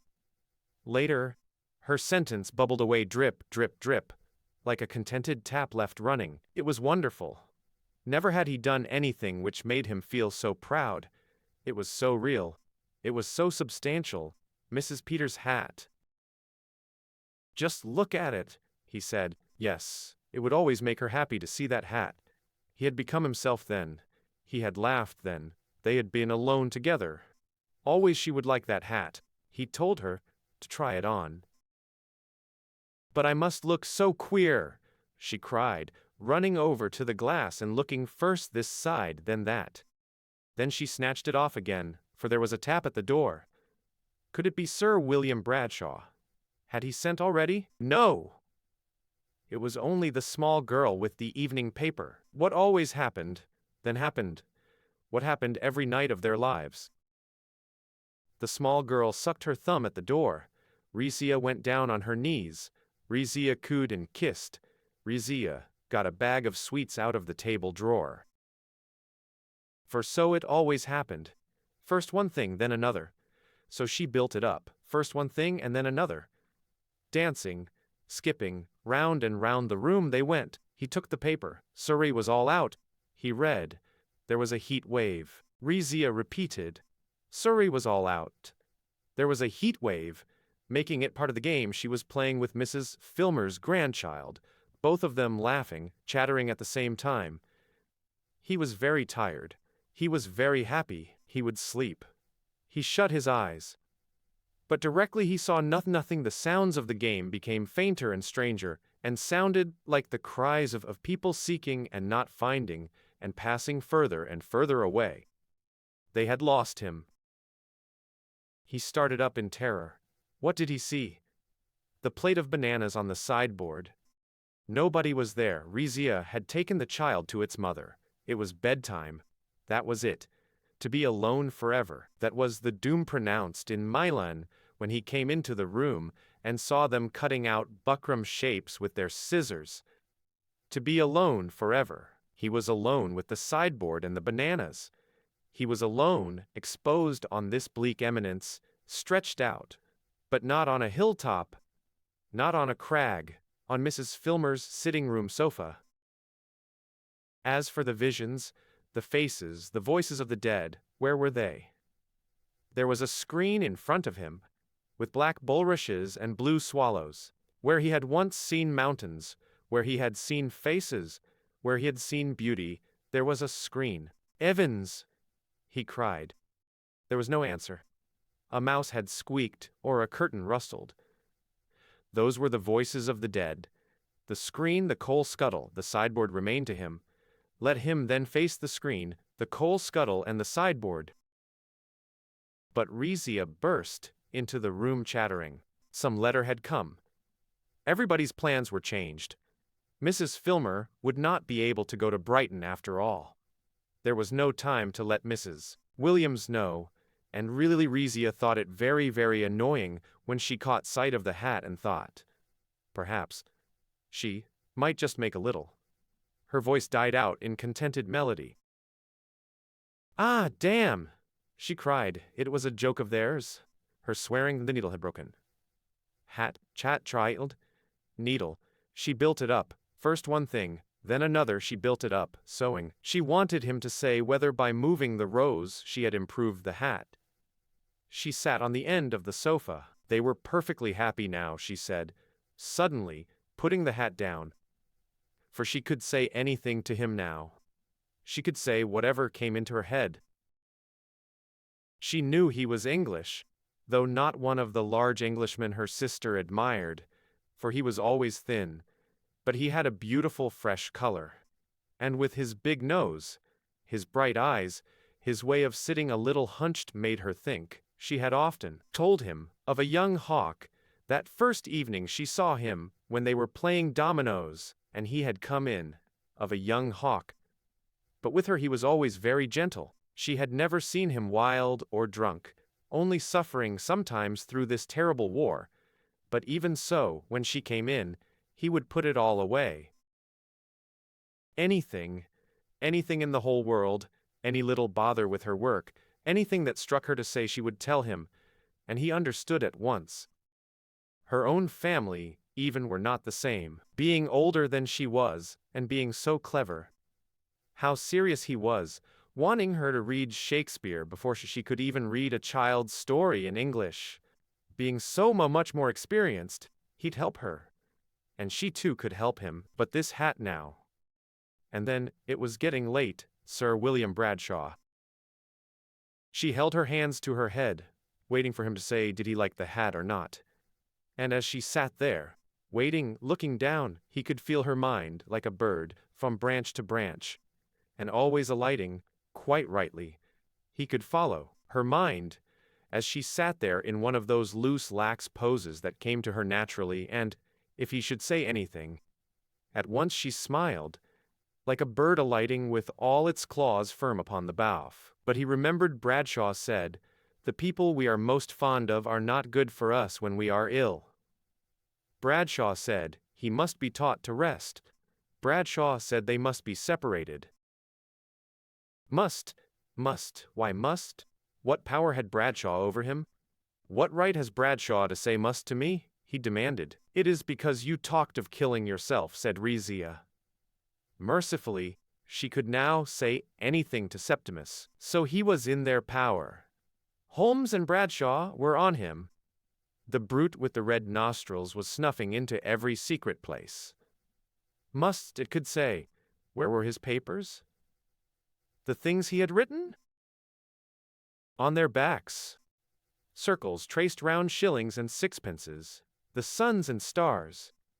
Zigzagging precipices with mountaineers ascending roped together, exactly like knives and forks. Sea pieces with little faces laughing out of what might perhaps be waves. The map of the world. Burn them, he cried. Now for his writings. How the dead sing behind rhododendron bushes. Odes to time. Conversations with Shakespeare. Evans, his messages from the dead. Do not cut down trees. Tell the Prime Minister. Universal love. The meaning of the world. Burn them, he cried, but Rizia laid her hands on them. Some were very beautiful, she thought. She would tie them up, for she had no envelope, with a piece of silk. Even if they took him, she said, she would go with him.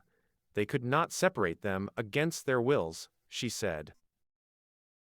Shuffling the edges straight, she did up the papers and tied the parcel almost without looking, sitting beside him, he thought, as if all her petals were about her. Staggering, he saw her mount the appalling staircase, laden with Holmes and Bradshaw, men who never weighed less than 11 stone 6, who sent their wives to court, men who made 10,000 a year and talked of proportion, who different in their verdicts. For Holmes said one thing, Bradshaw another, yet judges they were, who mixed the vision and the sideboard, saw nothing clear, yet ruled, yet inflicted. Must, they said. Over them she triumphed. There, she said. The papers were tied up. No one should get at them. She would put them away, and, she said, nothing should separate them. She sat down beside him and called him by the name of that hawk or crow, which being malicious and a great destroyer of crops was precisely like him.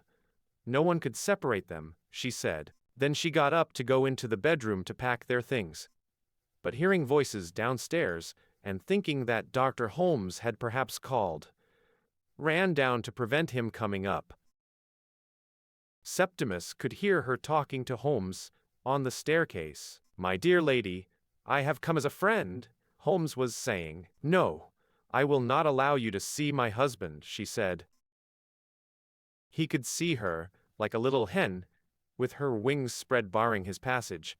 But Holmes persevered. My dear lady, allow me, Holmes said, putting her aside. Holmes was a powerfully built man. Holmes was coming upstairs. Holmes would burst open the door. Holmes would say in a funk, eh? Holmes would get him. But not Holmes. Not Bradshaw. Getting up rather unsteadily, hopping indeed from foot to foot, he considered Mrs. Filmer's nice clean bread knife with bread, carved on the handle. Ah, but one mustn't spoil that. The gas fire, but it was too late now. Holmes was coming. Razors he might have got, but Rizia, who always did that sort of thing, had packed them. There remained only the window, the large Bloomsbury lodging house window, the tiresome, the troublesome, and rather melodramatic business of opening the window and throwing himself out. It was their idea of tragedy, not his or Rizia's, for she was with him. Holmes and Bradshaw liked that sort of thing. He sat on the sill. But he would wait till the very last moment. He did not want to die. Life was good. the sun hot. Only human beings, what did they want? Coming down the staircase opposite, an old man stopped and stared at him. Holmes was at the door. "I'll give it you," he cried, and flung himself vigorously, violently down on to Mrs. Filmer's area railings. "The coward!" cried Dr. Holmes, bursting the door open. Rizia ran to the window. She saw. She understood. Dr. Holmes and Mrs. Filmer collided with each other. Mrs. Filmer flapped her apron, and made her hide her eyes in the bedroom. There was a great deal of running up and down stairs. Dr. Holmes came in, white as a sheet, shaking all over, with a glass in his hand. "She must be brave and drink something," he said. "What was it?" "Something sweet." For her husband was horribly mangled, would not recover consciousness. She must not see him, must be spared as much as possible, would have the inquest to go through. Poor young woman! Who could have foretold it? A sudden impulse. No one was in the least to blame. He told Mrs. Filmer. And why the devil he did it, Dr. Holmes could not conceive. It seemed to her as she drank the sweet stuff that she was opening long windows, stepping out into some garden. But where? The clock was striking. 1, 2, 3.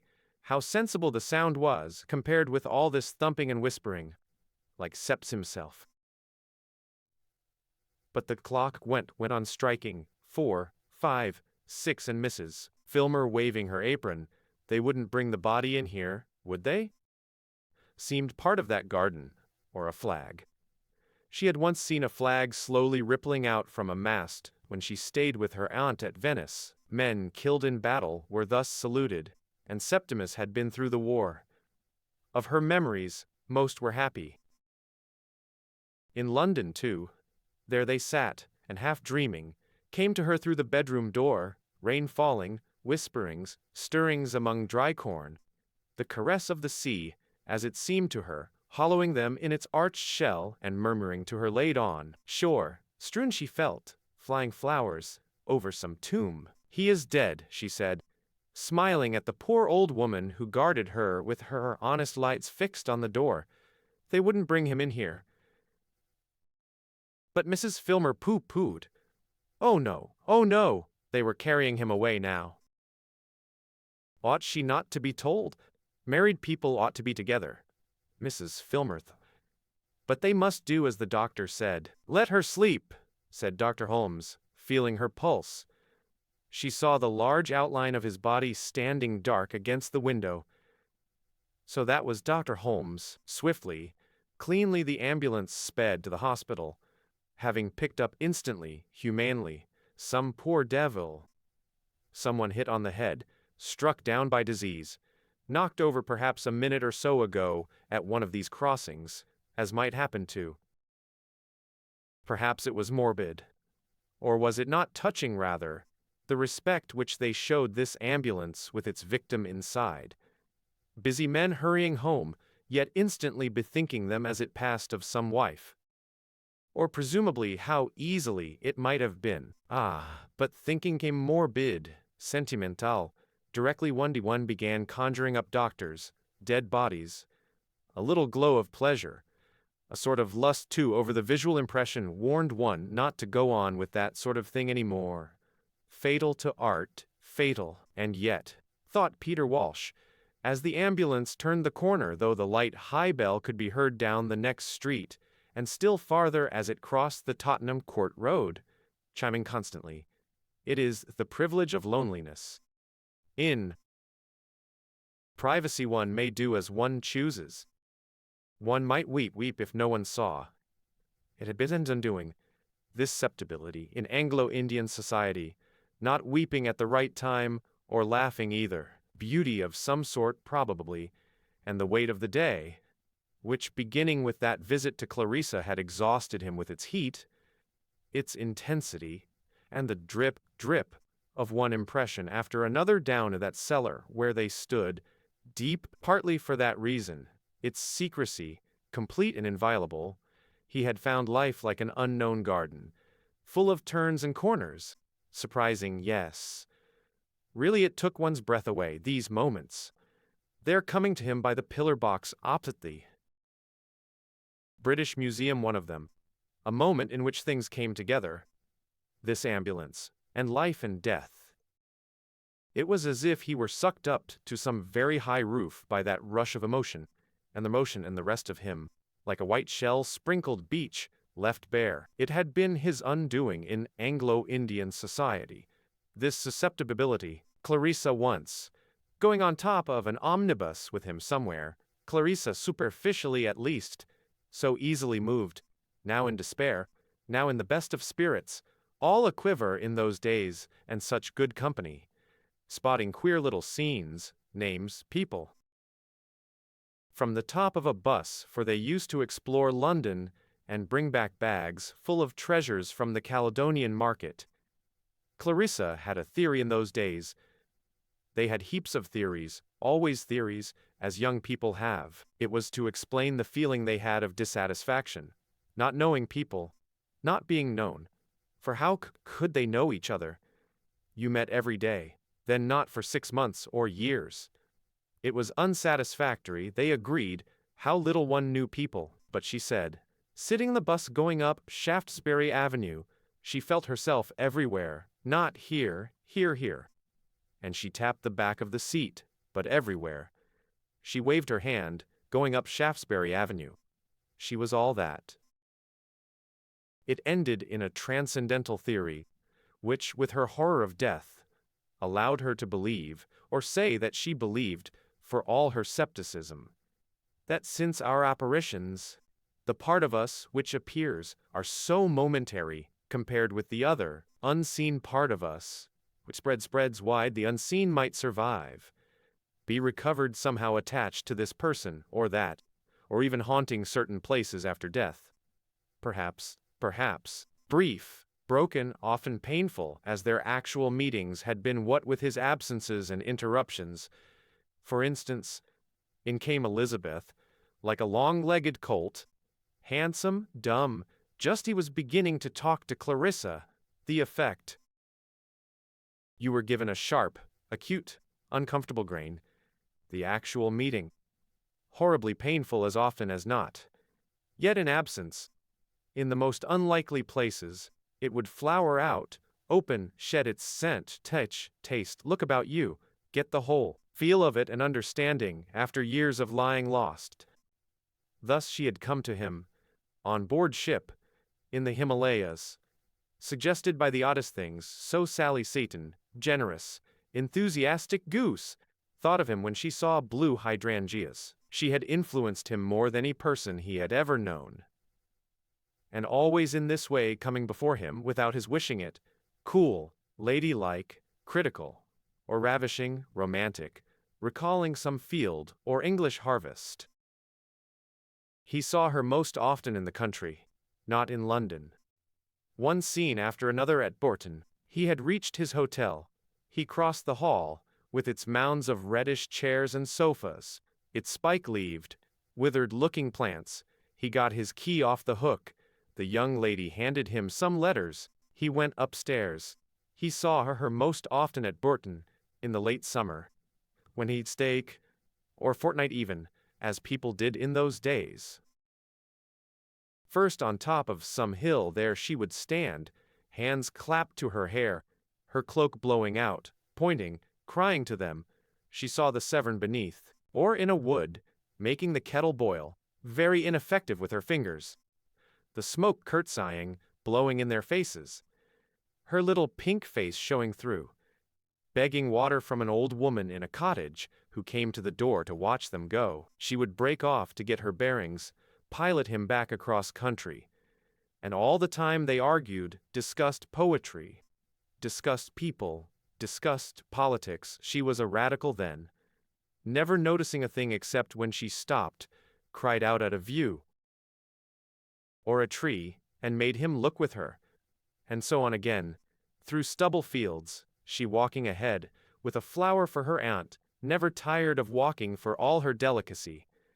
To drop down on Bourton in the dusk. Then after dinner, old Breitkopf would open the piano and sing without any voice, and they would lie sunk in armchairs, trying not to laugh, but always breaking down and laughing at nothing.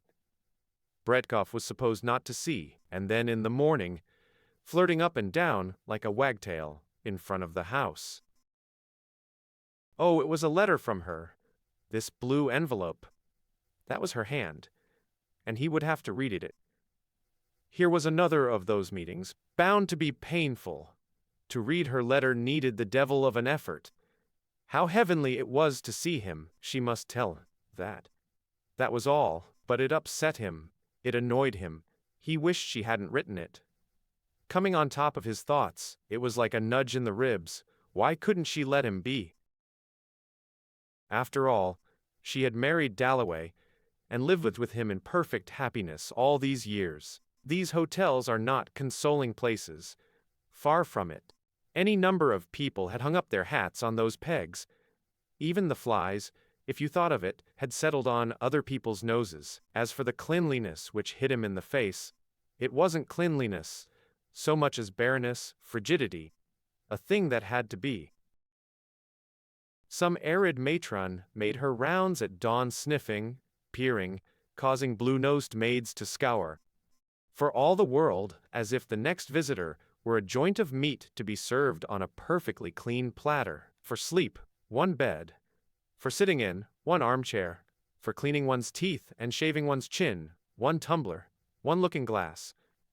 Books, letters, dressing gown, slipped about on the impersonality of the horsehair like incongruous impertinences, and it was Clarissa's letter that made him see all this. Heavenly to see you. She must say so. He folded the paper, pushed it away. Nothing would induce him to read it again. She had felt a great deal. Had for a moment, when she kissed his hand, regretted, envied him even, remembered possibly, for he saw her look at something he had said, how they would change the world if she married him perhaps. Whereas it was this, it was middle age, it was mediocrity. Then forced herself with her indomitable vitality to put all that aside, there being in her a thread of life which for toughness, endurance, power to overcome obstacles, and carry her triumphantly through he had, she would be frightfully sorry for him. She would think what in the world to give him pleasure, short always of the one thing, and he could see her with the tears running down her cheeks, going to her writing table and dashing off that one line which he was to find greeting him. Heavenly to see you. And she meant it. Peter Walsh now unlaced his boots, but it would not have been a success, their marriage. The other thing, after all, came so much more naturally. Peter Walsh, who had done just respectably, filled the usual posts adequately, was liked, but thought a little cranky, gave himself airs. It was odd that he should have had, especially now that his hair was gray, a contented look, a look of having. It might be that he was bookish, never came to see you without taking up the book on the table. He was now reading, with his bootlaces trailing on the floor. Or that he was as a gentleman, which showed itself in the way he knocked the ashes out of his pipe, and in his manners of course to women. For it was very charming, and quite ridiculous how easily some girl without a grain of sense could twist him round her finger. But at her own risk. That is to say, though he might be ever so easy, and indeed, with his gaiety and good breeding fascinating to be with, it was only up to a point. She's something. He saw through that. He wouldn't stand that. No. Then he could shout and rock, and hold his sides together over some joke with men. He was the best judge of cooking in India. He was a man, but not the sort of man one had to respect, which was a mercy. Not like Major Simmons, for instance. Not in the least like that, Daisy thought, when, in spite of her two small children, she used to compare them. He pulled off his boots. He emptied his pockets. Out came with his pocket knife a snapshot of Daisy on the veranda. Daisy all in white, with a fox terrier on her knee. Very charming, very dark. The best he had ever seen of her. It did come, after all, so naturally. So much more naturally than Clarissa. No bother. no finicking and fidgeting. All plain sailing. And the dark, adorably pretty girl on the veranda exclaimed, he could hear her, of course she would give him everything. She cried she had no sense of discretion, everything he wanted. She cried, running to meet him, whoever might be looking. And she only 24. And she had 2 children. Well, well. Well, indeed, he had got himself into a mess at his age. And it came over him when he woke in the night pretty forcibly. Suppose they did marry. For him it would be all very well, but what about her? Mrs. Burgess, a good sort and no chatterbox, in whom he had confided, thought this absence of his in England, ostensibly to see lawyers, might serve to make Daisy reconsider. Think what it meant. It was a question of her position, Mrs. Burgess said. The social barrier, giving up her children. She'd be a widow with a past one of these days, draggling about in the suburbs, or more likely, indiscriminate. You know, she said, what such women get like, with too much paint. Anyhow, she must settle for herself, judge for herself, he thought, padding about the room in his socks, smoothing out his dress shirt, for he might go to Clarissa's party, or he might go to one of the halls, or he might settle in and read an absorbing book written by a man he used to know at Oxford. And if he did retire, that's what he'd do, write books. He would go to Oxford and poke about in the Bodleian. There he was, the man she thought the world of, the perfect gentleman, the fascinating, the distinguished, and his age made not the least difference to her, padding about a room in Bloomsbury, shaving, washing, continuing, as he took up. And he would have a chat with whoever it might be, and so come to disregard more and more precise hours for lunch, and miss engagements, and when Daisy asked him, as she would, for a kiss, a scene, fail to come up to the scratch, though he was. Burgess said that she should forget him, or merely remember him as he was in August 1922, like a figure standing at the crossroads at dusk, which grows more and more remote as the dog-cart spins away, carrying her securely fastened to the back seat, though her arms are outstretched, and as she sees the figure dwindle and disappear, still she cries out how she would do anything in the world, anything, anything, anything. He became absorbed. He became busied with his own concerns, now surly, now gay, dependent on women, absent-minded, moody, less and less able, so he thought, as he shaved, to understand why Clarissa couldn't simply find them a lodging and be nice to, just haunt and hover. He was at the moment actually engaged in sorting out various keys, papers, swoop and taste, be alone in short, sufficient to himself. And yet nobody, of course, was more dependent upon others. He buttoned his waistcoat. He could not keep out of smoking rooms, liked colonels, liked golf, liked bridge, and above all women's society, and the fineness of their companionship, and their faithfulness and audacity and greatness in loving, which, though it had its drawbacks, seemed to him, and the dark, adorably pretty face was on top of the envelopes, so wholly admirable, so splendid a flower to grow on the crest of human life. And yet he could not up to the scratch, being always apt to see round things. Clarissa had sapped something in him permanently, and to tire very easily of mute devotion, and to want variety in love.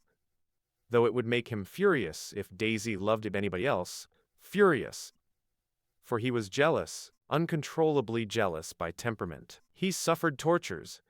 But where was knife? His watch, his seals, his note-case, and Clarissa's letter, which he would not again but like to think of, and Daisy's photograph. And now for dinner.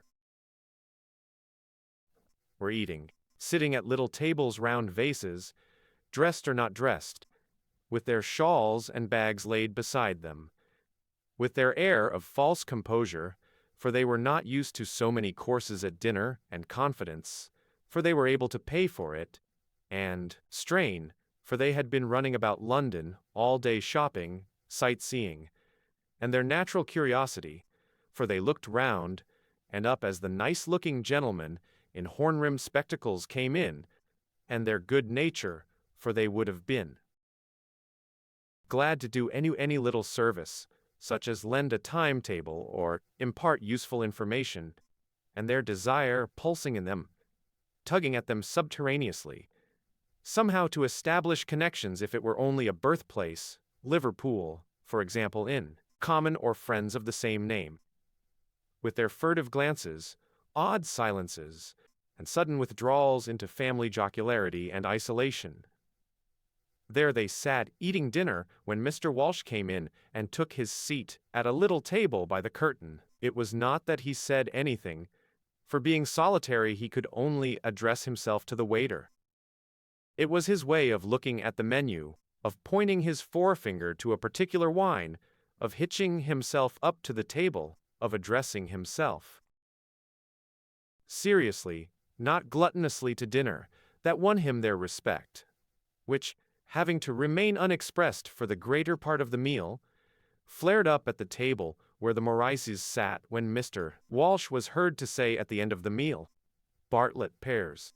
But when he said, "Bartlett pears," sitting alone at his table, they felt that he counted on their support in some lawful demand, was champion of a cause which immediately became their own, so that their eyes met his eyes sympathetically, and when they all reached the smoking room simultaneously, a little talk between them became inevitable. Yet, thought Peter Walsh, no family in the world can compare with the Morrices, none whatever, and their relations to each other are perfect, and they don't care a hang for the upper classes, and they like what they like, and Elaine is training for. Morris still mends the boots on Sunday.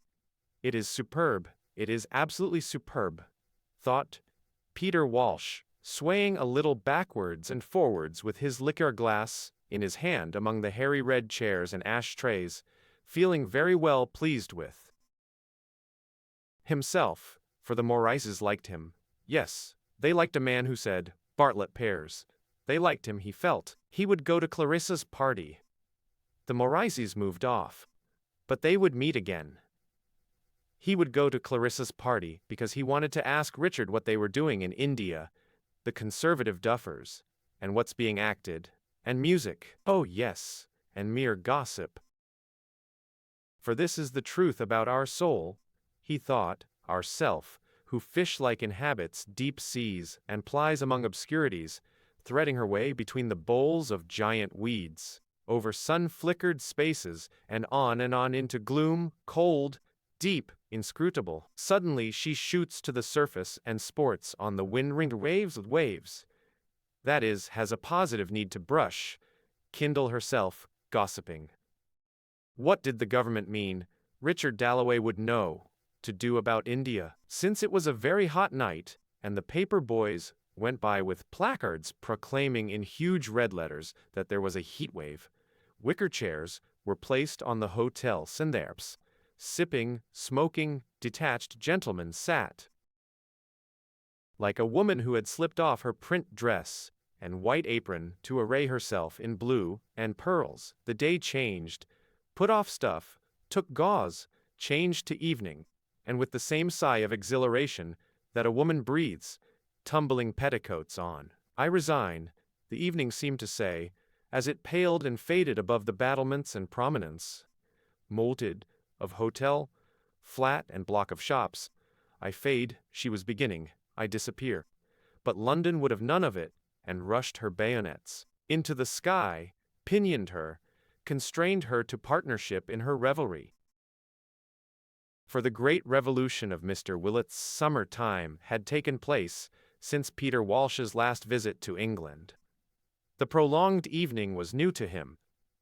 It was inspiriting, rather, for as the young people went by with their dispatch boxes, awfully glad to be free, proud too, dumbly of stepping this famous pavement, joy of a kind, tinselly if you like, but all the same rapture, flushed their faces. They dressed well too.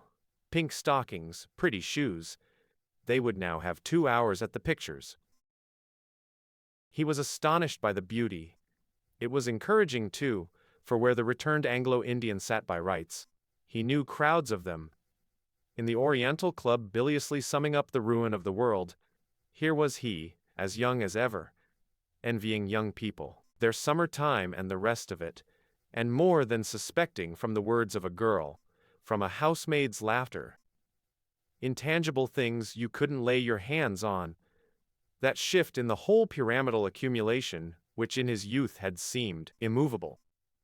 On top of them it had pressed, weighed them down, the women especially, like those flowers Clarissa's Aunt Helena used to press between sheets of gray blotting paper with Littray's dictionary on top, sitting under the lamp after dinner. She belonged to a different age, but being so entire, so complete, would always stand up on the horizon, stone-white, eminent, like a light marking some past stage on this adventurous, long voyage, this interminable. He felt for a copper. To buy a paper, read about Surrey and Yorkshire, he had held out that copper millions of times. Surrey was all out once more. This interminable life. But cricket was no mere game.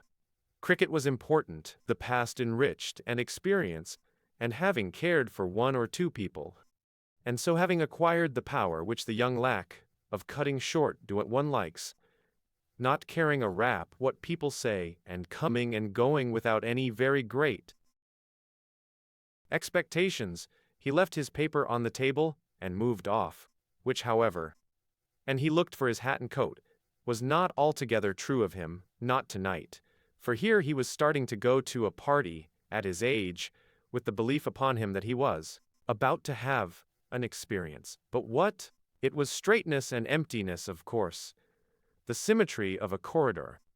But it was also windows lit up, a piano, a gramophone sounding, a sense of pleasure-making hidden, but now and again emerging when, through the uncurtained window, the window left open, one saw parties sitting over tables, young people slowly circling, conversations between men and women, maids idly looking out, a strange comment theirs, when work was done, stockings drying on top ledges, a parrot, a few plants, and in the large square where the cabs shot and swerved so quick, there were loitering couples, dallying, embracing, under the shower of a tree that was moving, so silent, so absorbed, one passed, discreetly, timidly, as if in the presence of some sacred ceremony to interrupt, which would have been impious. That was interesting. And so on into the flare and glare.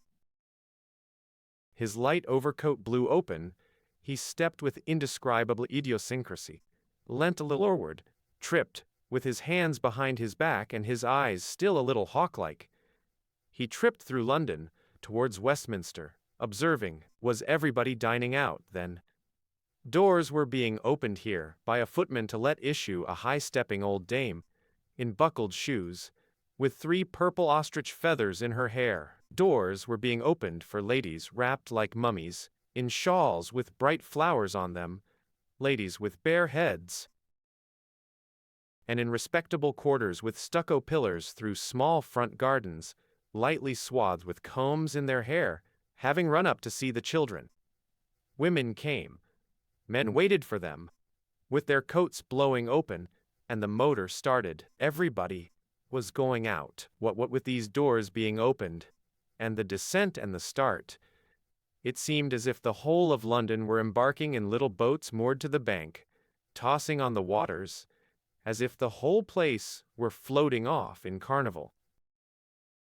And Whitehall was skated over, silver-beaten as it was, skated over by spiders, and there was a sense of midges round the arc lamps. It was so hot that people stood about talking, and here in Westminster was a retired judge, presumably, sitting foursquare at his house door dressed all in white. An Anglo-Indian presumably, and here a shindy of brawling women, drunken women. Here only a policeman and looming houses, high houses, domed houses, parliaments, and the hoot of a steamer on the river, a hollow misty cry. But it was her street, this, Clarissa's.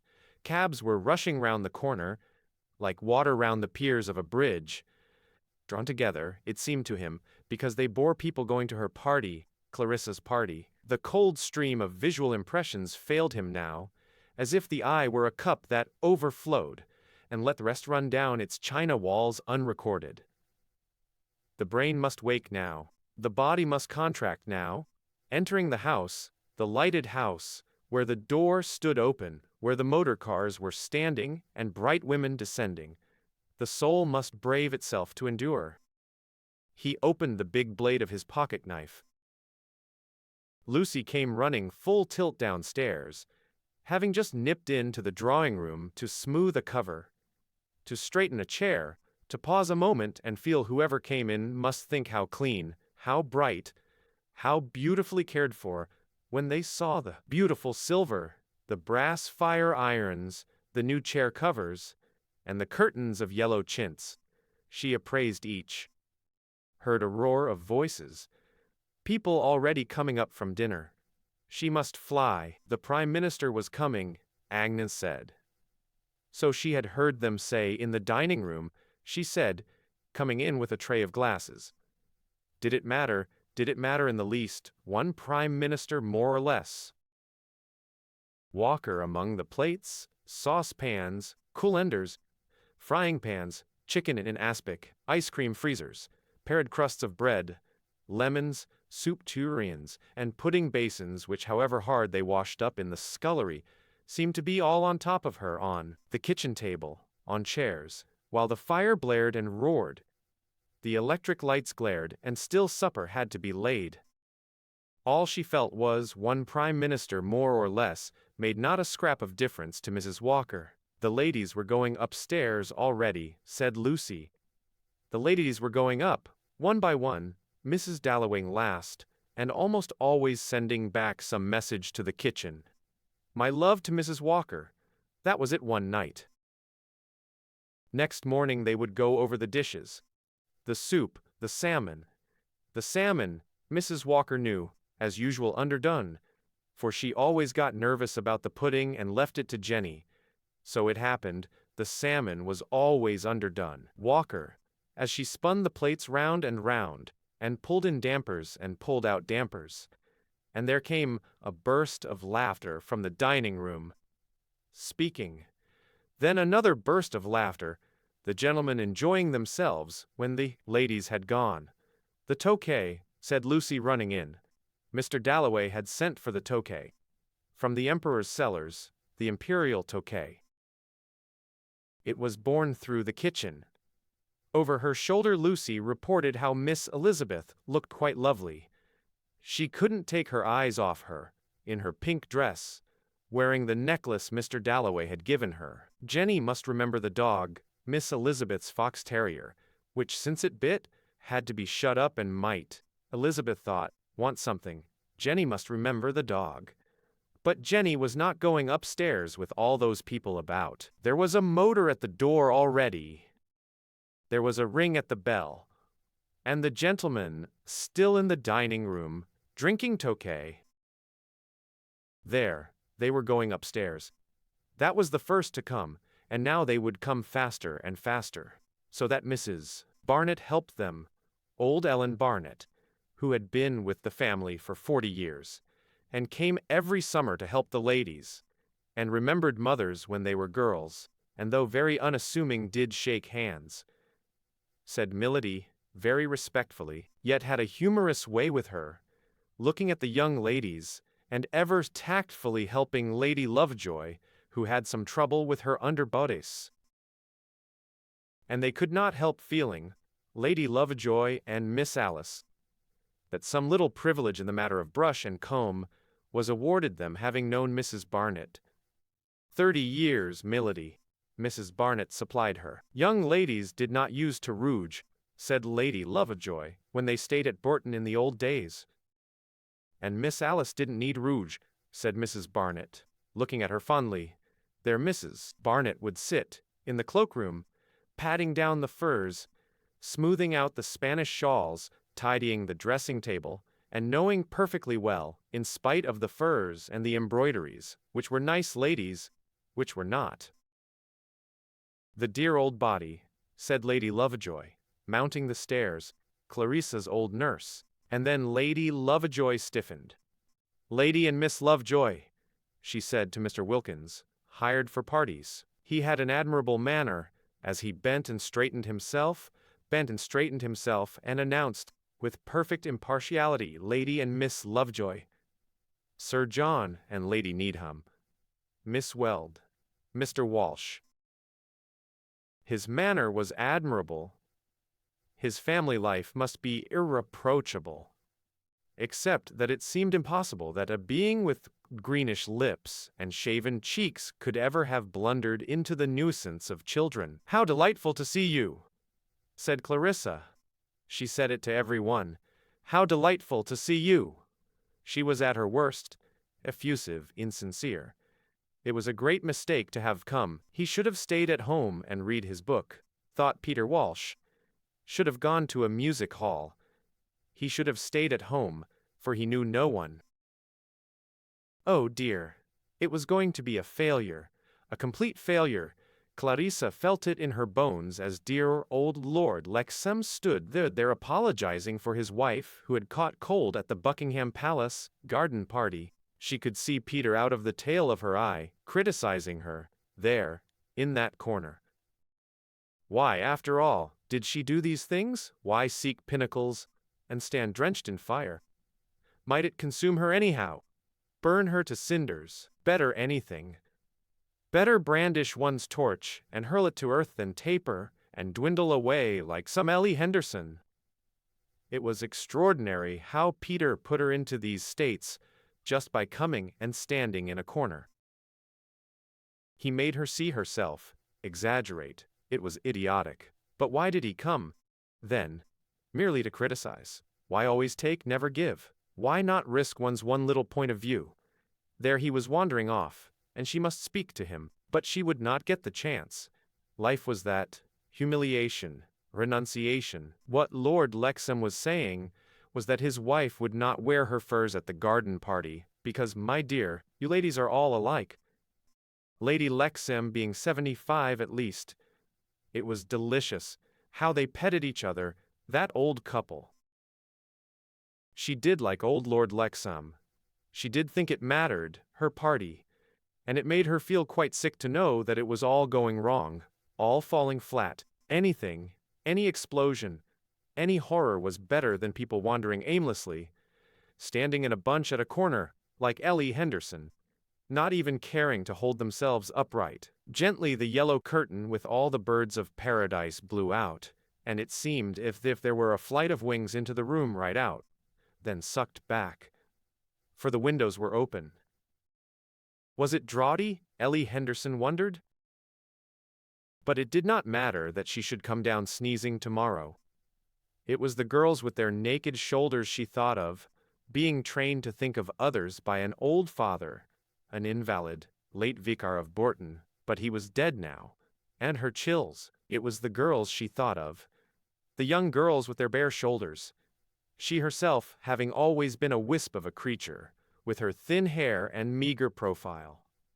Though now, past 50, there was beginning to shine through some mild beam, something purified into distinction by years of self-abnegation, but obscured again, perpetually, by her distressing gentility, her panic fear, which arose from £300 income, and her weaponless state. She could not earn a penny, and it made her timid, and more disqualified year by year to meet well-dressed people who did this sort of thing every night of the season, merely telling their maids, "I'll wear so-and-so," whereas Ellie Henderson ran out nervously and bought cheap pink flowers, half a dozen, and then threw a shawl over her old black dress.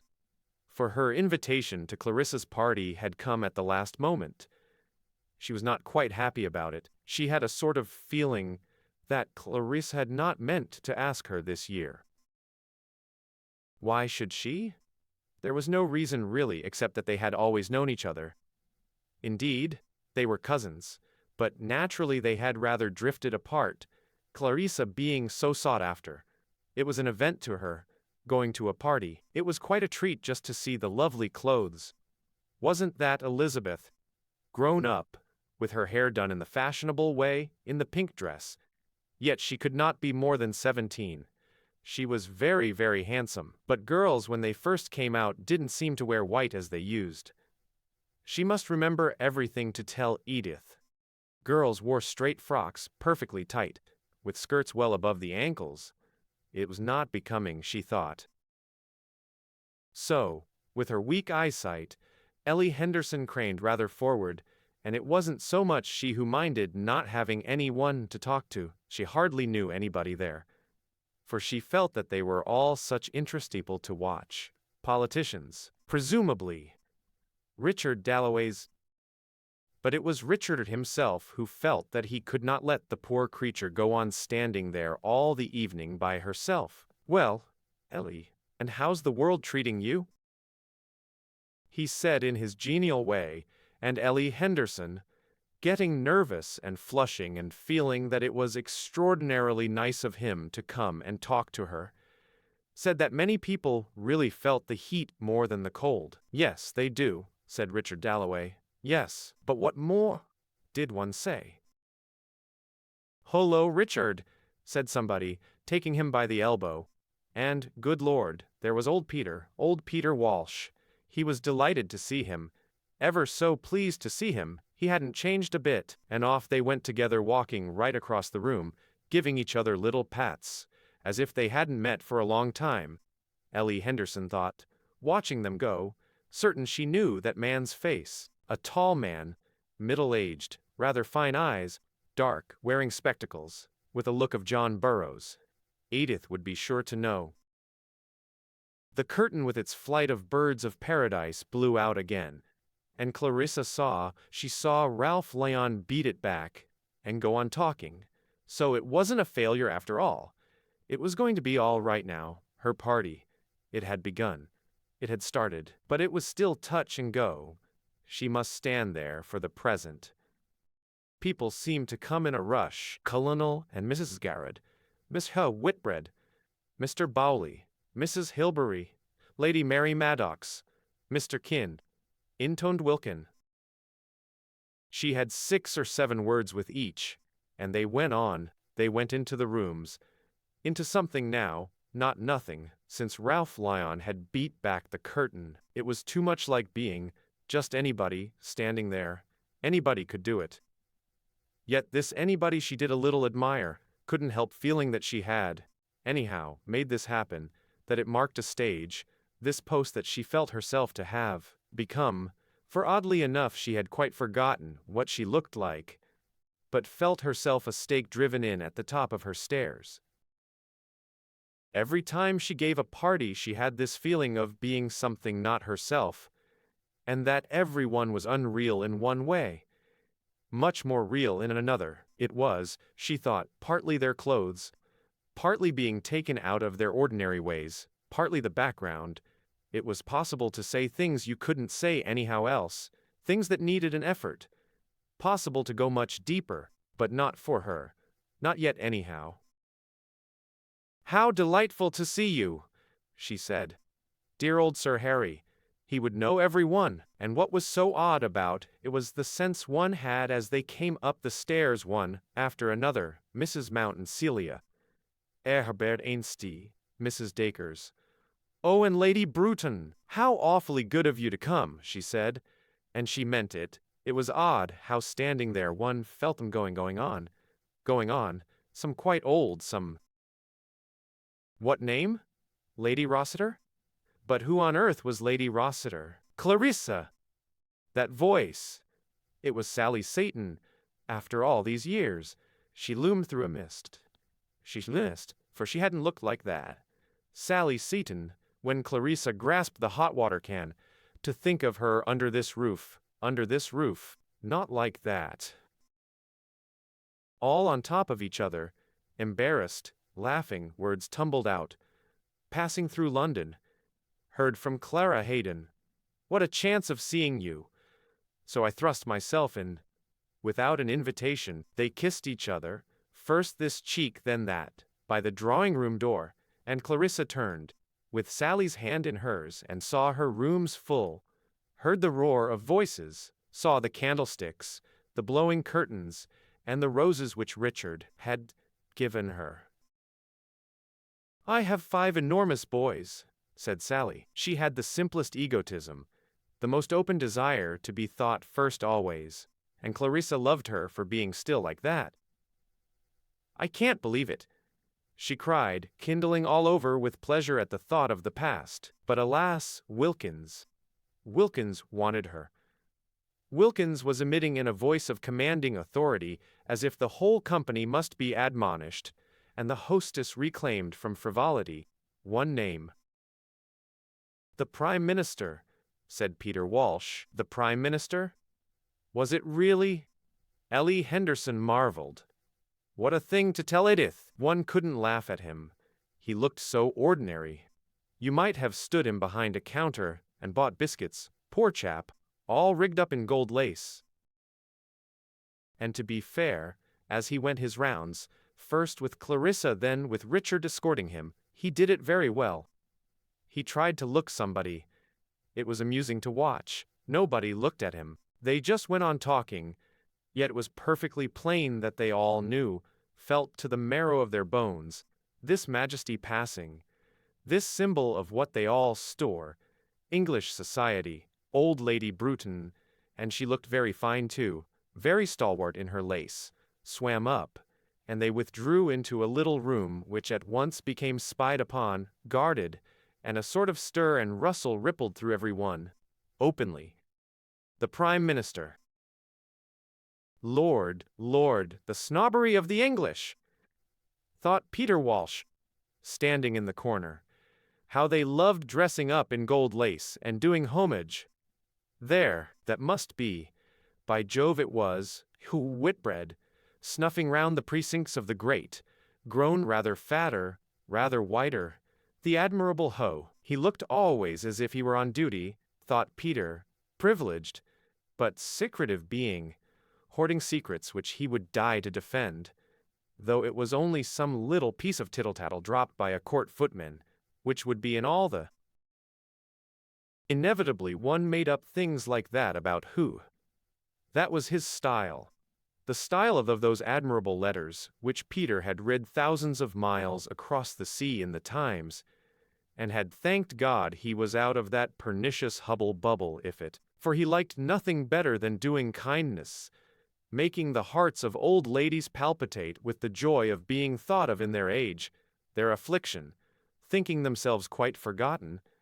Yet here was dear Ho driving up, and spending an hour, talking of the past, remembering trifles, praising the homemade cake, though Ho might eat cake with a duchess any day of his life, and, to look at him, probably did spend a good deal of time in that agreeable occupation. The all-judging, the all-merciful, might excuse.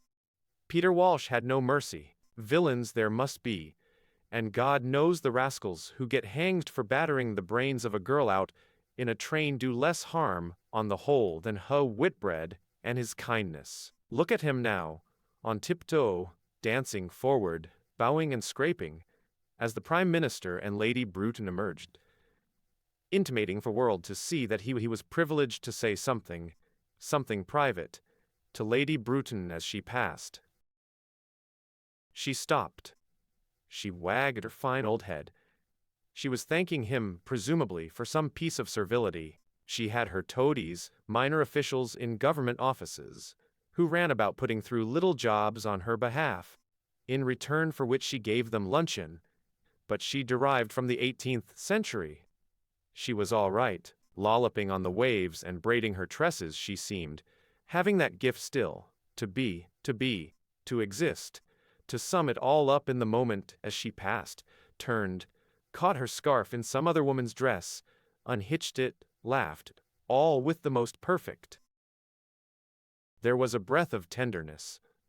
Her severity, her prudery, her woodenness were all warmed through now, and she had about her as she said good-bye to the thick gold-laced man who was doing his best, and good luck to him, to look important an inexpressible dignity, an exquisite cordiality, as if she wished the whole world well, and must now, being on the very verge and rim of things, take her leave.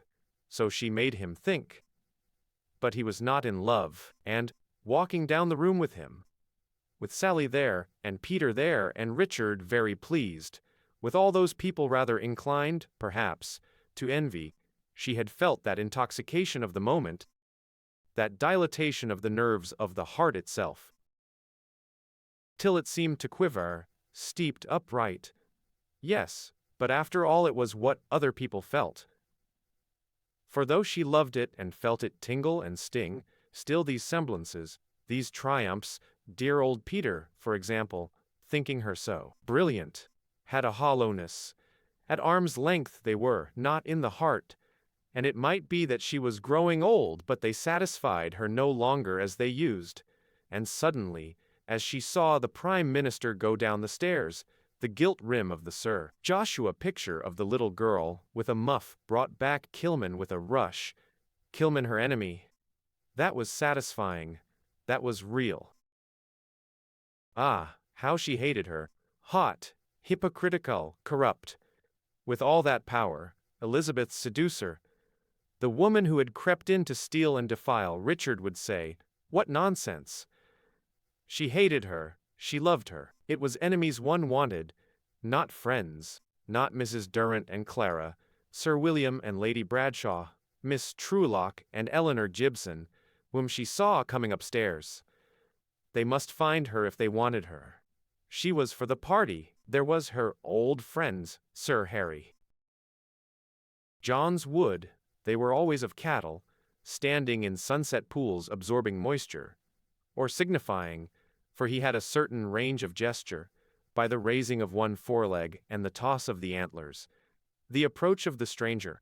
All his activities, dining out, racing, were founded on cattle standing absorbing moisture in sunset pools. What are you laughing at?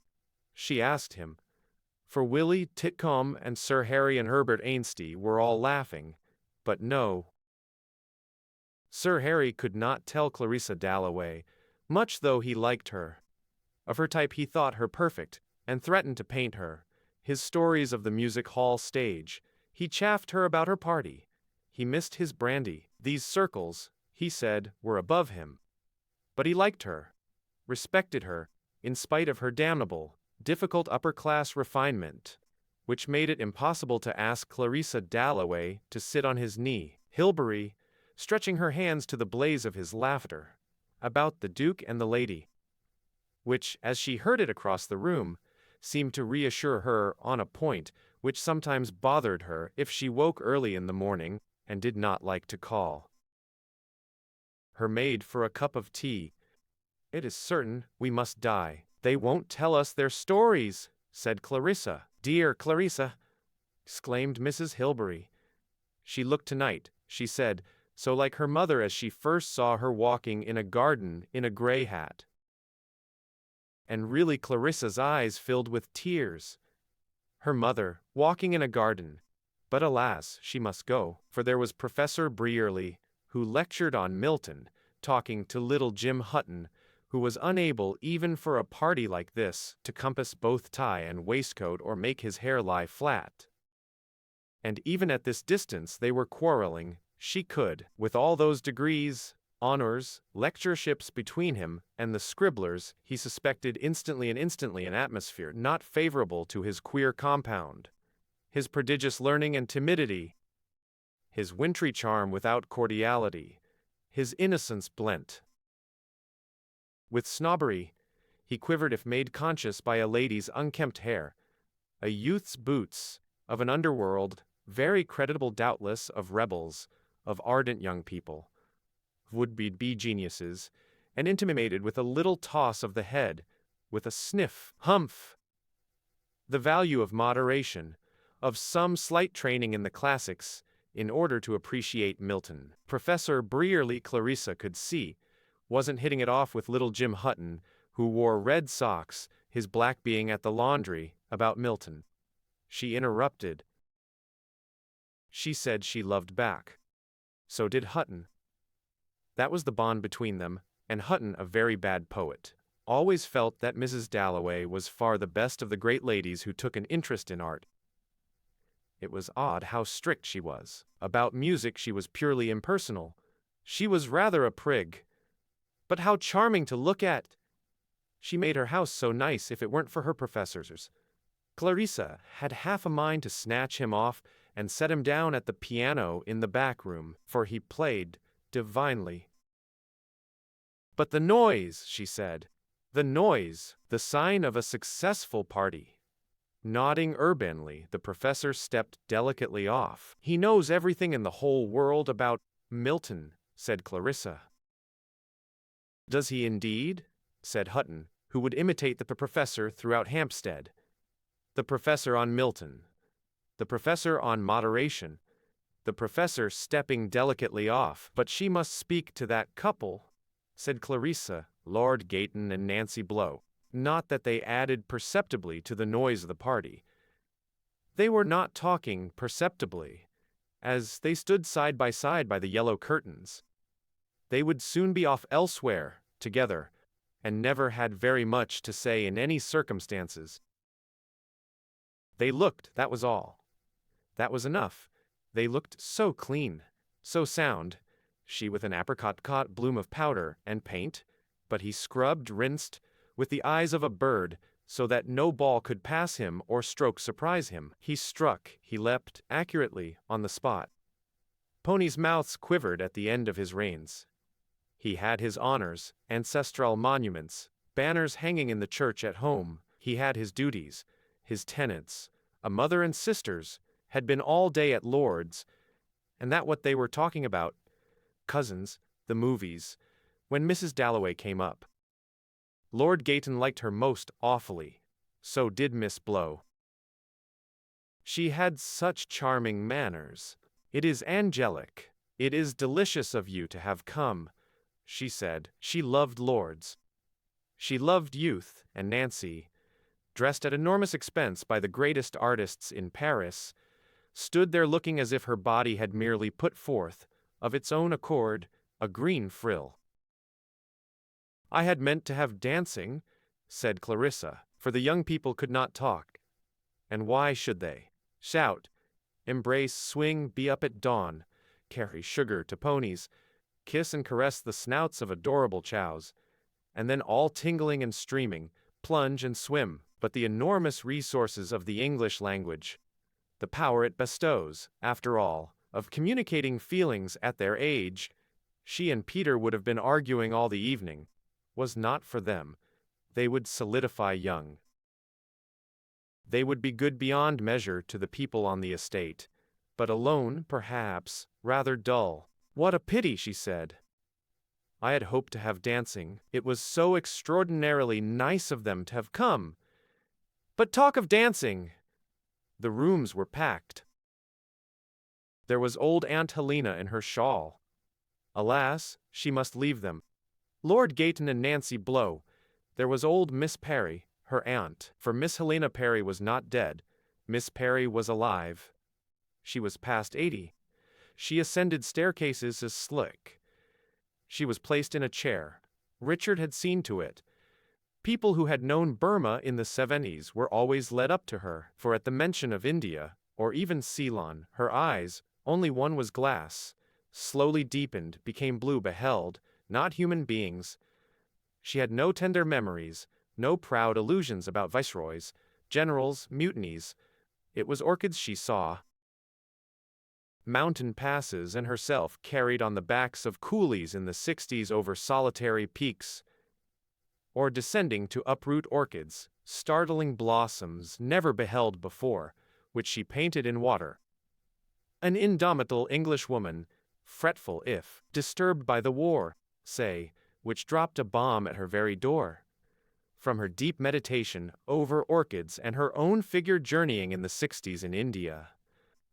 But here was Peter. Come and talk to Aunt Helena about Burma, said Clarissa.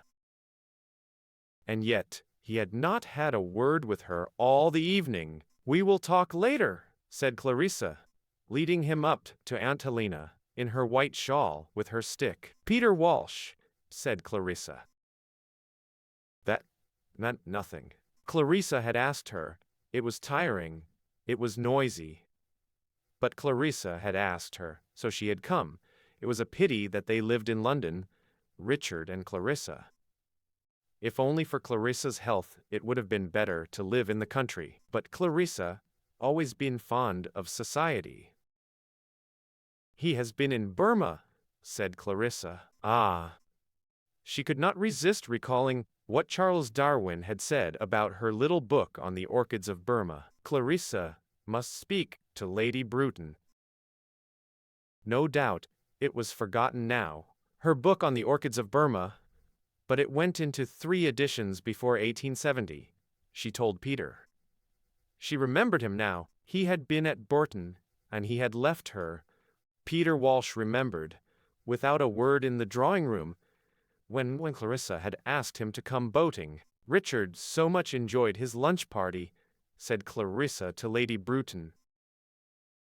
Richard was the greatest possible help, Lady Bruton replied. He helped me to write a letter. And how are you? Oh, perfectly well, said Clarissa. Lady Bruton detested illness in the wives of politicians. And there's Peter Walsh, said Lady Bruton, for she could never think of anything to say to Clarissa. Though she liked her, she had lots of fine qualities, but they had nothing in common, she and Clarissa. It might have been better if Richard had married a woman with less charm, who would have helped him more in his work. He had lost his chance of the cabinet. There's Peter Walsh, she said, shaking hands with that agreeable sinner, that very able fellow who should have made a name for himself, but hadn't always in difficulties with women. And of course, old Miss Perry. Wonderful old lady. Lady Bruton stood by Miss Perry's chair, a spectral grenadier, draped in black, inviting Peter Walsh to lunch. Cordial, but without small talk, remembering nothing whatever about the flora or fauna of India. The Prime Minister had just been telling her old Miss Perry, huddled up in her shawl, did not care what the Prime Minister had just been telling her. And Lady Bruton would like to have Peter Walsh's opinion, he being fresh from the centre, and she would get Sir Sampson to meet him, for really it prevented her from sleeping at night, the folly of it, the wickedness she might say. Being a soldier's daughter, she was an old woman now, not good for much, for she never spoke of England, but this Isle of Men, this dear, dear land, was in her blood, without reading Shakespeare. And if ever a woman could have worn the helmet and shot the arrow, could have led troops to attack, ruled with indomitable, debarred by her sex and some truancy, too, of the logical faculty, she found it impossible to write a letter to the Times. She had the thought of empire always at hand, and had acquired from her association with that armored goddess her ramrod, bearing, her robustness of demeanor, so that one could not figure her, even in death, parted from the earth, or roaming territories over which, in some spiritual shape, the Union Jack had ceased to fly. To be not English even among the dead. No, no, impossible. But was it Lady Bruton, whom she used to know? Was it Peter Walsh grown grey? Lady Rossiter asked herself, who had been Sally Seton. It was old Miss Perry, certainly. The old aunt who used to be so cross when she stayed at Bourton. Never should she forget running along the passage naked, and being sent for by Miss Perry. And Clarissa. Oh, Clarissa! Sally caught her by the arm. Clarissa stopped beside them. But I can't stay, she said. I shall come later. She said, looking at Peter and Sally. They must wait, she meant, until all these people had gone. I shall come back, she said, looking at her old friends, Sally and Peter, who were shaking hands, and Sally, remembering the past no doubt, was laughing, but her voice was wrung of its old ravishing richness. Her eyes not aglow as they used to be, when she smoked cigars, when she ran down the passage to fetch her sponge bag, without a stitch of clothing on her, and Ellen Atkins asked, what if gentlemen had met her? But everybody forgave her. She stole a chicken from the larder because she was hungry in the night. She smoked cigars in her bedroom. She left a priceless book in the punt. But everybody adored her, except perhaps Papa. It was her warmth, Her vitality, she would paint, she would write. Old women in the village never to this day forgot to ask after your friend in the red cloak, who seemed so bright, and Clarissa remembered having to persuade her not to denounce him at family prayers, which she was capable of doing with her daring, her recklessness, her melodramatic love of being the center of everything and creating scenes, and it was bound. Clarissa used to think to end in some awful tragedy, her death, her martyrdom, instead of which she had married, quite unexpectedly, a bald man with a large buttonhole who owned, it was said, cotton mills at Manchester. And she had 5 boys. She and Peter had settled down together. They were talking, it seemed so familiar that they should be talking. They would discuss the past. With the 2 of them, more even than with Richard, she shared her past, the garden, the trees, old Joseph Breakoff singing Brahms, without any voice, the drawing-room wallpaper, the smell of the mats. A part of this Sally must always be, Peter must always be. But she must leave them. There were the Bradshaws, whom she disliked. She must go up to Lady Bradshaw, in grey and silver, balancing like a sea lion, the edge of its tank, barking for invitations, duchesses, the typical successful man's wife. She must go up to Lady Bradshaw and say, but Lady Bradshaw anticipated her. "We are shockingly late, dear Mrs. Dalloway.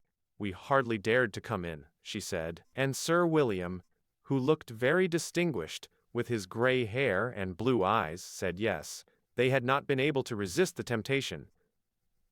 He was talking to Richard about that bill probably, which they wanted to get through the Commons. Why did the sight of him, talking to Richard, curl her up? He looked what he was, a great doctor.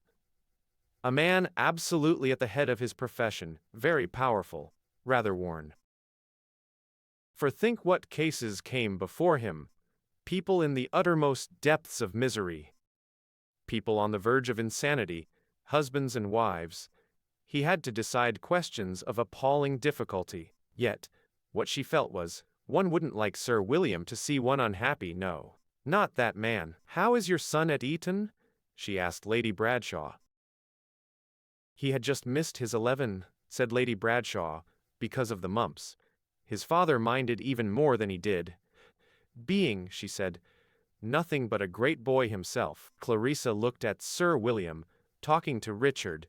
He did not look like a boy, not in the least like a boy. She had once gone with someone to ask his advice. He had been perfectly right. Extremely sensible, but heavens, what a relief to get out to the street again. There was some poor wretch sobbing, she remembered, in the waiting room. But she did not know what it was, about Sir William, what exactly she disliked. Only Richard agreed with her, didn't like his taste, didn't like his smell. But he was extraordinarily able. They were talking about this bill. Some case, Sir William was mentioning, lowering his voice. It had its bearing upon what he was saying about the deferred effects of shell shock. There must be some provision in the bill. Dalloway into the shelter of a common femininity, a common pride in the illustrious qualities of husbands and their sad tendency to overwork. Lady Bradshaw, poor goose. One didn't dislike her, murmured how, just as we were starting, my husband was called up on the telephone, a very sad case. A young man, that is what Sir William is telling Mr. Dalloway, had killed himself. He had been in the army. Oh, thought Clarissa, in the middle of my party, here's death, she thought. She went on, into the little room where the Prime Minister had gone with Lady Bruton. Perhaps there was somebody there. But there was nobody. The chairs still kept the impress of the Prime Minister and Lady Bruton. She turned deferentially. He sitting foursquare, authoritatively. They had been talking about India. There was nobody. The party's splendor fell to the floor. Strange it was to come in alone in her finery. What business had the Bradshaws to talk of death at her party? A young man had killed himself. And they talked of it at her party. The Bradshaws talked of death. He had killed himself? How? Always her body went through it first. When she was told suddenly of an accident, her dress flamed, her body burnt. He had thrown himself from a window. Up had flashed the ground. Through him, blundering, bruising, went the rusty spikes. There he lay with a thud, thud, thud in his brain, and then a suffocation of blackness. So she saw it. But why had he done it? And the Bradshaws talked of it at her party. She had once thrown a shilling into the Serpentine, never anything more. But he had flung it away. They went on living. She would have to go back. The rooms were still crowded. People kept on coming. All day she had been thinking of Borton, of Peter, of Sally. They would grow old. A thing there was that mattered. A thing, wreathed about with chatter, defaced, obscured in her own life, let drop every day in corruption, lies, chatter. This he had preserved. Death was defiance. Death was an attempt to communicate. People feeling the impossibility of reaching the center, which mystically evaded them. Closeness drew apart. Rapture faded. One was alone. There was an embrace in death. But this young man who had killed himself, had he plunged holding his treasure? If it were now to die, 'twere now to be most happy, she had said to herself once, coming down in white. Suppose he had had that passion, and had gone to Sir William Bradshaw, a great doctor yet to her obscurely evil, without sex or lust, extremely polite to women, but capable of some indescribable outrage, forcing your soul, that was it, if this young man had gone to him, and Sir William had impressed him, like that, with his power, he not then have said, indeed she felt it now. Life is made intolerable. They make life intolerable, men like that? Then she had felt it only this morning. There was the terror, the overwhelming incapacity, one's parents giving it into one's hands, this life to be lived to the end, to be walked with serenely. There was in the depths of her heart an awful fear, even now. Quite often if Richard had not been there reading the Times, so that she could crouch like a bird and gradually revive. Send roaring up that immeasurable delight, rubbing stick to stick. One thing with another, she must have perished. But that young man killed himself. Somehow it was her disaster, her disgrace. It was her punishment to see sink and disappear here a man. There a woman, in this profound darkness, and she forced to stand here in her evening dress. She had schemed, she had pilfered, she was never wholly admirable. She had wanted success. Lady Bexborough and the rest of it. And once she had walked on the terrace at Bourton. No pleasure could equal, she thought, straightening the chairs, pushing in one book on the shelf, this having done with the triumphs of youth, lost herself in the process of living, to find it, with a shock of delight, as the sun rose, as the day sank. Many a time had she gone, at Bourton when they were all talking, to look at the sky, or seen it between people's shoulders at dinner, seen it in London when she could not sleep. She walked to the window. It held, foolish as the idea was, something of her own in it. This country sky, this sky above Westminster. She parted the curtains. She looked. Oh, but how surprising! In the room opposite the old lady stared straight at her. She was going to bed. And the sky, it will be a solemn sky, she had thought, it will be a dusky sky, turning away its cheek in beauty. But there it was, ashen pale, raced over quickly by tapering vast clouds. It was new to her. The wind must have risen. She was going to bed, in the room opposite. It was fascinating to watch her moving about, that old lady, crossing the room, coming to the window. Could she see her? It was fascinating, with people still laughing and shouting in the drawing room, to watch that old woman, quite quietly, going to bed. She pulled the blind now. The clock began striking. The young man had killed himself, but she did not pity him. With the clock striking the hour, 1, 2, 3, she did not pity him, with all this going on. There! The old lady had put out her light. The whole house was dark now with this going on. she repeated, and the words came to her, fear no more the heat of the sun. She must go back to them. But what an extraordinary night! She felt somehow very like him, the young man who had killed himself. She felt glad that he had done it, thrown it away. The clock was striking. The leaden circles dissolved in the air. He made her feel the beauty, made her feel the fun. But she must go back. She must assemble. She must find Sally and Peter. And she came in from the little room. "But where is Clarissa?" said Peter. He was sitting on the sofa with Sally. After all these years he really could not call her Lady Rossiter. "Where's the woman gone to?" he asked. "Where's Clarissa?" Sally supposed, and so did Peter for the matter of that there were people of importance, politicians, whom neither of them knew, unless by sight in the picture papers, whom Clarissa had to be nice to, had to talk to. She was with them. Yet there was Richard Dalloway not in the cabinet. He hadn't been a success, Sally supposed. For herself, she scarcely ever read the papers. She sometimes saw his name mentioned, but then she lived a very solitary life, in the wilds, Clarissa would say, among great merchants, great manufacturers, men after all, who did things. She had done things too. "I have 5 sons," she told him. Lord, what a change had come over her. The softness of motherhood, its egotism too. Last time they met, Peter remembered, had been among the cauliflowers in the moonlight. "The leaves like rough bronze," she had said, with her literary turn, and she had picked a rose. She had marched him up and down that awful night, after the scene by the fountain.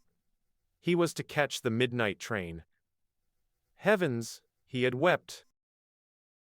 That was his old trick, opening a pocket knife, thought Sally, always opening and shutting a knife when he got excited. They had been very, very intimate, she and Peter Walsh, when he was in love with Clarissa.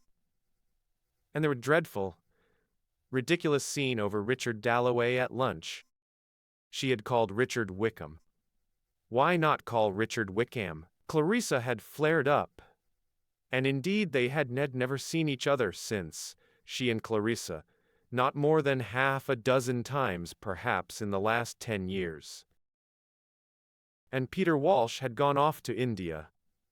And she had heard vaguely that he had made an unhappy marriage, and she didn't know whether he had any children, and she couldn't ask him, for he had changed. He was rather shriveled looking, but kinder, she felt, and she had a real affection for him, for he was connected with her youth. And she still had a little Emily Bront he had given her, and he was to write, surely. In those days he was to write. "Have you written?" she asked him, spreading her hand, her firm and shapely hand, on her knee in a way he recalled. "Not a word," said Peter Walsh, and she laughed. She was still attractive, still a personage, Sally Seton. But who was this Rossiter? He wore 2 camellias on his wedding day. That was all Peter knew of him. "They have myriads of servants, miles of conservatories," Clarissa wrote. Something like that. Sally owned it with a shout of laughter. "Yes, I have 10,000 a year, whether before the tax was paid or after," she couldn't remember, for her husband, "whom you must meet," she said, "whom you would like," she said, did all that for her. And Sally used to be in rags and tatters. She had pawned her grandmother's ring, which Marie Antoinette had given her great-grandfather to come to Bourton. Oh yes, Sally remembered. She had it still, a ruby ring which Marie Antoinette had given her great-grandfather. She never had a penny to her name in those days, and going to Bourton always meant some frightful pinch. But going to Bourton had meant so much to her, kept her sane, she believed. So unhappy had she been at home. But that was all a thing of the past. All over now, she said. And Mr. Perry was dead.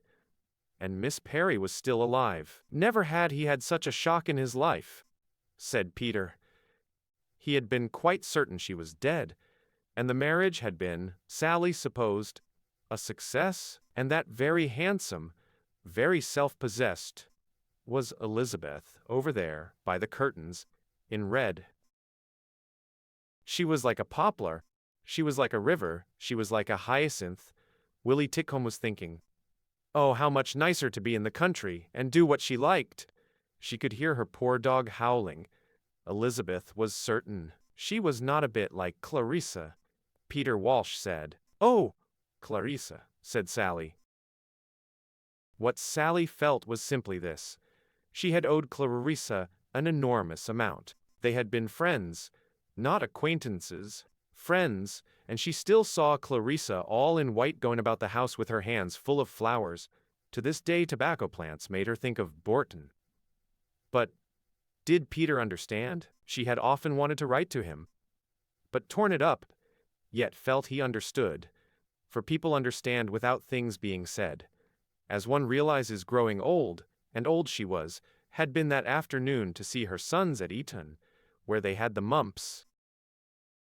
To be quite frank then, how could Clarissa have done it? Married Richard Dalloway, a sportsman, a man who cared only for dogs. Literally, when he came into the room he smelt of the stables. And then all this? She waved her hand. Whitbread it was, strolling past in his white waistcoat, dim, fat, blind, past everything he looked, except self-esteem and comfort. He's not going to recognize us, said Sally. And really she hadn't the courage. So that was Ho, the admirable Ho. And what does he do? She asked Peter. He blacked the king's boots or counted bottles at Windsor. Peter told her. Peter kept his sharp tongue still, but Sally must be frank, Peter said. That kiss now, Ho's, on the lips, she assured him in the smoking room one evening. She went straight to Clarissa in a rage. Ho didn't do such things, Clarissa said. The admirable Ho. Ho's socks were without exception the most beautiful she had ever seen. And now his evening dress. Perfect. And had he children? Everybody in the room has 6 sons at Eton, Peter told her, except himself. He, thank God, had none. No sons, no daughters, no wife. Well, he didn't seem to mind, said Sally. He looked younger, she thought, than any of them, but it had been a silly thing to do, in many ways, Peter said, to marry like that. A perfect goose she was, he said. He said, we had a splendid time of it. But how'd that be? Sally wondered. What did he mean? And how odd it was to know him, and yet not know a single thing that had happened to him. And did he say it out of pride? Very likely. For after all it must be alling for him. Though he was an oddity, a sort of sprite, not at all an ordinary man. It must be lonely at his age to have no home, nowhere to go to. But he must stay with them for weeks and weeks. Of course he would. He would love to stay with them, and that was how it came out. All these years the Dalloways had never been once. Time after time they had asked them. Clarissa, for it was Clarissa, of course, would not come. For, said Sally, Clarissa was at heart a snob. One had to admit it. And it was that was between them, she was convinced.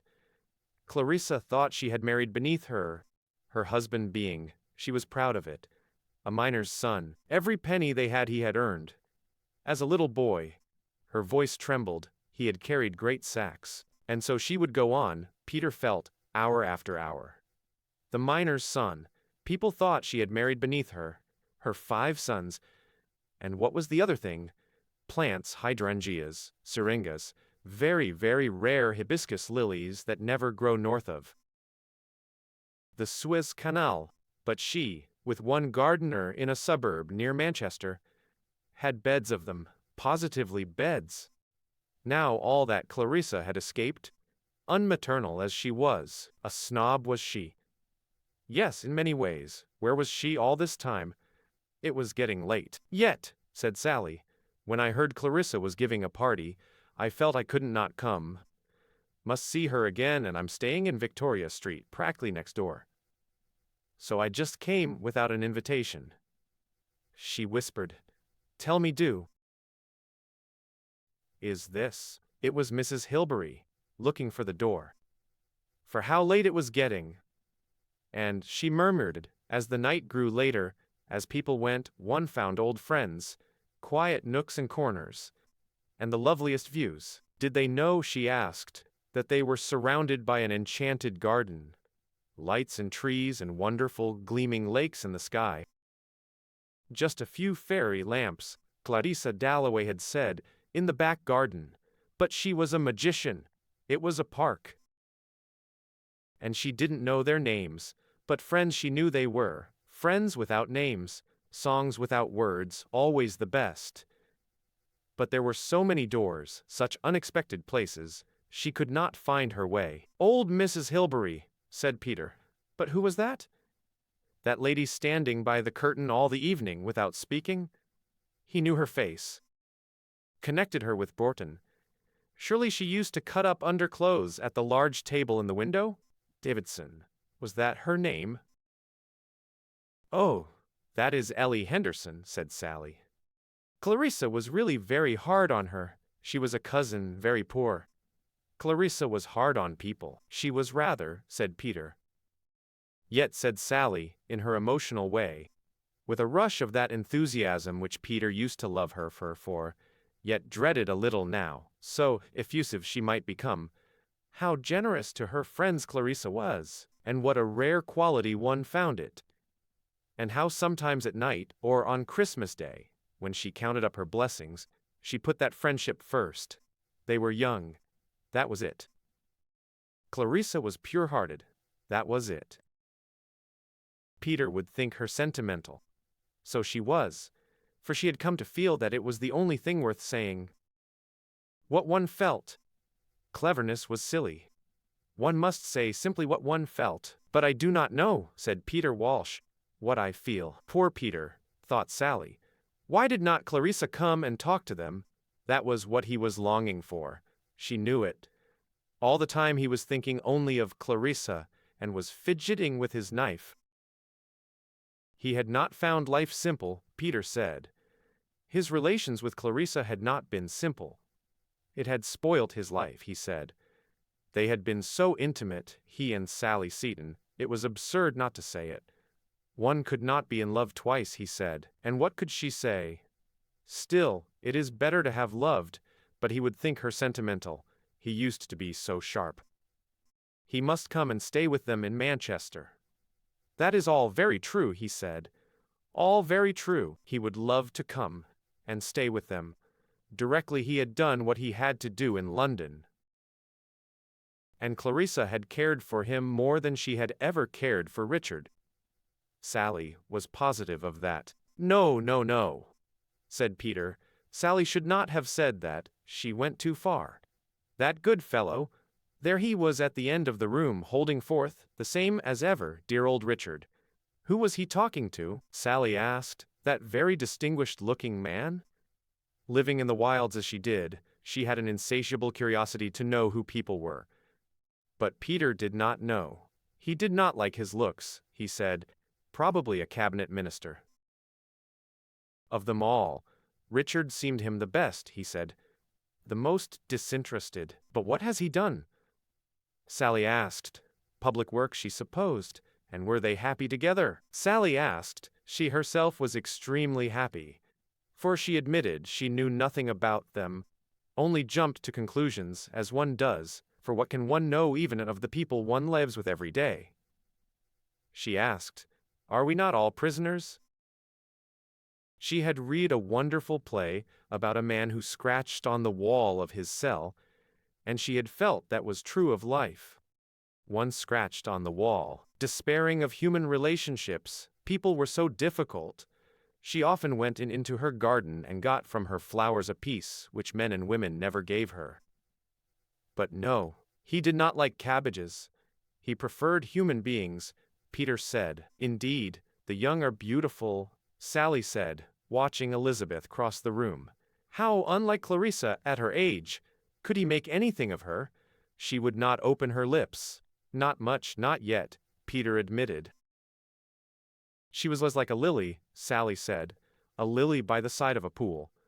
But Peter did not agree that we know nothing. We know everything, he said. At least he did. But these two, Sally whispered, these two coming now, and really she must go. If Clarissa did not come soon. This distinguished-looking man and his rather common-looking wife, who had been talking to Richard.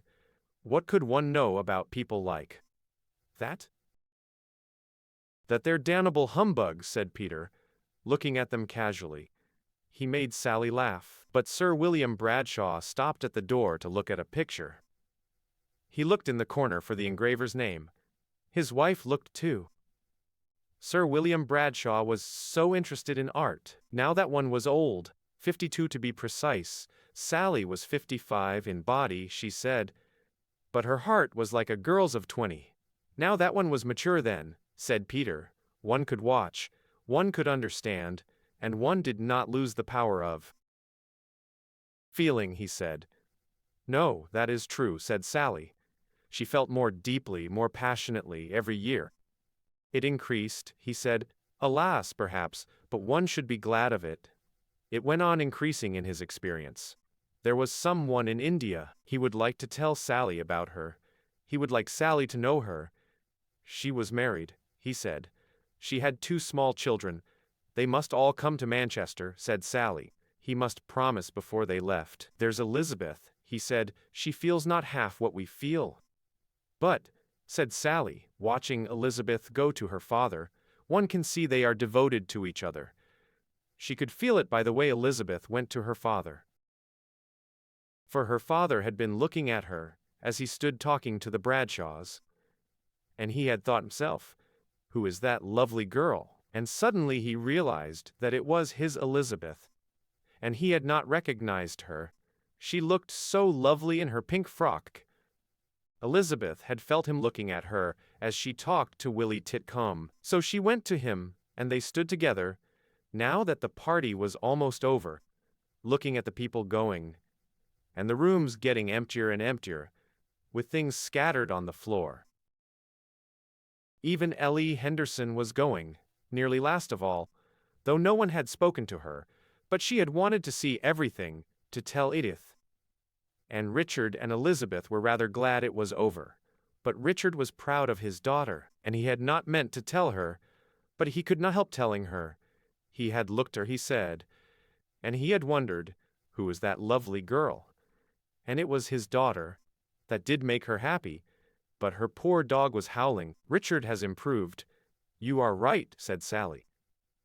I shall go and talk to him. I shall say good night. What does the brain matter? Said Lady Rossiter, getting up. Compared with the heart? I will come, said Peter, but he sat on for a moment. What is this terror? What is this ecstasy? He thought to himself, what is it that fills me with extraordinary excitement? It is Clarissa, he said. She was